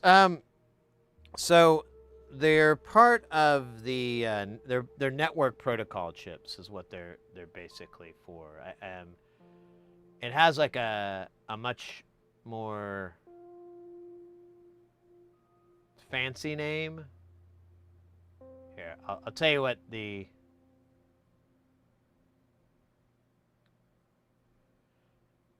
this is a, oh shit, it went away again. a multi-point LVDS line driver and receiver or transceiver with IEC ESD protection. You know, it's part of the network thing. Yeah, it's part of the network chip. There's two halves to it. One is these pairs of chips. Here, let me go to this. These pairs of chips here, and then the other is this QFN here. Or QFN, or it's not, it's TQFP, but we can't get those. I didn't realize that until we started researching it today. But we can, what we can do, because there's two ports, there's an A and a B. A doesn't work correctly, B does.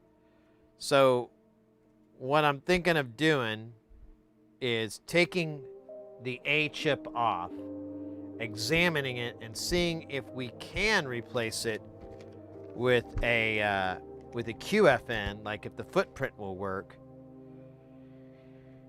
If so, we'll just go ahead and give it a try and drop it on. If not, then I'm going to swap the two chips and see if the problem follows the chips. See if now port B doesn't work, but port A does.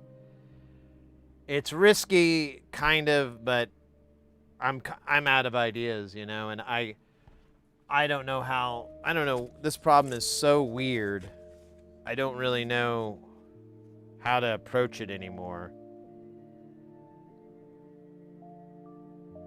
And the other issue is we can't get that chip, like it's not in production anymore.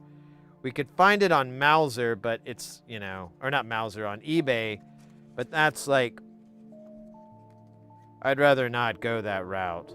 So I'm kind of hoping this TQ or this QFN will fit this TQ. But I don't know.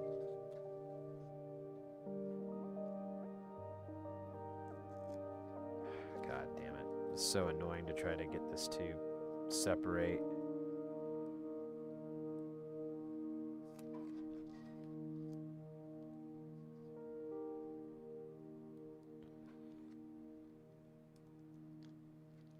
There we go. All right, so we'll need a couple of walls here to build.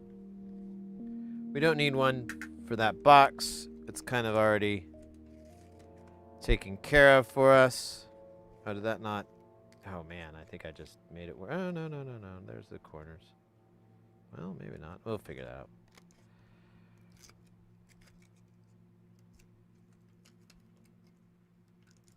I really don't want it to hit these caps. Oh, you know what? I could just bridge it across there. And I don't want it to hit this plastic connector. So I'm going to come at it from this angle, and it's going to blast across here, but still. Don't want to pop. Don't want to pop those caps. I think I have a replacement one, but these are all part of the output driver section, and I really don't want to F them up.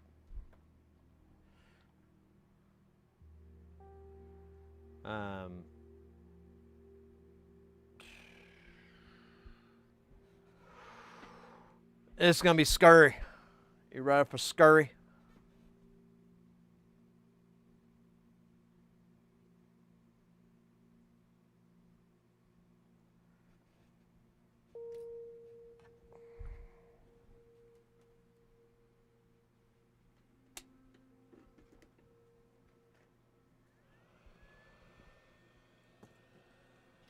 Oh man, this may. Yeah, we can do it. You know, if we aim it a little bit at the box, we'll be all right.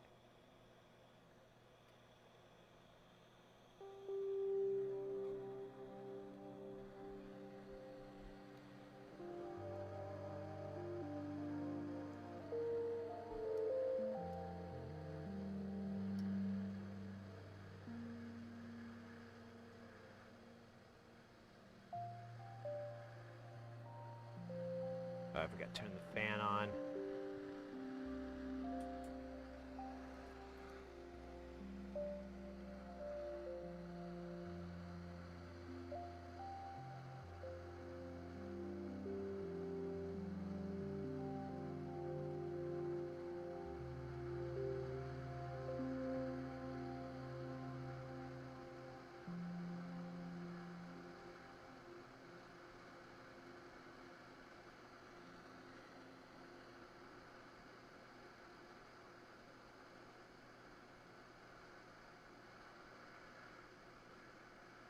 Here we go. Come on, all of them.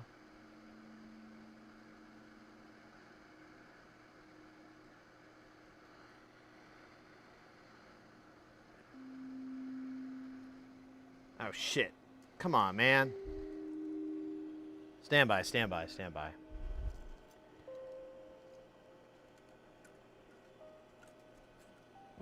Shit. Because this is why people like Captain Tape.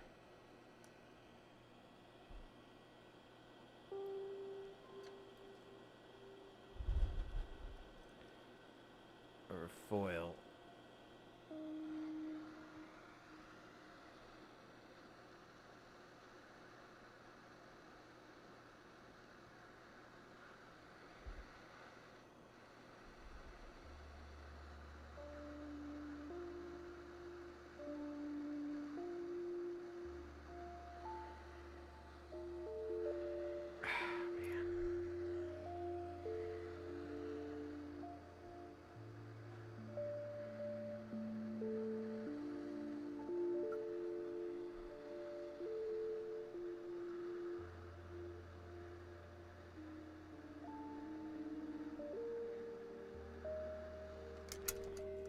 Oh, god damn it.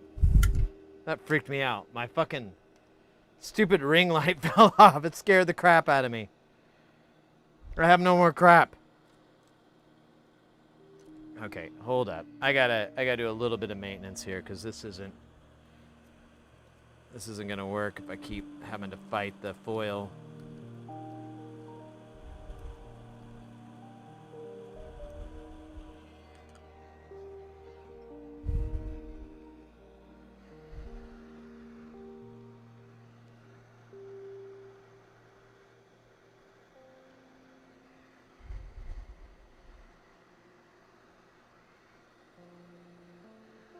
Oh, shit. That's right.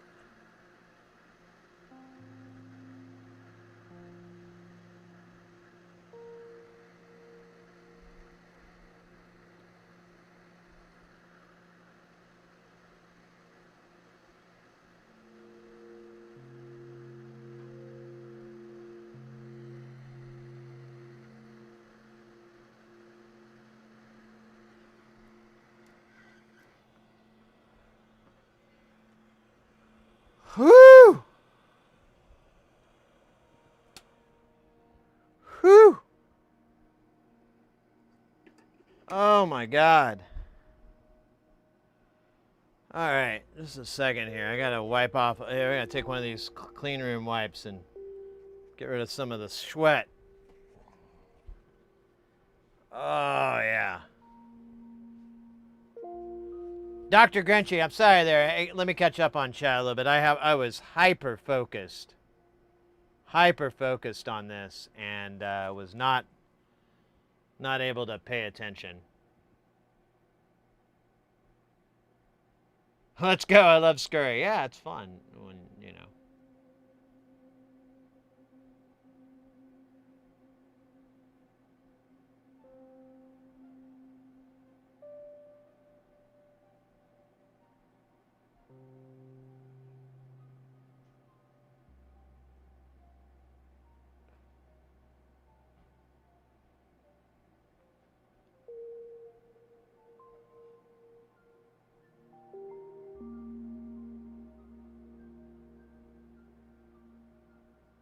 No, it's too small. You can see there's that much solder is there.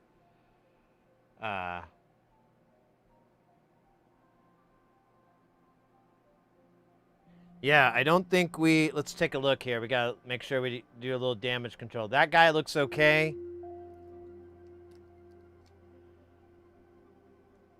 These guys look all right. That was my only concern. That was my big boy concern here.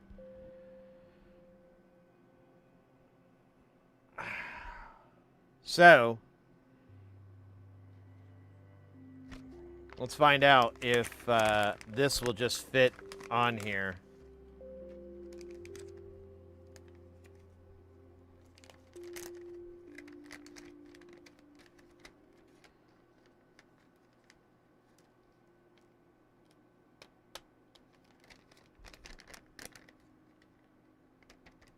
Oh man, there it goes, and okay, good. Kind of looks like it'll work.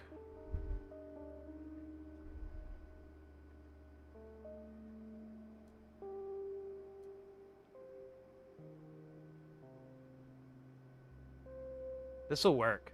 We could put this in.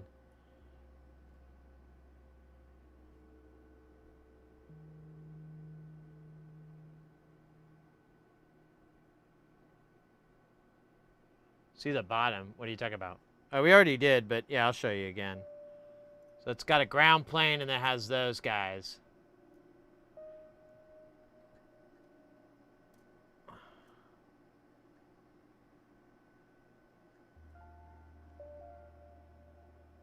No, you're all right, mate. I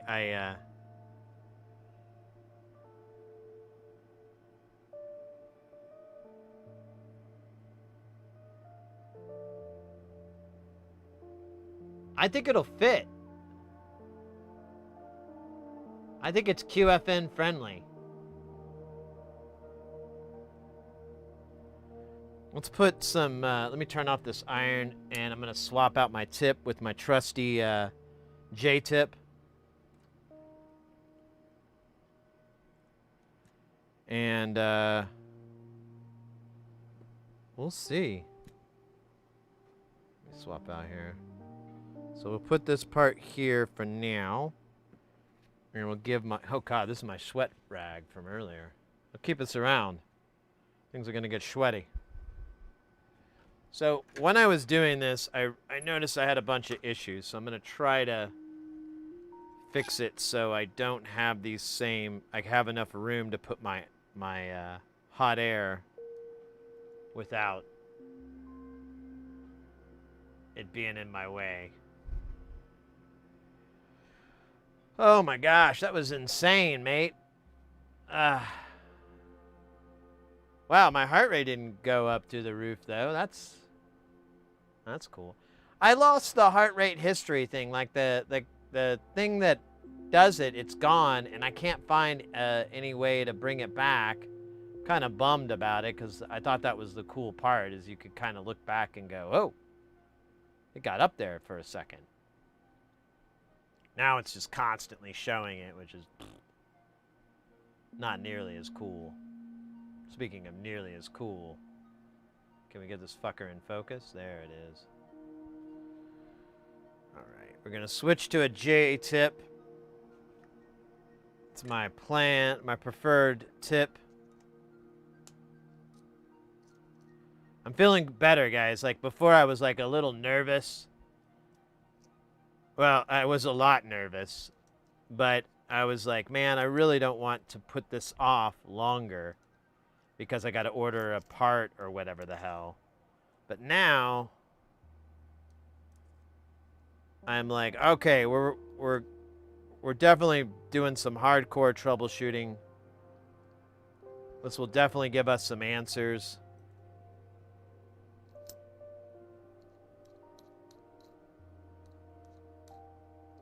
I'm hoping it just takes care of the problem. If it doesn't, I guess my next course of action would be to reach out to my buddy who repairs this stuff all the time. But I love him to death, but he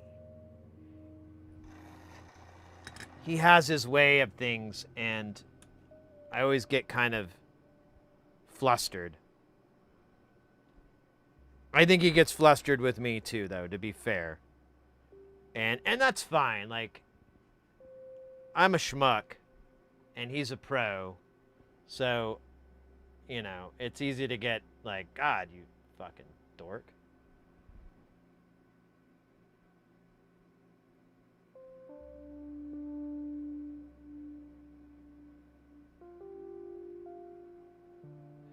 Oh, I've got, so I'll throw out the technique that I plan to use here, and I've seen it several times, so I'm basing it off of that. This comes from Northridge Fix and Lewis Rossman. So I'm gonna try to avoid these pads because they always hose me, the center ones. We could, I don't know, we could try, but I think that's probably plenty of solder on there. I'm gonna re-tin these guys here. Just put regular solder on it, like leaded solder, and then I'm gonna position it on there. I'm gonna heat it up. We should see the edges state change, and once it's kind of locked in, I'm gonna give it a second to cool. Put my tweezers on top of it, apply a very light amount of pressure. And then, you know, and of course, it goes without saying, we're fluxing in between all these sessions. And I'm going to hit it again with the hot air until it presses down, and then we can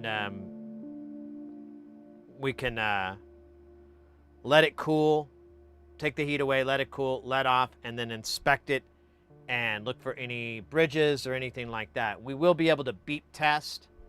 So we can beep test this. All these pins pretty much, obviously these ones up here, they don't do anything.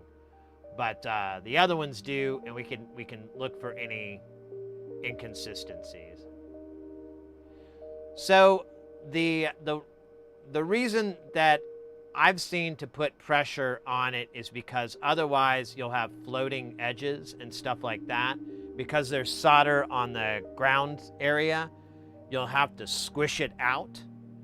And because there's flux, it's going to only attach itself to the soldering ends.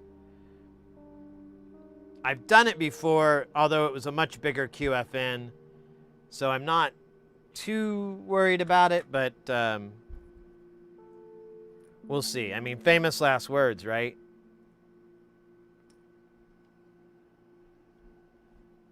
Wish I had something to put my hand on here. Let me see if I can put... Nah, it doesn't really... There we go. It's a little bit better. Let's drown this in flux.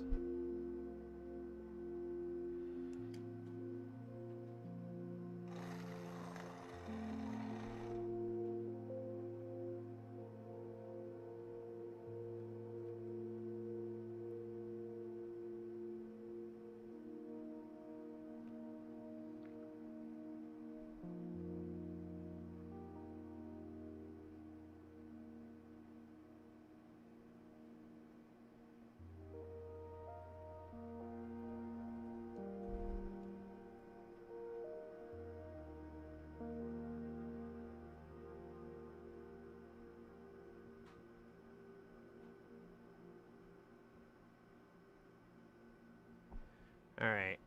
I'm not gonna solder the ground part because I think it'll be all right. I think I'll live. Let me catch up on chat.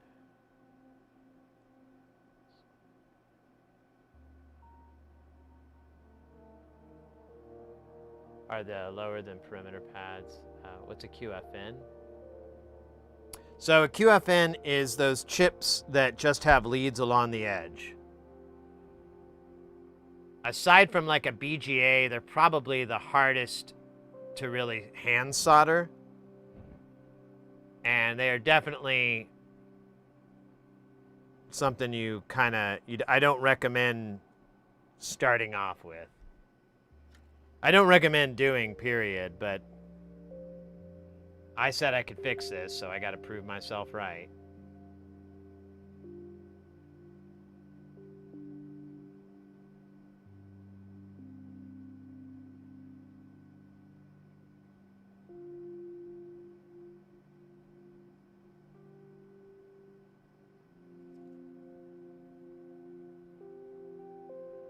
DeGrinchi, I feel like if I was to attempt this, I would need like 10 cups of coffee to calm the nerves. Yeah, I'm thinking about taking up smoking. Just start chasing cigarettes down to calm myself. I think I got a pack I hid here somewhere 20 years ago when I quit. Start taking it up. Let's go.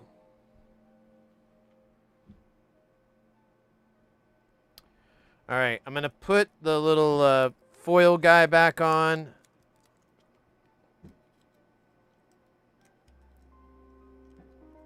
Maybe.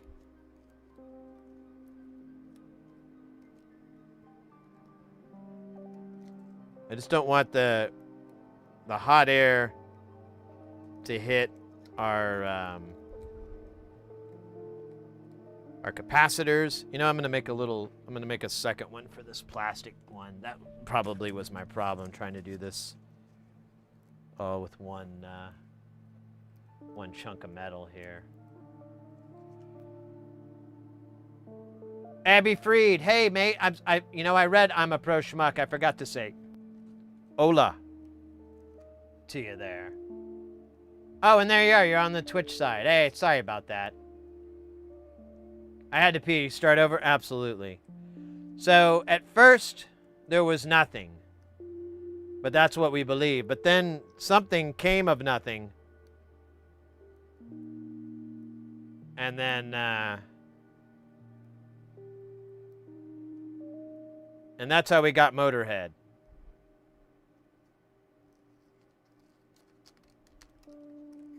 Hope that settles it up for you.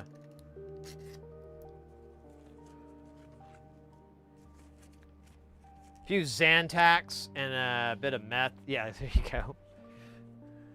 What's that meme of the guy like smoking? Like taking a big hit off a cigarette and his eyes are like as big as saucers.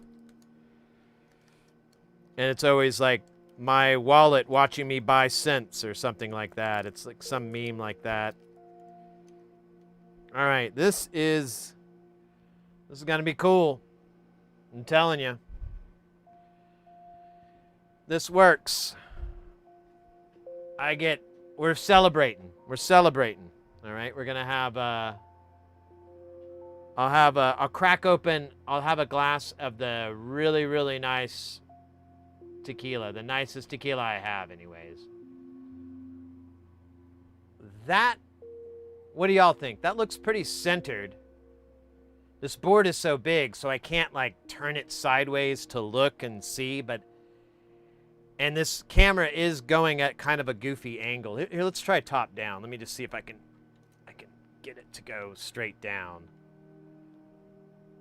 Oops, where are we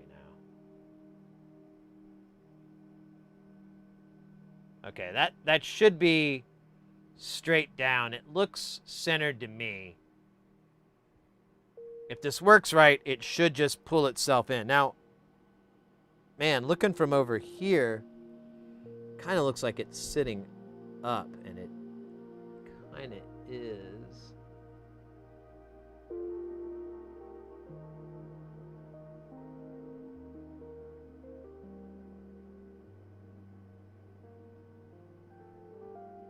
Wish I had a board warmer.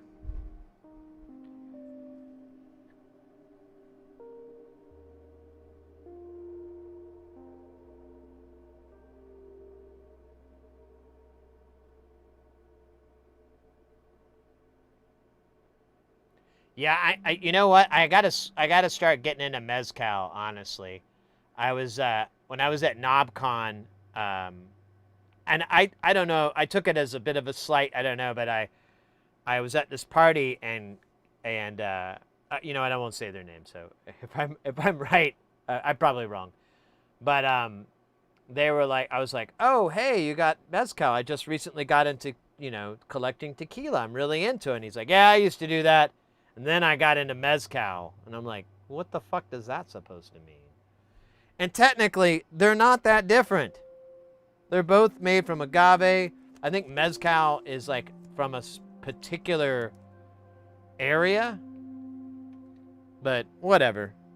Either way, I've been loving collecting tequila, and I've been loving finding like all these like unique flavors and stuff like that. I had a buddy one time. He got me this one bottle, and it was like it was one from the I really like from this one distillery and everything, but it was like the high proof version, and I was kind of scared to try it, but they just like took care of that Band-Aid. Probably one of my favorite high proofs. There's a couple of good ones out there, but that one, like, it has so much flavor, and there's so much going on afterwards. You're just like, because that's what I like about sipping tequila. I'll have a little sip, and then I'm like 5-10 minutes before my next sip. I really just like to enjoy the flavor and you know, flavor town, really. Slow suffer search engine just hit it. Yep. Laser precision. Do you any I don't know about that worm thing. I feel like that's like that's certain types or certain brands or whatever. I'm not really into that. Jalisco Mesco, yeah, for agave uses blue agave. The only real difference is the worm. Oh, really? So it is the worm. I don't think there's had a worm in it though. I haven't seen any though. But again, that's something I haven't gotten really deep in. Monte Alban is the best mezcal to get started with. Buy a lime or a lime juice ball to go with it. Yeah, I like to drink this lime carbonated sparkling water. I'm gonna put that on my to-do list here. I have mezcal.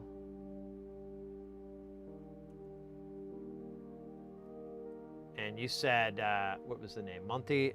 I think that might have been what he had actually. Now I gotta go look at my picture. I don't want to spend too much time on this because I'm inadvertently just trying to ignore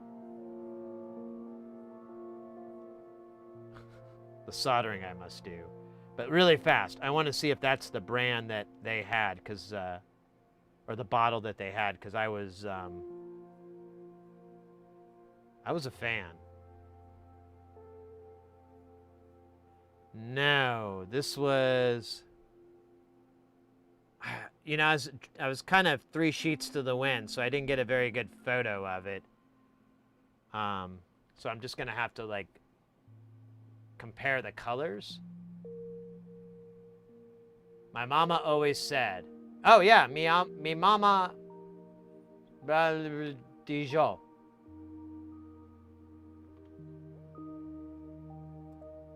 All right. Well, at least I have that part, which is nice.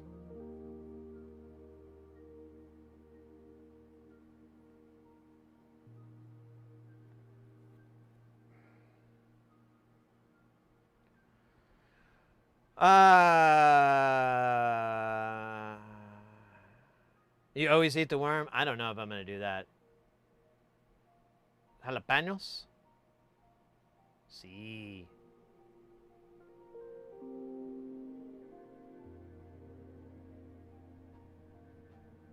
You can't get mezcal without a worm in it, really? Well, it didn't look like there was a worm in that bottle, but you know what? I didn't pull it out and see. I had some illegal mezcal Joven a few weeks ago, and remember that I don't like mezcal. Oh. That's too bad. I don't know. I'm gonna try it. I like tequila. And mostly it's for the flavor and kind of the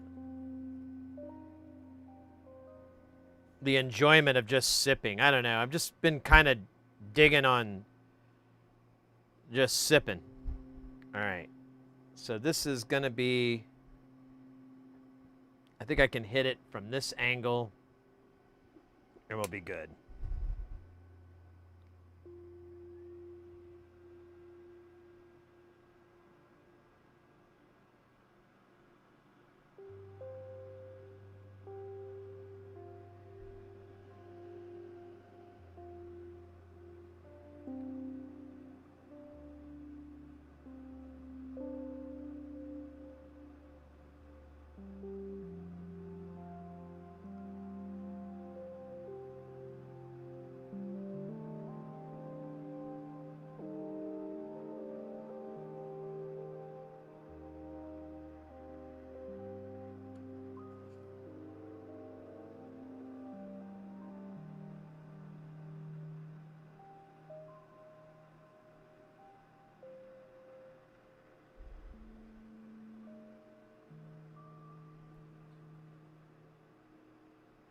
feel like it's off. It is off. Trying to get a spot on this board that I can place my hands for stability.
Fuck.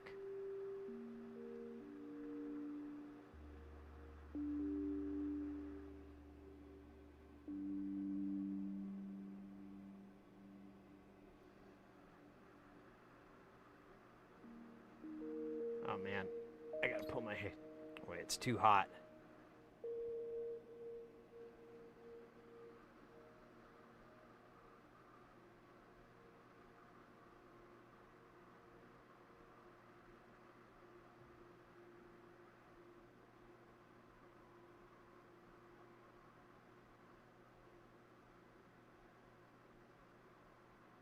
Ah!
Man, now I need a shot after that.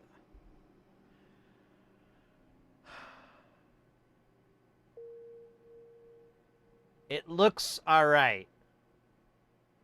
I feel like it's a little crooked, but I can't tell. I'm gonna let it cool down. It might just be my angle, you know? All right, let's get the drying pad out.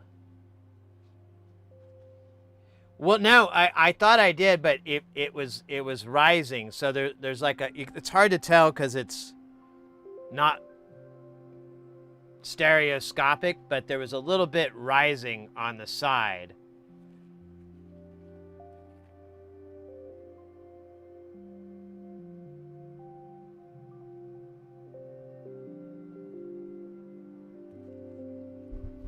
All right, god damn. Oops. Let me I gotta let the board cool down a little bit more because it's so hot and I don't want to touch it.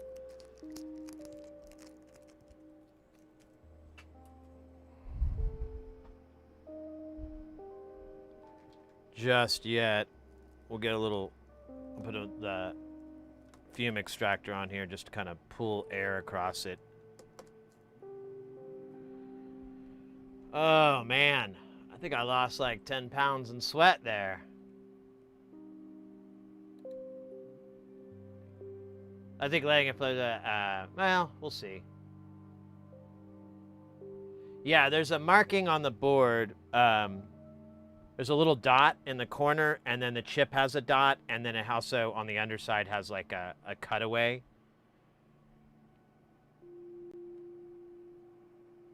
I'll show it here in a second, but there is like a marking for orientation. And I noticed it with the old chip, like it's the top left corner on that old chip.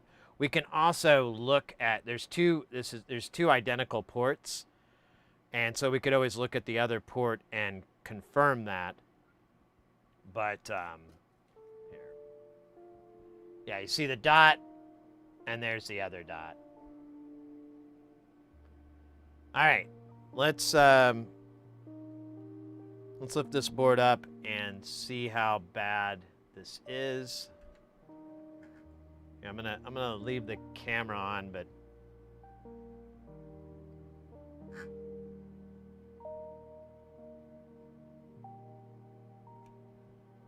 let's zoom way the fuck in, because I really gotta look for any teeny tiny mistakes.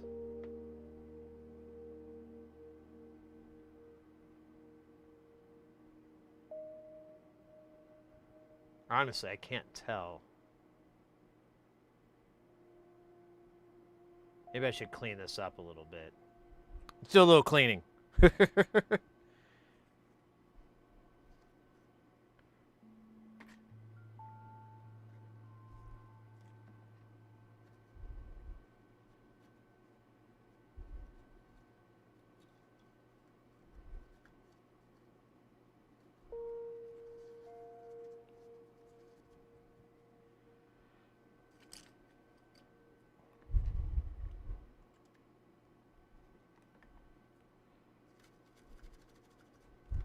Kill the fan.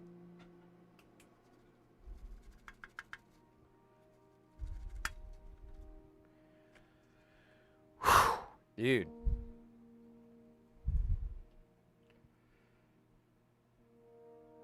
Let's see. Oh, we're too far over.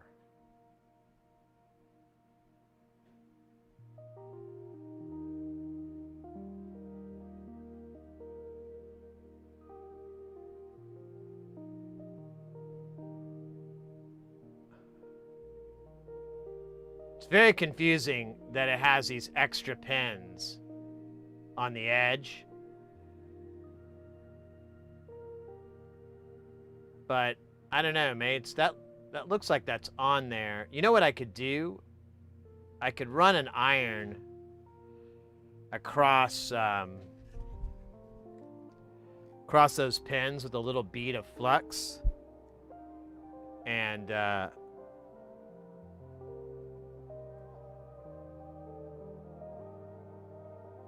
maybe shore those up a little bit. Here, I gotta do this.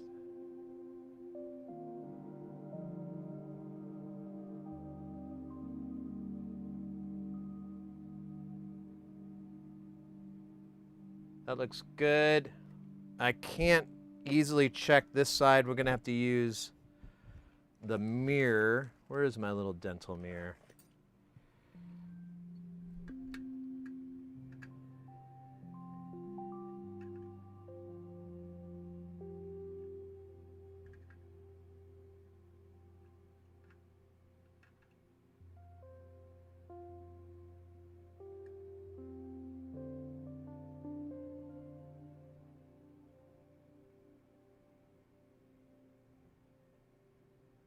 That actually looks the best.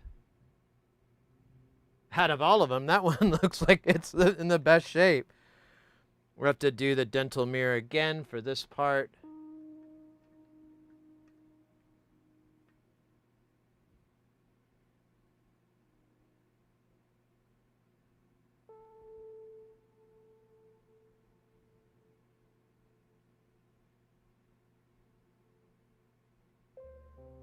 Looks pretty good. I think I'm gonna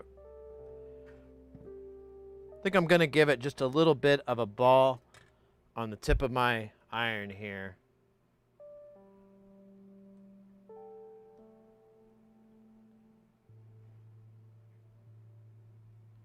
just to be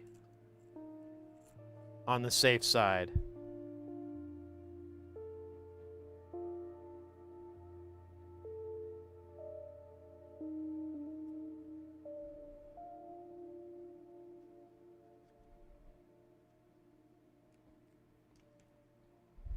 Put a little bit of that leaded goodness on there. God damn, mates. This is like, I've been putting this off because it's such a nerve-wracking thing. And I know I can do it. It's one of those things where, like, you know you can do it. But what if you can't anymore?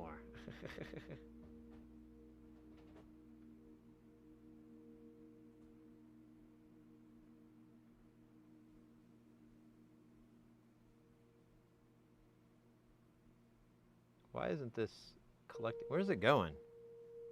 Oh, shit.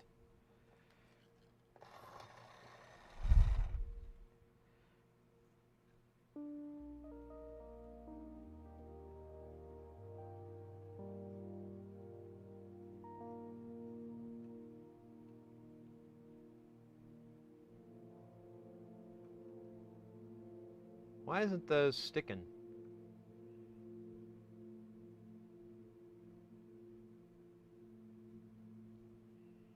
I mean, it looks like it's mechanically there.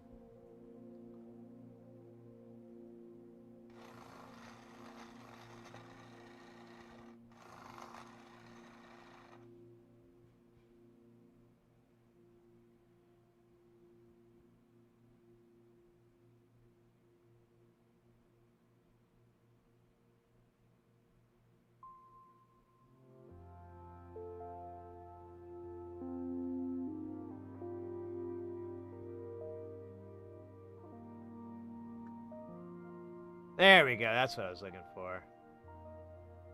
Well, not that. Actually, I don't know if I can get my tip in there. Maybe that's the issue.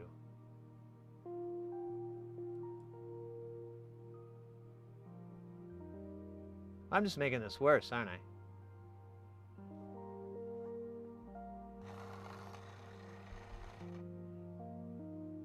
Oh, shit.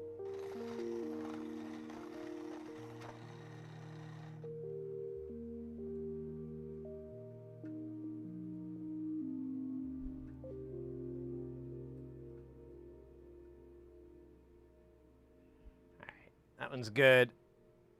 I hate to do it to y'all, but I'm going to do that to this other side, too. Let me hit that spot a little bit tighter. One more time.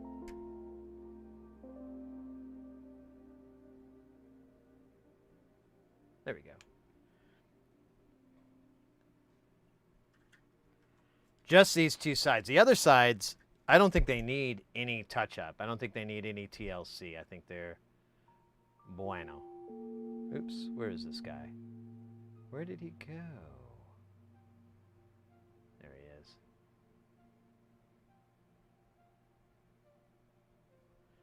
Now this will be a little bit trickier because I'm at a weird angle.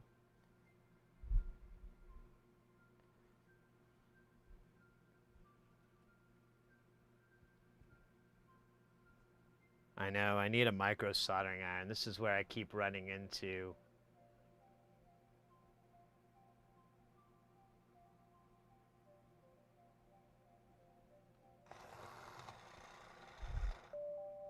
Those honestly don't look too bad. I think I may be slightly...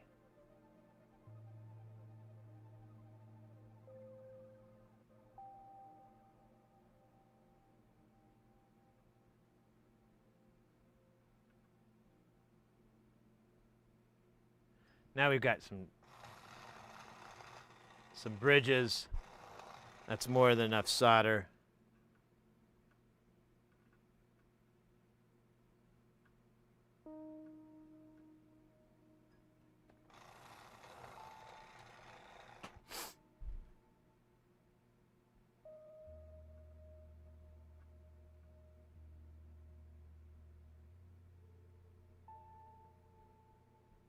It's kind of losing. There we go. set it to max bright? Yeah, damn. I think it's just the goo is making it hard to see.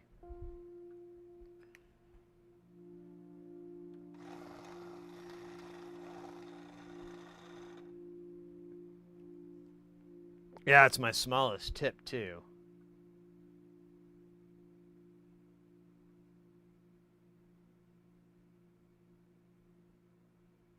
Just want the solder to come over here.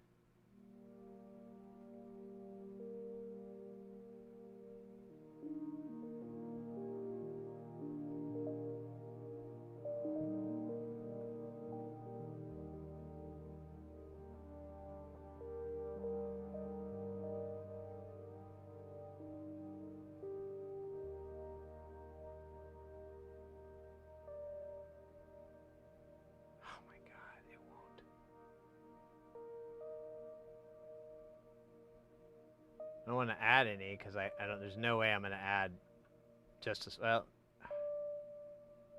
Okay, I'm happy with that. I can see it pushing up.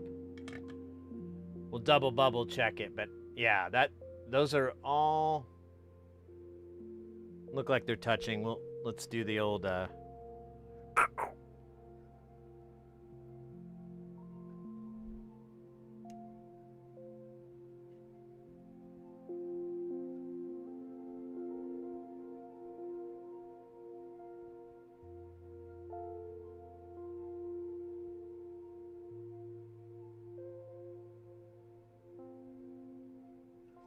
It's hard to tell with the light.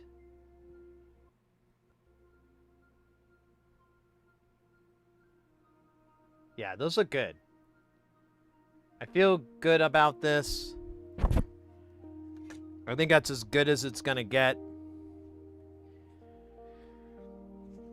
Hopefully the QFN and the TQFP or whatever is gonna be identical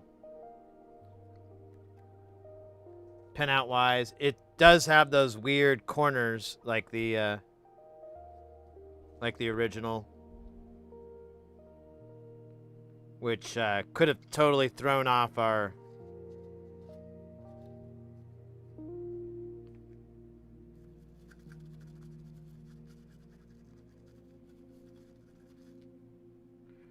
God, there's so much flux here.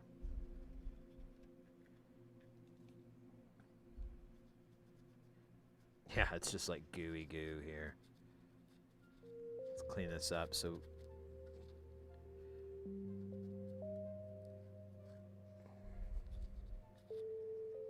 well, you know what? I kind of put flux on that one side. I don't know why I did that because I never used it.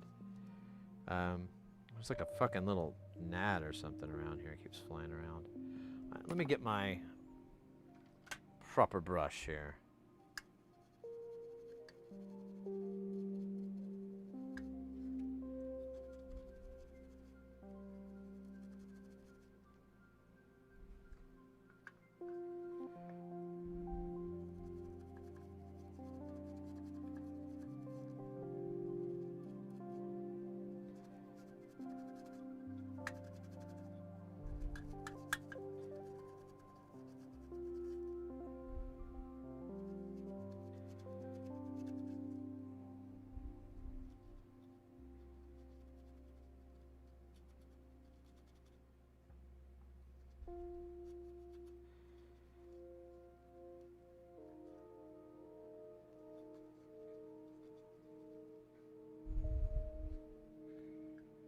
There we go.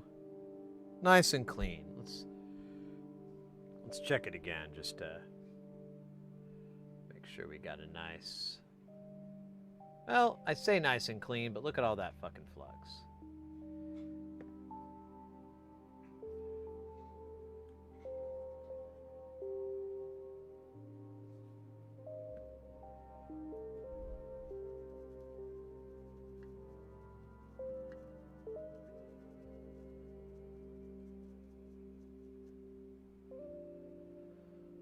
I can't believe I did this. I'm a little proud of myself. Oh, and yeah, that's right. I get a little tequila. Now, I'm very sorry to tell you guys we won't be able to test this on the stream. It takes like a half hour to reassemble this, and I'm not going to put you guys through that hellhole. Man, are those... Wait a minute. How... Or does it go... So that's as far of an angle I can get before it cuts in.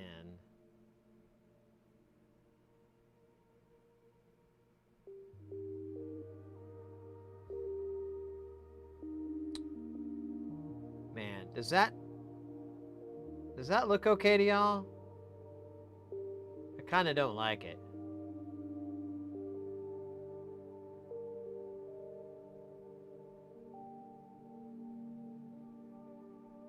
It's 2 days removing tripods, mounting LEDs to tablets. Ugh. Hey, Luke Sidewalker, welcome in. I almost want to put a little bit on there.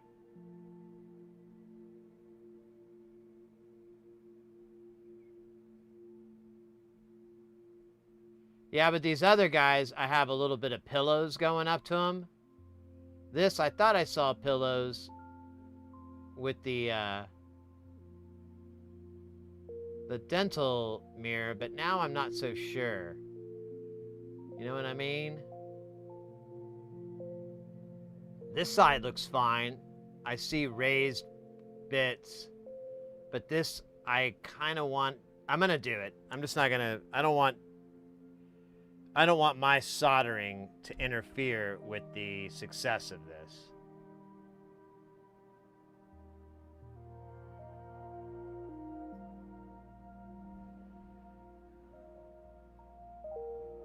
The YouTube stream, it looks better. That doesn't surprise me. I was there's this one cat I watch every now and then, and he's playing Destiny, which I love the hey Joe, welcome in, by the way. Clean the flux off. And I was watching him on YouTube, but like all the chat and everything was on Twitch, but I just popped the chat out and put it off to the side so I could have both, because I was like, man, it looks better on YouTube.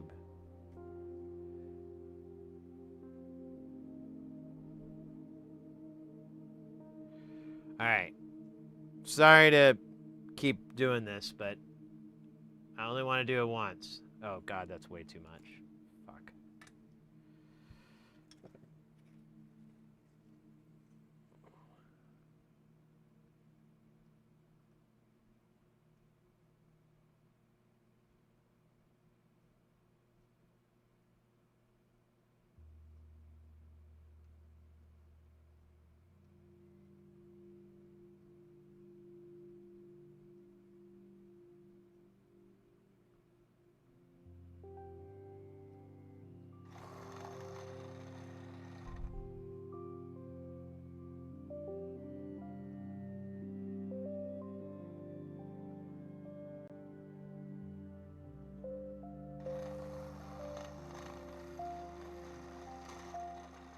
I'm upgrading my workstation tablet because they're in the basement and we're much too dark.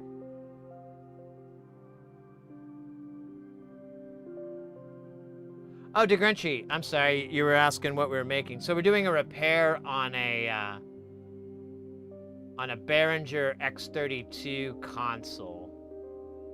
It has this weird issue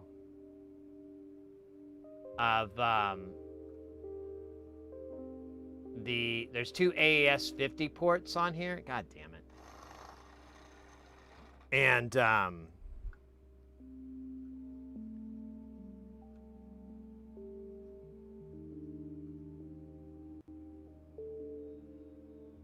none of them or one of them works, one of them doesn't. And we've troubleshot the hell out of it. And I've just been replacing parts at this point. And so we just replaced all the parts that we really can. And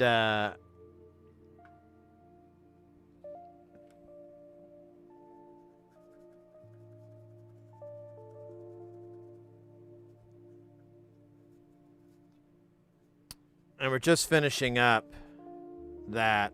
Let's see what that looks like now. Yeah, it looks good.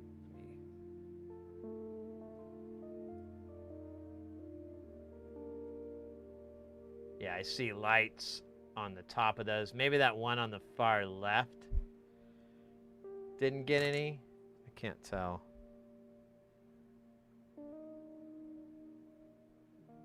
Now it did. So now they're all good. That's not a short, is it? On the 2 pins in the middle?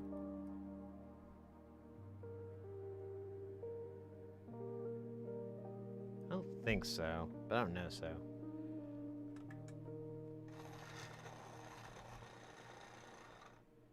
Yeah, I can't tell, so let me just hit it one more time.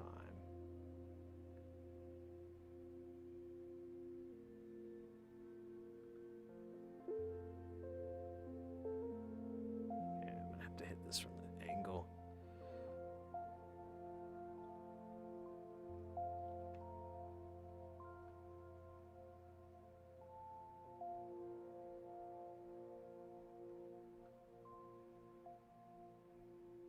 Okay, I think those are good. Let me hit this guy.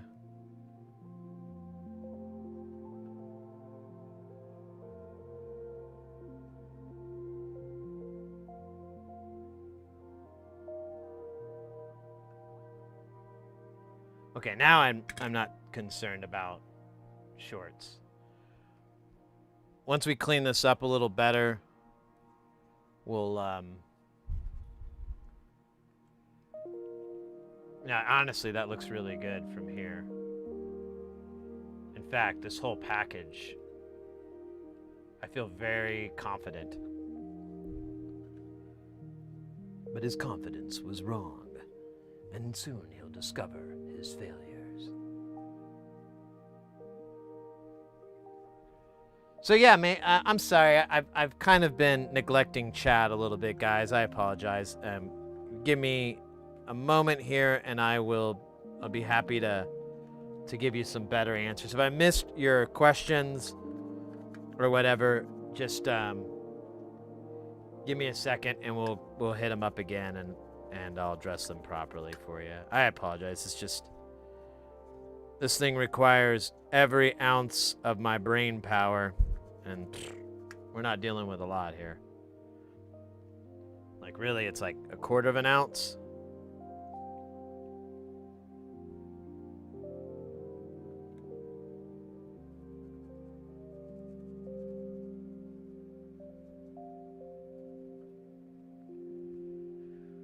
We'll see how that dries up, but I'm very happy with it. I think everything looks good. I think this is as good on as it's gonna get. It looks flush. We'll let's do a quick beep test just to verify we're not getting any shorts across any of these pens.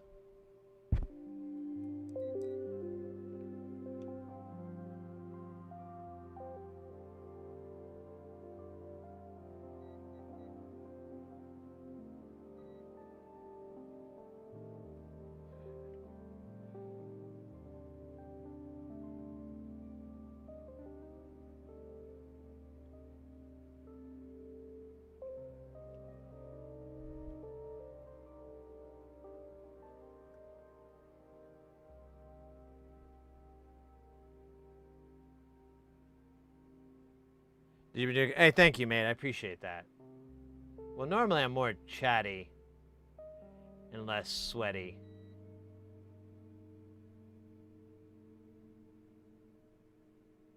But this, I'm not kidding around. I've been dreading. Oh, so these are going to beep because they go to a coil.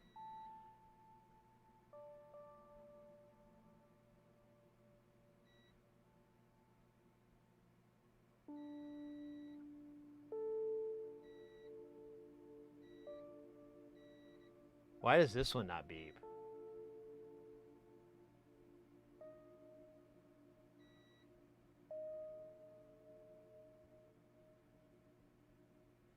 Huh.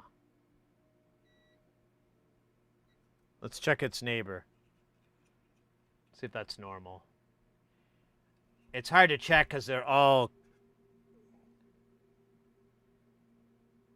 Okay, that's normal.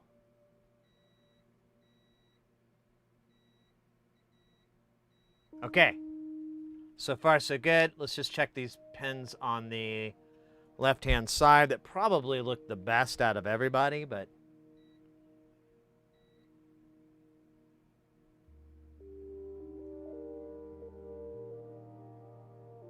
These don't matter. Okay, mates, I'm good. Let's have that celebratory tequila. Well, I finished shitting myself there. I thought you were doing a tequila test. I've already aced the test. Oh, flying colors, top of your class. What is it? Kumo Sun Lati? Valedictorian?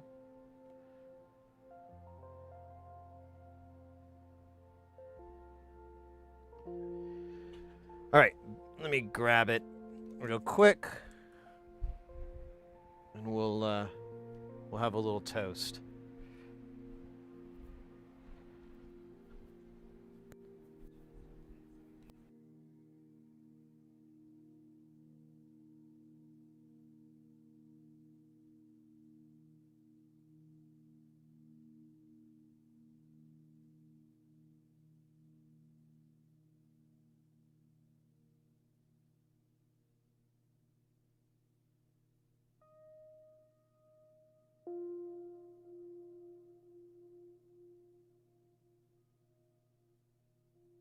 All right. Time for the good stuff. We accomplished something that I was really dreading. I don't know. It feels so babyish. But it's hard because, like, you're stressed, and then there's hot air blowing at you and burning your fingers, and you, like, hold the tweezers, and you're like, oh, God, these things are hot. And you're like, don't flinch. Don't flinch. Don't jump. Don't, you know, it's a rough way to...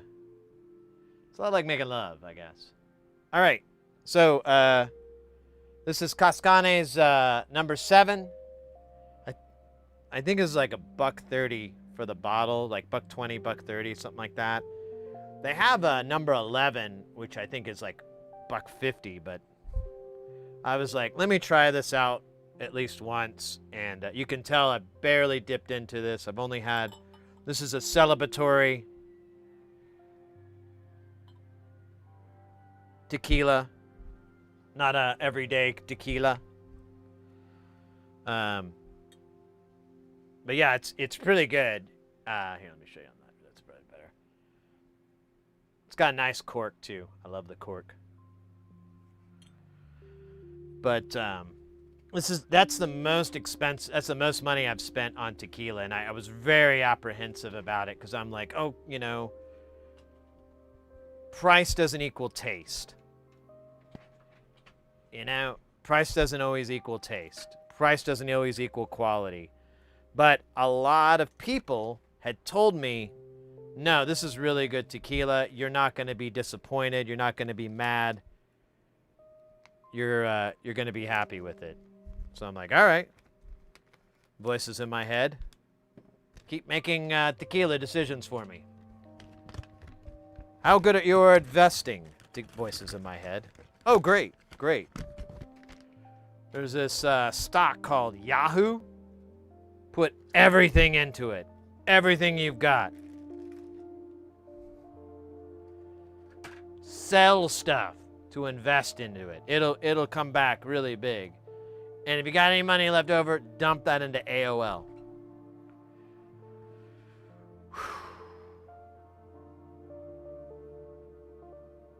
How much was... I don't know if I already answered your question to Grinchy. That bottle, I think, was about $1.20 is what I spent. Normally, the most I spend is like $100. A lot of the tequilas I like are in the $60, $50, $70 range. I buy those a lot, and I keep finding, like, this is really good. And I have, like, websites I go to for, like, suggestions and stuff. There's like a couple of influencers that I follow that, in fact, actually one of the guys that got me all into it, oh, his name's, I'll bring it up because I wouldn't mind giving that guy a bit of a shout out because he was, I noticed like I was the first person in his, in this post that he made that's now got 20, so yeah, I was pretty early. And I said like, love your content. You introduced me to tequila and I thank you so much. I've slowly been building a collection over the past year and a half. And his name is Luis Fernandez. He's kind of a card kind of character. But he gave me, like, he had a post and he gave like all these different tequilas and he talked about how to sip them properly and you know, how to properly do it so you don't like get the jet fuel, you get the taste and everything. And I was like, oh, this sounds cool. I've been trying to, my buddies, you know, they have whiskey collections, but I'm not a big whiskey person at all. So I didn't want to do that, but I was like, tequila, that's perfect. I live in Arizona. I'm, you know, a couple 100 miles away from some of these distilleries, more than that in some places. But, you know, I have like a geographical closeness to it. And I kind of dig Mexican culture, like little bits. I'm not like a fanatic, but what I do get exposed to living here in Phoenix, I'm typically like. And even the stuff I didn't like initially, I like learned to appreciate it. Like mariachi music, you know, like you'll hear it blasting out of people's cars and it's always a fucking accordion and everything. I never really liked it and I still don't care for it that much. But one day I had a gig where it was a band, it was a high school band, and they were near Nogales, which is a border town. And there's a U.S. side and an American side. And these students were all from Nogales, and they were performing. And it was like a Mexican band. They had a brass section, they had a guitar section, they had violins. You know, it's just this kind of, you know, to me, a very unique mixture of instruments. And not to get too deep in the story because it's a long story, but there was this young woman who performed, and I swear to God, just thinking about her, there it is. Her voice just was insane. Her technique, her technical ability. Like, I listen to a lot of singers, and 90% of them are crap. This gal was the top 1%, some of the best singers I've ever heard in my life. And she was probably like 17, 16. And it wasn't just me. Like, we were on comms just talking to her like, what the fuck is this? Oh my God. Are you putting reverb on? No, she just has that fucking full body. There's no reason to put any effects on it. She's just all there. And so they performed, and there was one person on the crew, I think she was the lighting designer, LD. She brought up like, oh, you know, one time I was out with a bunch of my friends and they're Mexican, and we went to this bar and they were playing mariachi, and they were telling me what the songs were, because, you know, none of us really know Spanish. And they're like really funny, cutesy, folky songs that are just like, you know, like, oh, this is a guy who you know, lost his hat, and it turns out his donkey had it. You know, and that's not the story, but it's just like these whimsical little tales. And I was like, oh, that's really cool. Sidetrack on that performance. So so this was for a gig. This was for like a corporate meeting gig, and they had like 2 other acts before that. Like each day they'd have like a morning session, and they'd start it off with this big performance, and then they would they'd go into it. So everyone's kind of groggy and tired. This was the last day. Standing ovation that lasted over a minute. Like, I didn't have my timer, but I'd never ever seen a bunch of, like, you know, meeting attendees stand and clap on and on and on with just going. It was incredible. And I said in the comms, I was like, guys, we got to remember where we are, because I bet you anything we're going to see this lady 10 years from now, top of the pops or whatever. You know, she's going somewhere. If not, it's a shame, because her skill and the rest of the band was really good too. To be fair, their music teacher was like, I mean, I tried to compliment her, because at one point, so her mic technique was really good. She'd sing and she'd keep the mic close, and then when she'd belt it out, she'd pull it back a little bit, which you're supposed to do. Now you can fix that at the board, but when a singer has like that natural ability to pull the mic back when they belt out, when they go really hot, it sounds better than compression. It sounds better than trying to fix it at the board. And this gal had it. It was unbelievable. It was so good. It was one of the coolest performances. And this was mariachi music. This wasn't like, you know, my favorite songs or anything I ever really heard before, but we had to do a couple of rehearsals with them, and the rehearsals were just awesome. It was so cool. And then watching the audience respond that positively, because they didn't do that for the boys choir from, you know, Phoenix, or what was the other one? There was it was a boys choir, and then I think there was like a it was something else. It was choir like, I can't remember, or maybe it was a flag thing. I don't know. It was dumb. I've seen like those shows a million times. Like, that's very common for them to have some stupid choir from some stupid school, and they sing a bunch of songs that you're like, oh, okay. How much longer do we have? Because, you know. Anyways, let me catch up on chat. Mariachi, hell serious though. Anyone with passion is awesome. Yeah. The last mezcal was 50. Oh, nice.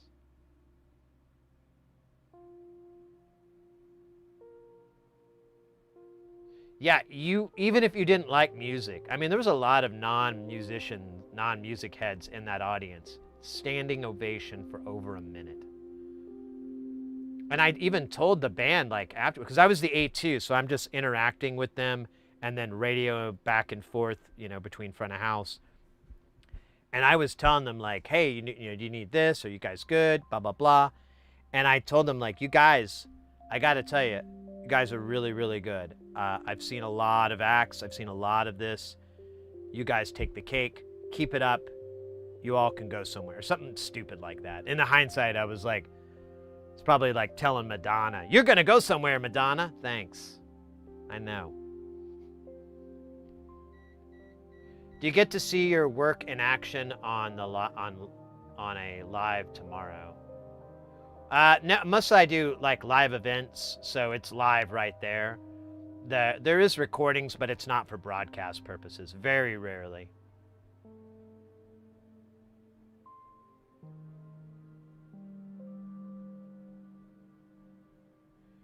Gosh, you guys really want to? What time is it? We're kind of getting late in the evening here. Let me get this tequila down. It's actually just a segue for me to support the social media. I go, follow social media. I'll post if this works or not. It's a lot of work, and it's fucking annoying because I have to like hold the console up with my shoulder. No, I'm not gonna put it in tonight. Not even after the stream. I'll do it tomorrow when I get up and everything, and I'll be in good spirits. Find out Saturday. I'll definitely tell you guys on Saturday. I don't think it's going to work, though. I'm going to be honest with you. I feel like all this repairing is just going to give me more sadness, but we'll find out. Mariachi and chicken scratch down at the local bar in Tucson in the barrio. They loved me down there. Yeah. All right, let's, yeah, I didn't even want to do this on stream, but I didn't do it yesterday, and since I didn't do it yesterday, I was like, you got to do it on stream, man. You have to get this done. You can't keep procrastinating. Client's going to get annoyed. All right, so We're going to have this little tequila. This is Cascanes. It's Reposado number 7. When you're sipping tequila, what you want to do is get your schnoz in there. And the trick that I've been told from old Louis Fernando, or is it Louis Fernando? Oh, no, I forgot his last name already. Is when you're sipping, you're constantly breathing in through your nose. So you're sucking in air so you can get that smell. And then once it touches your lips, you'll let some in, and then you'll gulp while you're still trying to nose the whole time. Right after you gulp, exhale out your mouth. Top dog. God, this smells really good too. You just smell this agave and I don't know, there's like a oaky smell. Oh shit, we got ads. I'll wait for the ads. I'm sorry, we're gonna do it right now. Louis, good enough, yeah, right? Here, we'll wait for the ads to pass really quick, because this is a celebration to all of y'all. This is something we can all tip our glasses to. Even if you're abstaining, even if you're an abstainer, pull up your water or your Dr. Pepper or whatever. Totally respect that. People who don't partake in the devil's nectar. I don't want to leave you guys out. Y'all are the real MVPs. Yeah, the coffee, exactly. Whatever floats your boat. Whatever beverage that you can clank together in true solidarity. I don't know, I'm getting corny, aren't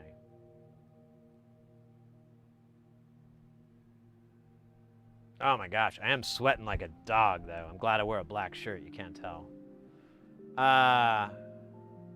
Ekin, we're about to toast to soldering a QFN on. I think it's my 3rd QFN.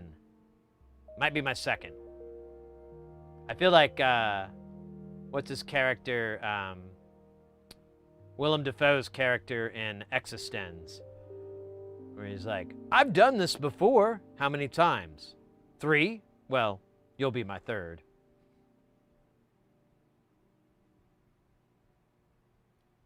You know what? I don't order from AliExpress.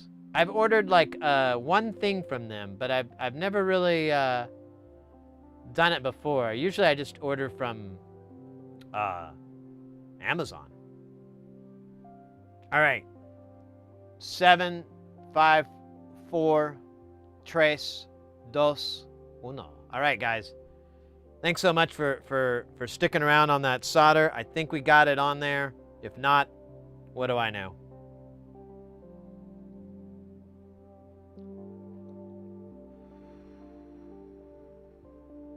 Damn, that's good. It's got a little bit of heat, too, which is nice whenever you get a tequila with a little of that heat. Oh my God. That is really good. Normally I take a minute or two between sips, but or talk so long.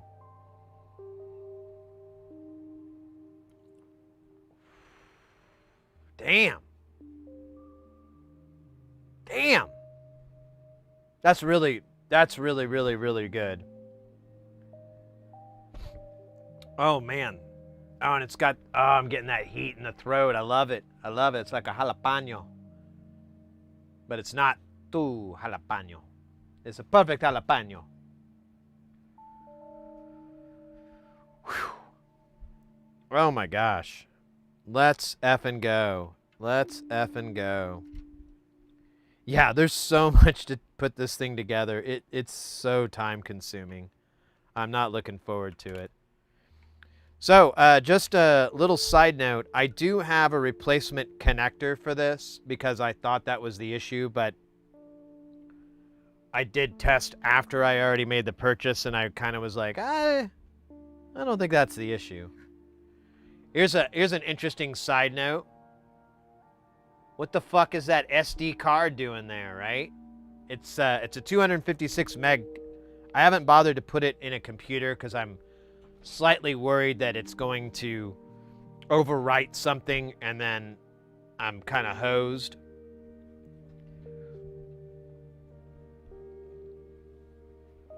Oh my goodness, mates. I'm on cloud 9 right now. I got that QF in. I feel really good about it. I really think it's in there good. And then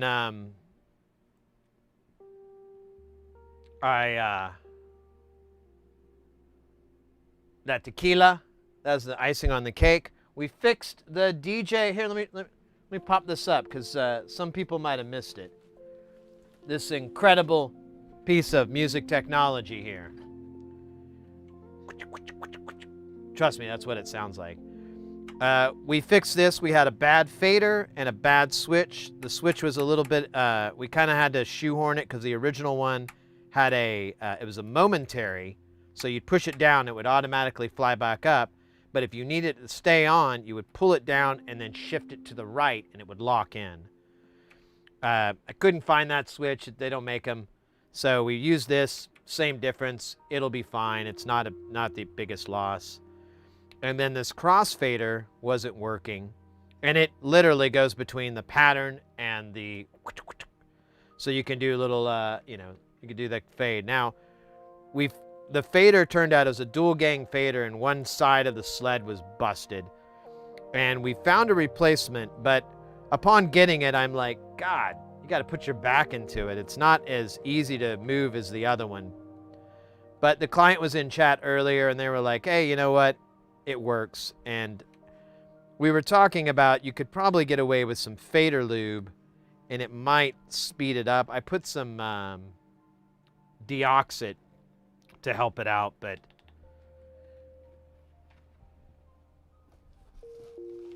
it is what it is.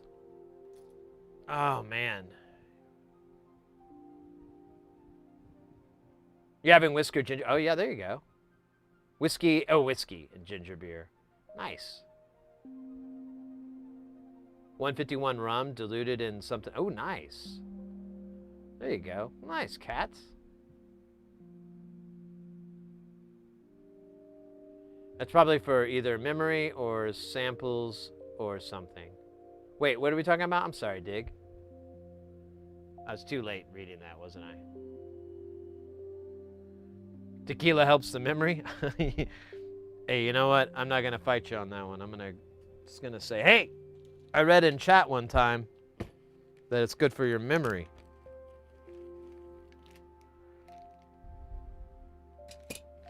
Let's top the night off, huh? You feel like topping the night off? Now, I'm going to warn you, I don't even know if I have a power supply with enough juice for this thing. It takes 1/4 of a goddamn amp on one leg. I have like one thing I think might work, but I think it cuts off at like 200. I can't remember. I have like a little power supply where you can measure the current on it, but it's capped out at a certain amount, and I remember it's around 200, but I don't know how far. I push that thing in the limit though, and if I break it, I can repair it. Repair it, not get another parrot. No, no one will replace Squeakers or Squackers. What was his name? I forgot already. Stupid parrot. So what's going on here, you may ask? Well, we got the 5.1 Zener diodes in like a gallon bucket for these rude boys, and that's the only thing missing from this build is a bunch of Zener diodes. Isn't that always the case? I swear. Then we can sandwich these bitches together, and then we can put it onto this bitch, and then we can have a reverb that I've been insanely curious what it's like. It's so this is called I Was Sitting in a Room, and it takes these little delay chips called PT2399s. They're like a karaoke guitar pedal. They're very cheap, not great quality chips. And my boy put 9 of them in series. So it's like a human centipede. One output feeds the input of another one, and so on and so on and so on. Yeah. And you have individual outputs of each, but you do have a summed output on the very end. And I imagine it's going to sound really, really rough. But I'm very curious about it. I went with the values that are going to give us the most craziest garbage. So without, well, here, let me do a tiny bit of cleaning here. Because I am, like, surrounded by stupid bags. Bags! I said bags. What do you think I said? Jerk. I'm kidding. Kind of. Sort of. Mostly. Mostly. Bags, bags, bags! You can never have too many bags! Honey, where are all the bags? They're in the bag hutch. No shit.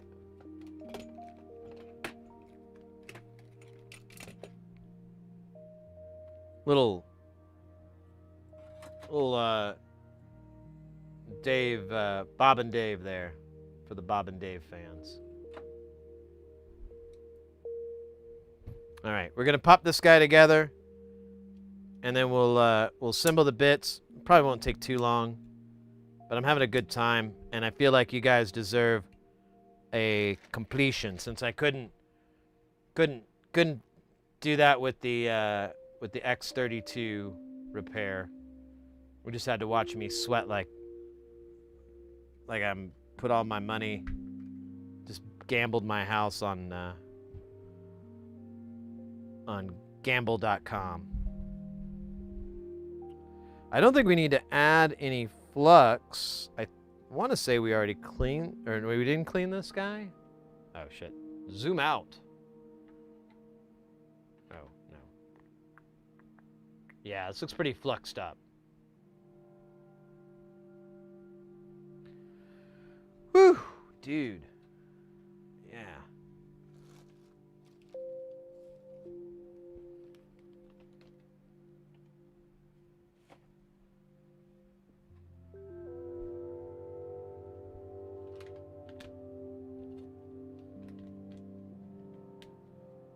It is 81.8, almost 82 degrees Fahrenheit, but for our friends on the entire rest of the globe, 27.7 C.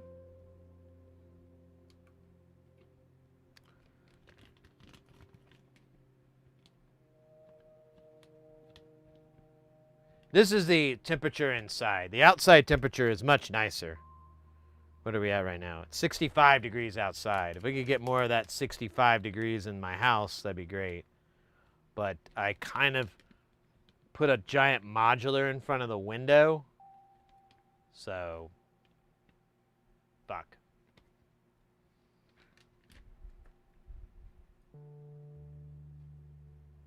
I need like 18 of these. Yeah, I know it's 18. It's like the Milton Berle song. If I was 18 again. I think that was a movie, actually. I remember my grandma when we watched that. I want to say where there's some nudity in it. She just like let it go.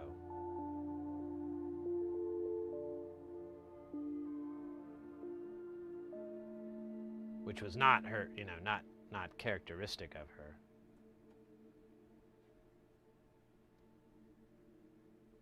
Sorry. Had like a tinnitus moment there.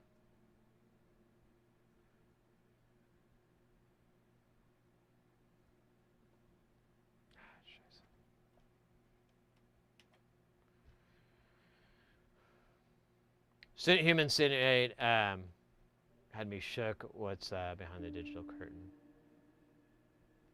This holder, I love it, but it's not cheap. It's like 80 or 90 bucks or something. It's not cheap at all, but I really like it. It's heavy. These guys are they're impervious to temperature, and they don't take heat away or anything. So if it's like pressing a metal or whatever, it's not gonna wick the heat away. It's just gonna stay there. I think it's what the space shuttle's made out of or something. I'm kidding. Kind of. But it's a great board holder, but it is overly priced. If you go to Sid Heresy DIY, there's a section on there. Here, I want to just show you. Sid Heresy DIY. So if you go up to links and referrals, you can go down. There it is. I got mine from Northridge Fix. So these are affiliate links, but I swear I don't care. So if you just get it the way you want to get it, go get it. I don't care. I'm just trying to. It just makes it easier for me to do affiliate programs like that. But I'm not a freak about it. I say that because somebody was waiting forever to get something that you could buy anywhere, and they didn't have it in stock. And I'm like, mate, they're like, oh, I want you to get the deal. I was like, I'll be all right. It's like $1.50. I'll get over it someday. But yeah, he sells it for $75. It looks like it's out of stock though. So, but you can piece together. I don't know if he shows the name. Kind of. So that's obviously it's not in English, but that's the brand. So if you're finding it on AliExpress, you just kind of want to match that part up to know you got the right one, baby.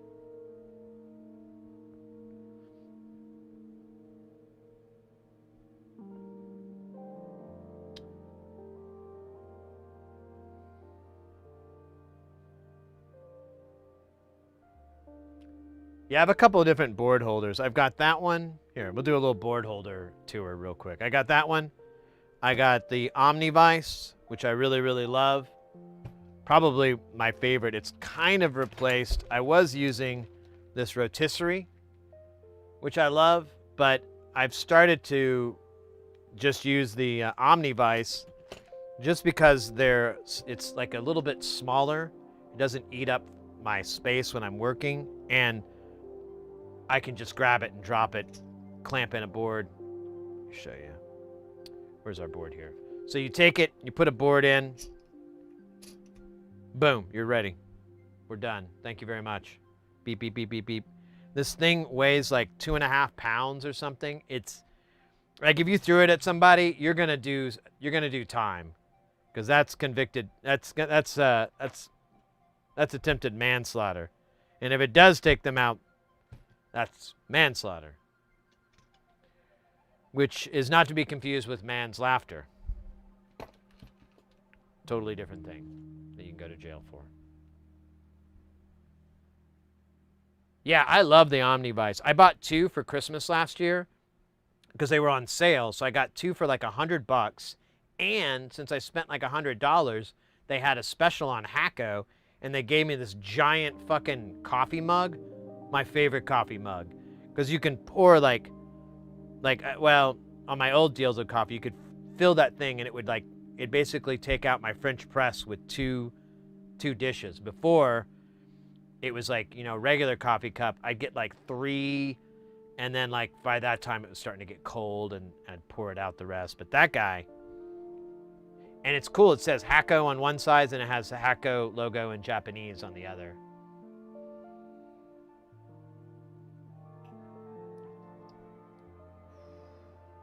Yeah, it's also a murder weapon. Nowadays, you can go to jail for both. Yeah. Well, it's just the amount of time you're going to be doing. Only if you get caught, right? I mean, if you throw it hard enough, no witnesses. Who's going to finger you in a lineup, huh? Or outside of a lineup. Oh, man. I'm just doing like bad dad joke. My tight 5. All right. I'm just confirming. Yep. That is 18. Yeah, he says SOD 80, but we roll. Oh, wait. Yeah, we're doing SOD 80. Yeah, SOD 80 is, I believe, MELF, isn't it?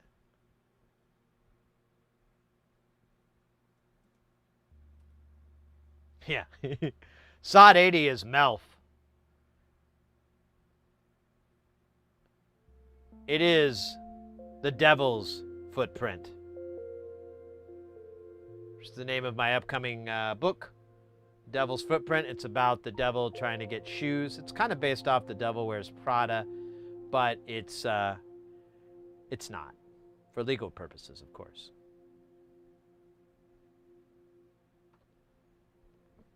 All right, let me get another. I think we might be at the end of the sip though.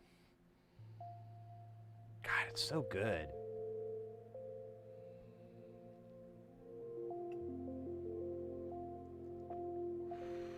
Shit.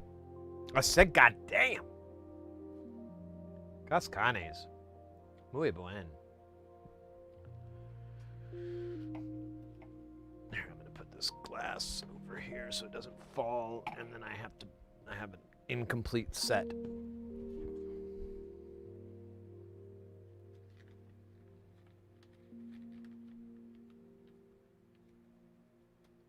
I have a few new component holders, but need a rack to hold it. By component holders, are we talking? What are we talking about? Are we talking about little cases for your bits and pieces?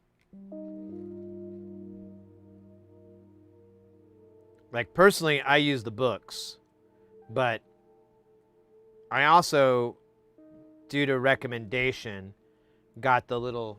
I have it over here. Got these bad boys.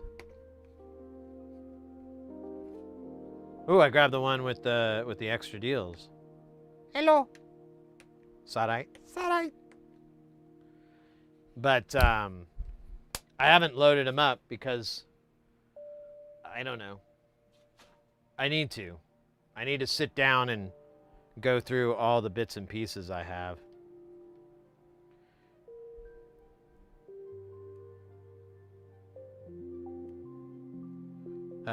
That's 12, 14, 16. All right, that should be 18 if my counting is right. And I mean, should is heavily used here in that sentence.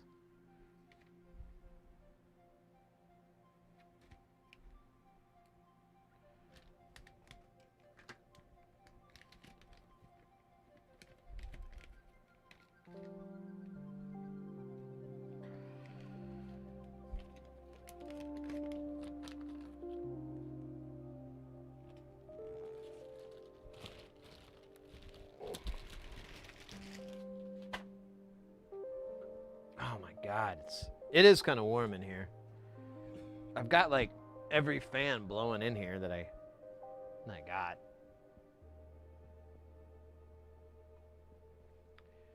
I like the yeah, me too. Someone recommended to me in chat, and I was like, well, you know what? They're not very expensive. Let me buy a couple, and I'll see if I like it. At the worst, I'll just end up selling it or giving it to a buddy or something like that. And oops.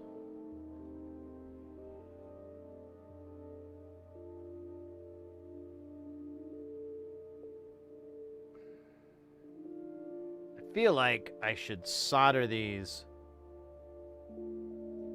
maybe one at a time as we go instead of placing them, because they're just going to roll the hell off. Although these kind of look like they've got a flat edge. I wonder if they do. That'd be great.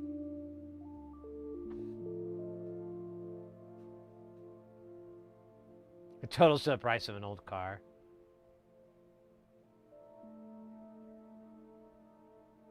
Yeah, they're great. I mean, they're ESD. The little compartments, I haven't tried it yet, but I've been told like they hold a lot more than you would think. So I mean, they were highly recommended. Oh wait.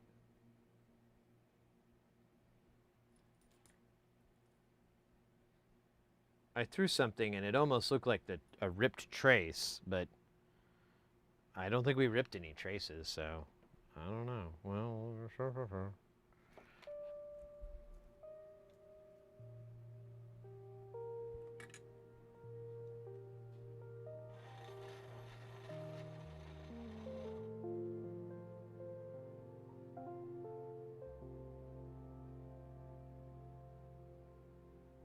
yeah, those doors, they're not going to come open by accident. They're pretty heavy duty, I noticed.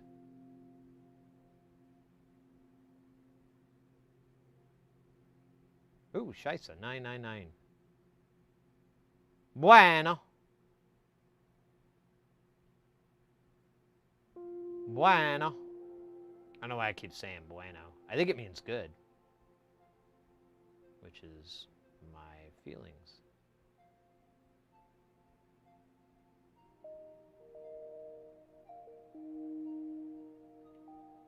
Doesn't really matter, these bridge, but it's embarrassing.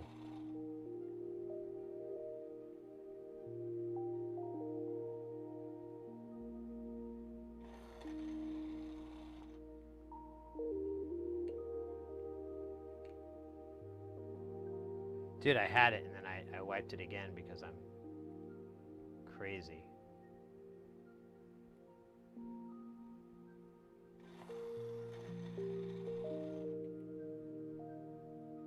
I don't want it to go in that hole. That's like the...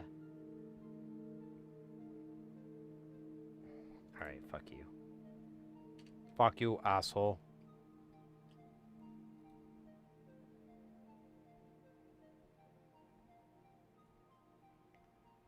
My CPU is a neural net processor, a learning computer. There we go. And a little bit of Arnold Schwarzenegger soundboard from the late 90s. Late 90s internet. Different place, different time.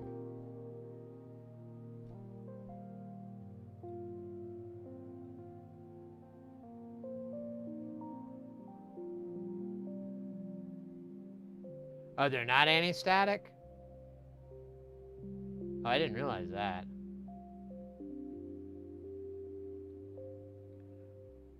Well, I'm not really putting in stuff that's ESD sensitive. I don't really have anything that is. Like, most of the electronics I have are tough as hell.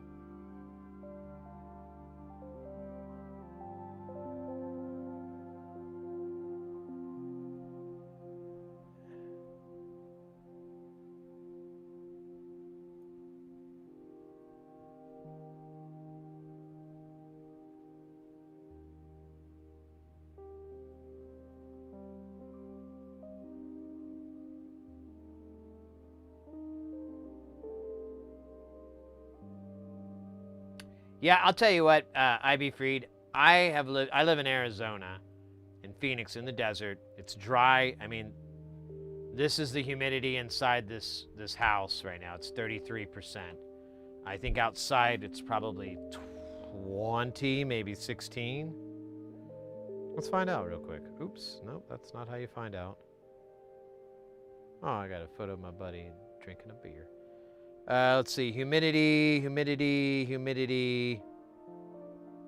Really? Oh, wow, it's at, yeah.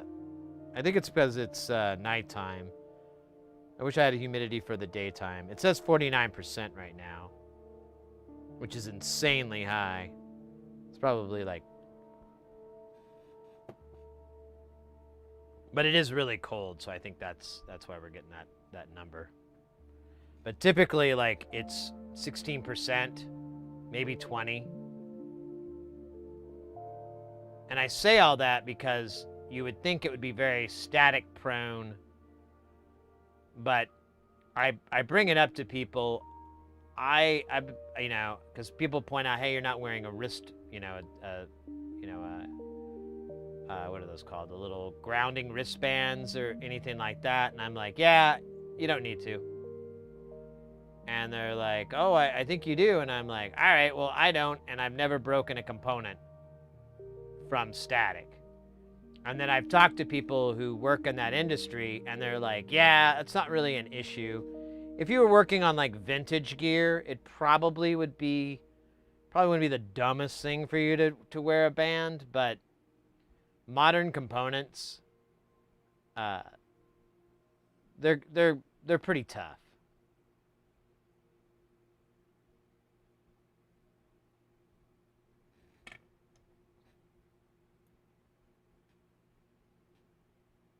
Hey, Tronics, what?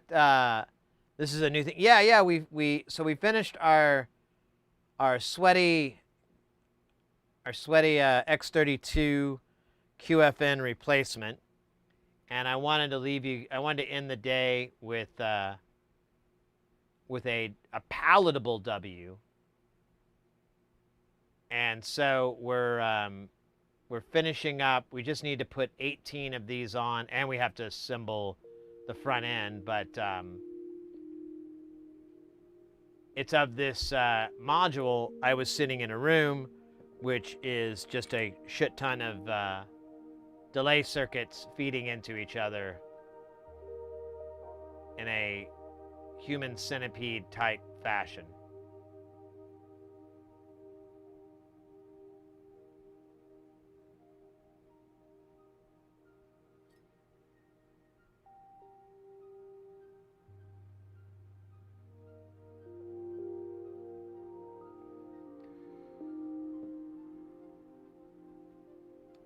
So, unfortunately, the QFN is soldered on there, and it's soldered on, I think, as good as it's going to get.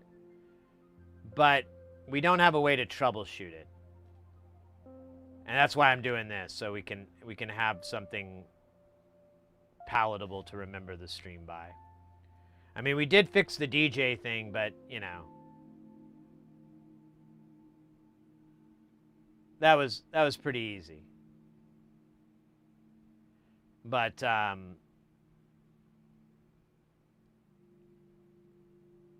since today's a short stream, although it doesn't look that way. What time is it right now? It's already midnight here in the Behringer region. But yeah, I just wanted to. I feel like we're a little bit on a roll, and I kind of feel bad that I couldn't test that part. So I wanna do this so make up for it.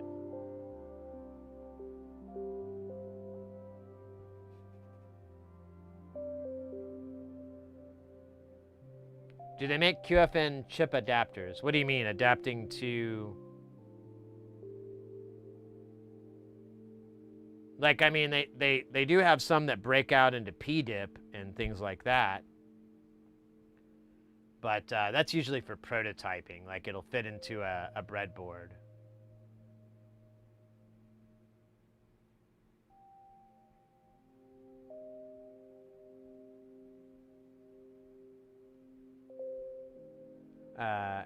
Done until 12 hours has passed. I know, right? We just go to a 12-hour stream. I'll wake up with a crack.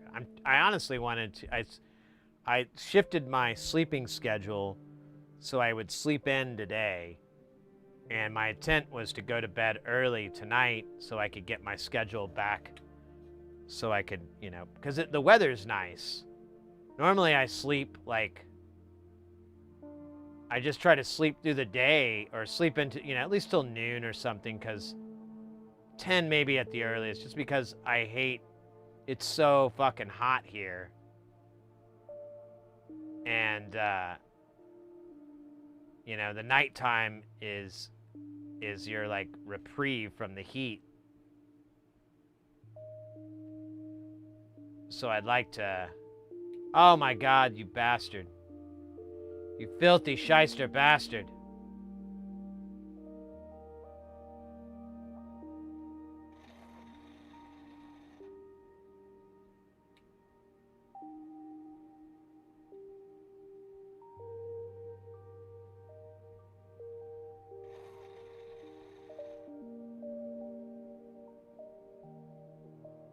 Okay. Can I get a little bit of flux here?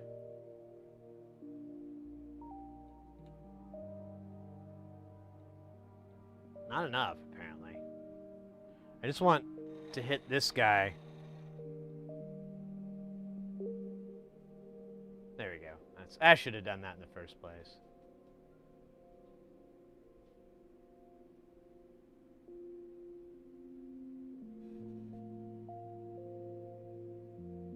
Like there's sockets and so forth that you can get, but the footprint was QFN, so we're always, you know, we have to abide by what the footprint is. 80s hair brand with only a bit of their left.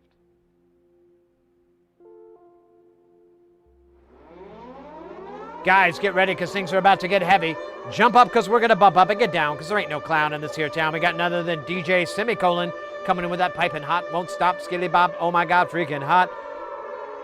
Hooray!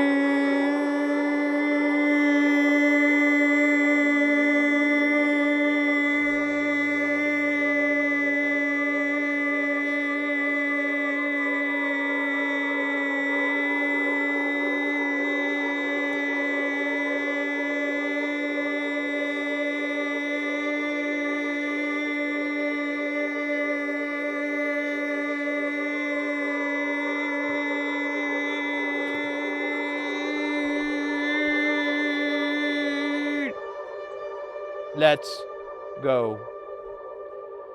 DJ Semicolon coming in with that raid. Mate, welcome in. Thank you so much for the raid. How was your stream? What were you up to today? DJ Semicolon.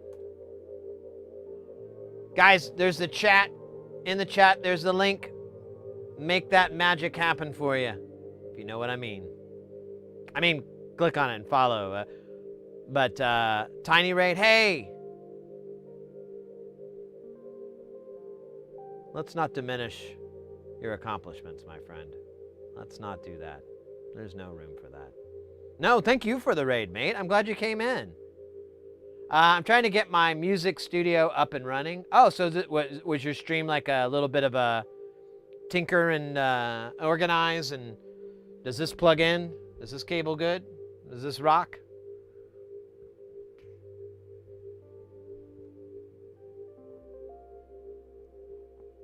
Spaceflight Dreaming, welcome in, by the way. Foil hats, I'm sorry, mate. Take care. I don't know if you already headed out. I just... you know how it is.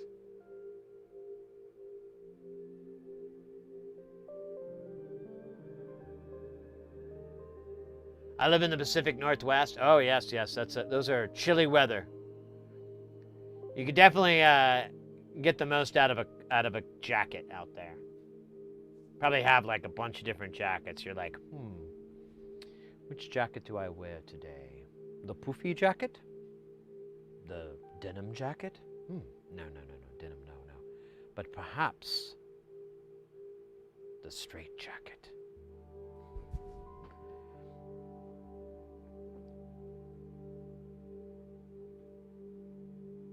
Yeah. I know that vibe. It's so funny. Today I had to get fillings done, and every time I go to my dentist, he's obviously a musician, and he's always asking me like really funny audio engineering questions. He's like, so like today he asked about buzzing.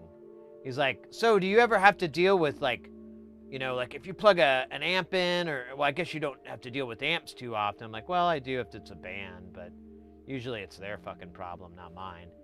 And he's like, well, do you ever have like buzzing or anything like that? I was like, yeah, like a long time ago when I first started, but nowadays everything's digital. There's really very little room for me.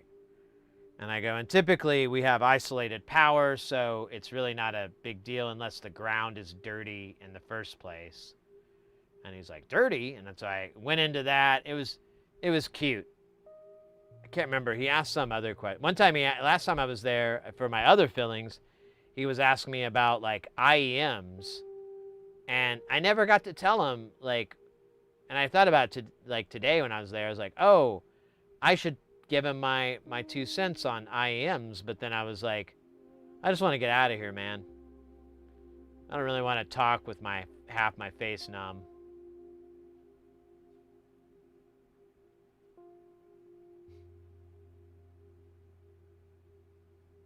William Blake disagrees.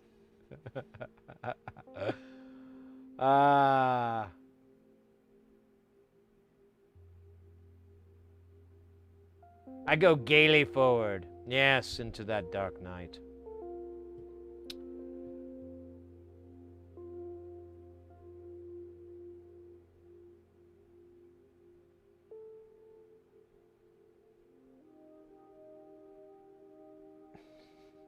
bringing out the Blake, quoting. Blake, not Drake. Sorry.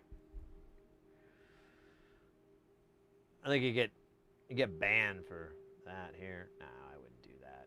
I wouldn't even know.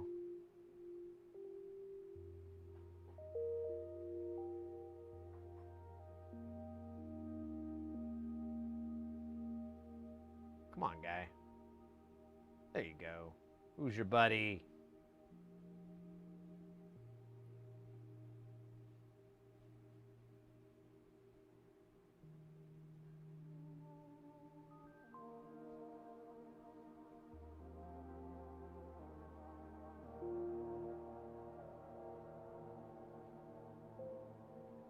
Well, welcome in, mate. We've had a, despite having to start really, really late, like 7 hours later than normal, we've had a really productive stream. Oh, damn it, we've got ads. I'll wait for the ads to pass before I brag about how awesome things are. Dude, there's so many of these fucking diodes. Fucking diodes. Man, why hasn't my mic gone out yet? This battery is infinite than normal. Like we're into 6 hours and it still hasn't gone. Boom. I feel like I should just trade it out now. Yeah, let's. I mean, it's funny to do the joke, but I've done it so.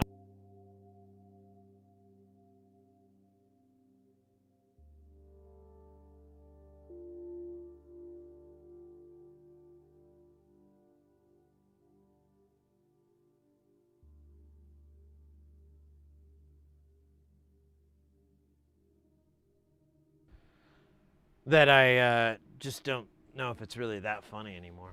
Lag adder, hell yeah, welcome in.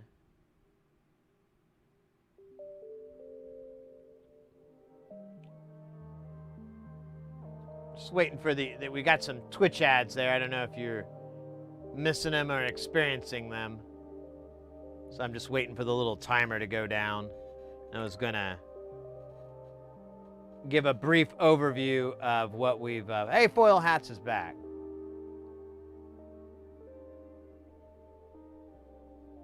Jim Jarmusch and Neil Young. No, I wouldn't do that. I'm pretty chill with that kind of stuff.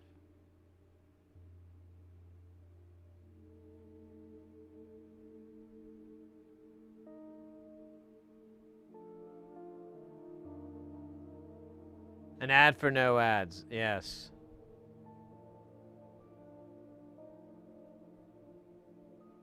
I can't hit the pedal.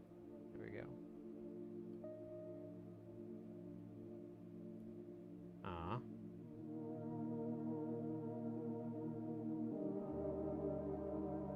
Oh shit, I just realized this is in the scene.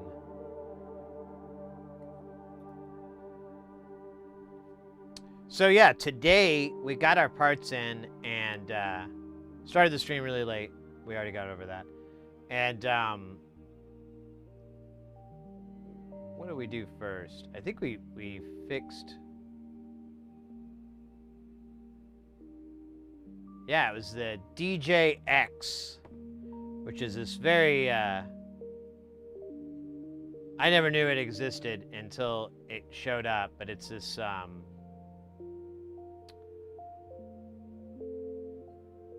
like almost a toy that Yamaha made a bunch years ago. Like back, it said 2000 on the date there.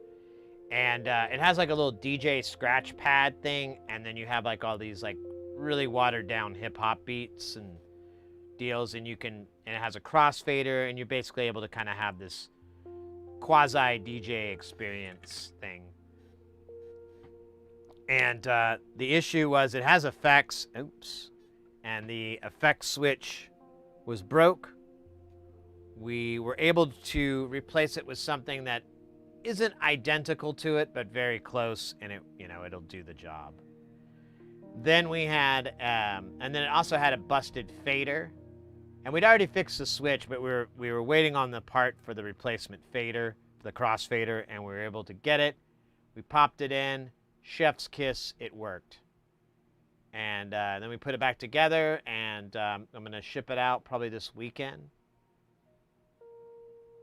to the client, so I'm super happy. Hey, Anant, what does that say? Anant Govkar. Anant Govkar. There we go. Welcome in. Diode. These are Zener diodes. These are 5.1 Zeners. Obviously, they're SOD 80 or MELF packages, which I don't have a good reason. I just get them because they're so annoying. I don't know. Like I'm a glutton for punishment, but I'm trying to go gluten free. My doctor says it's might have a gluten allergy. But my doctor is a lawn chair. So.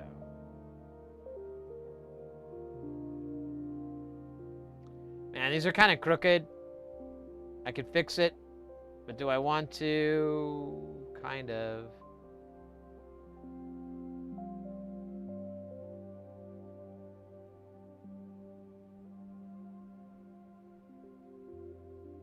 Fixed enough.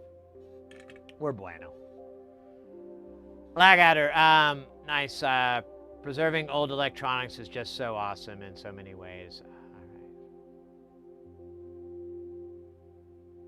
right. IB Freed, thank you so much for hanging out. Thanks for coming over to the Twitch side as well. You have a good rest of the night. Hope to see you Saturday, Tuesday, or next Thursday if you're available and can make it. We will. We'll party some more then, as we are prone to doing. Yeah, like I just like fixing stuff. I like troubleshooting. I'm just a big troubleshooting nut.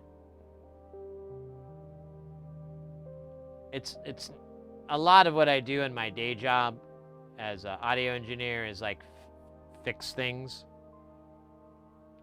And usually it's really simple fixes like, oh, this needs to be plugged in. But, you know, when you fix it, everyone thinks that's really badass. And you're like, yeah, I just plugged it into the wall. You should have done that to go with. Your praise is appreciated, but misplaced. You should be mad at yourself for not plugging it in. Can't stress that enough. Could have just plugged this in. Foil Hats, thanks for hanging out, mate. Have a good rest of the night and a great weekend. Until we meet again, happy trails.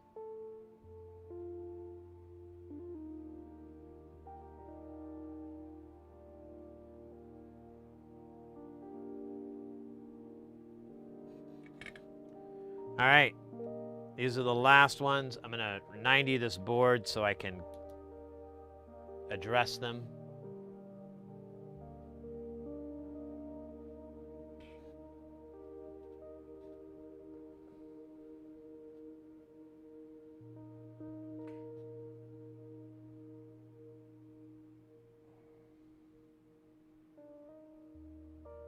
Man, we have such a nice crowd tonight. I almost feel like I'm missing out. There's like a whole crew of people that are night owls and are watching the stream, maybe.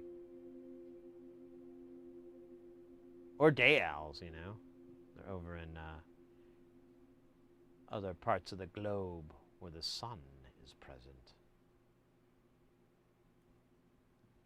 The shiny sides.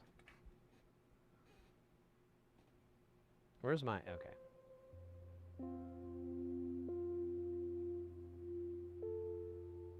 Although, I will say, I am starting to get a little hungry, so...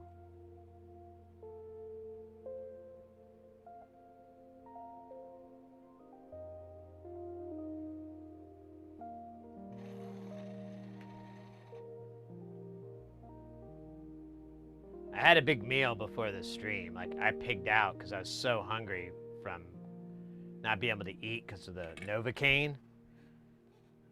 But that part's over, so now I'm like pig out.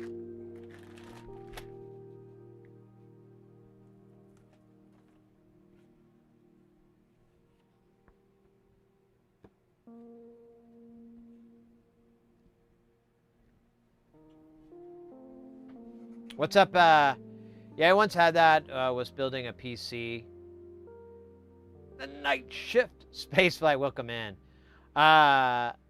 Fix everything up properly, and it wouldn't turn on. Man, you know, like with modular designs like that, with PC builds, my experience, because I used to build them when I was like back in the late 90s with a buddy of mine. But then we discovered, we'd sell it to friends, and we discovered our friends thought we had 24/7 tech support, and they'd just call us. You know, I mean, we didn't have cell phones, but I had a phone back then, but it was still, you'd come home and the answering machine would be like, yeah, put the CD in and it wouldn't spin, or, you know, it'd be some stupid.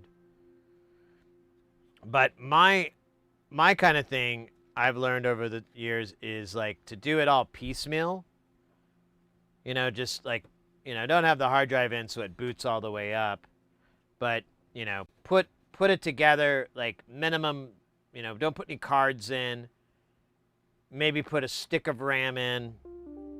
Or, you know, maybe put the RAM. But either way, like just the Mobo, CPU, and as little of anything else you can get away with. And make sure it posts. And it'll give you an error, obviously, that, hey, there's no video card, or, hey, there's no RAM or whatever. But you'll pull out the book and go, 5 beeps. All right. Then you put the RAM in. Oh, no, it's still complaining there's no video card. Then you know, connect the video and you get your post, and you can go into the BIOS, and then any other cards you need to add, you can go that route. That way you're like more cognizant of all your connections and everything like that. And I'm sure I'm telling you shit you already know, but for anybody else, you know, it's because like with a modular, like the craziest thing you can do, the wildest thing you could do is like plug everything in and just flip the power on and go, it's gonna work. Got like dozens of modules, dozens of points of failure, dozens of chances you plug something in wrong. Zizman, welcome in. What is so tiny? How can you see it? Wait, oh, you're talking about the components. I'm sorry. I never mind. That was a bit. Oh, God damn it. I'm trying to put this keyboard on this little shelf, and it keeps falling off and then laughing at me. It's good to hear that from time to time. Yeah, I mean, it's, you know, it's like reducing your points of failure. Another example in my work, like, so there's this audio protocol that's used called Dante, and it is has a primary and a secondary. And if you hook one thing up incorrectly, like you plugged a primary into a secondary port or something like that, it takes out the whole damn system. And so the lesson I keep trying to learn is to plug everything in one at a time. Once the console's up and everything's live, to do it one at a time. But I still have to relearn that every now and then, because I'm like super confident. I'm like, it'll be fine. I'm not stupid. I'll plug all these cables in, right? I don't. Oh, there's a little nipple on here. Sharp one, too. No, it's not. Yeah, there we go. And let's give it a little rinse. One more rinse for the kids. Kids love rinsing. No, they don't. And then we'll hit it with the air that sucks away the sadness. Airsuck.com. I think that's still clean. How many of these are we going to need? We're going to need 1, 2 dry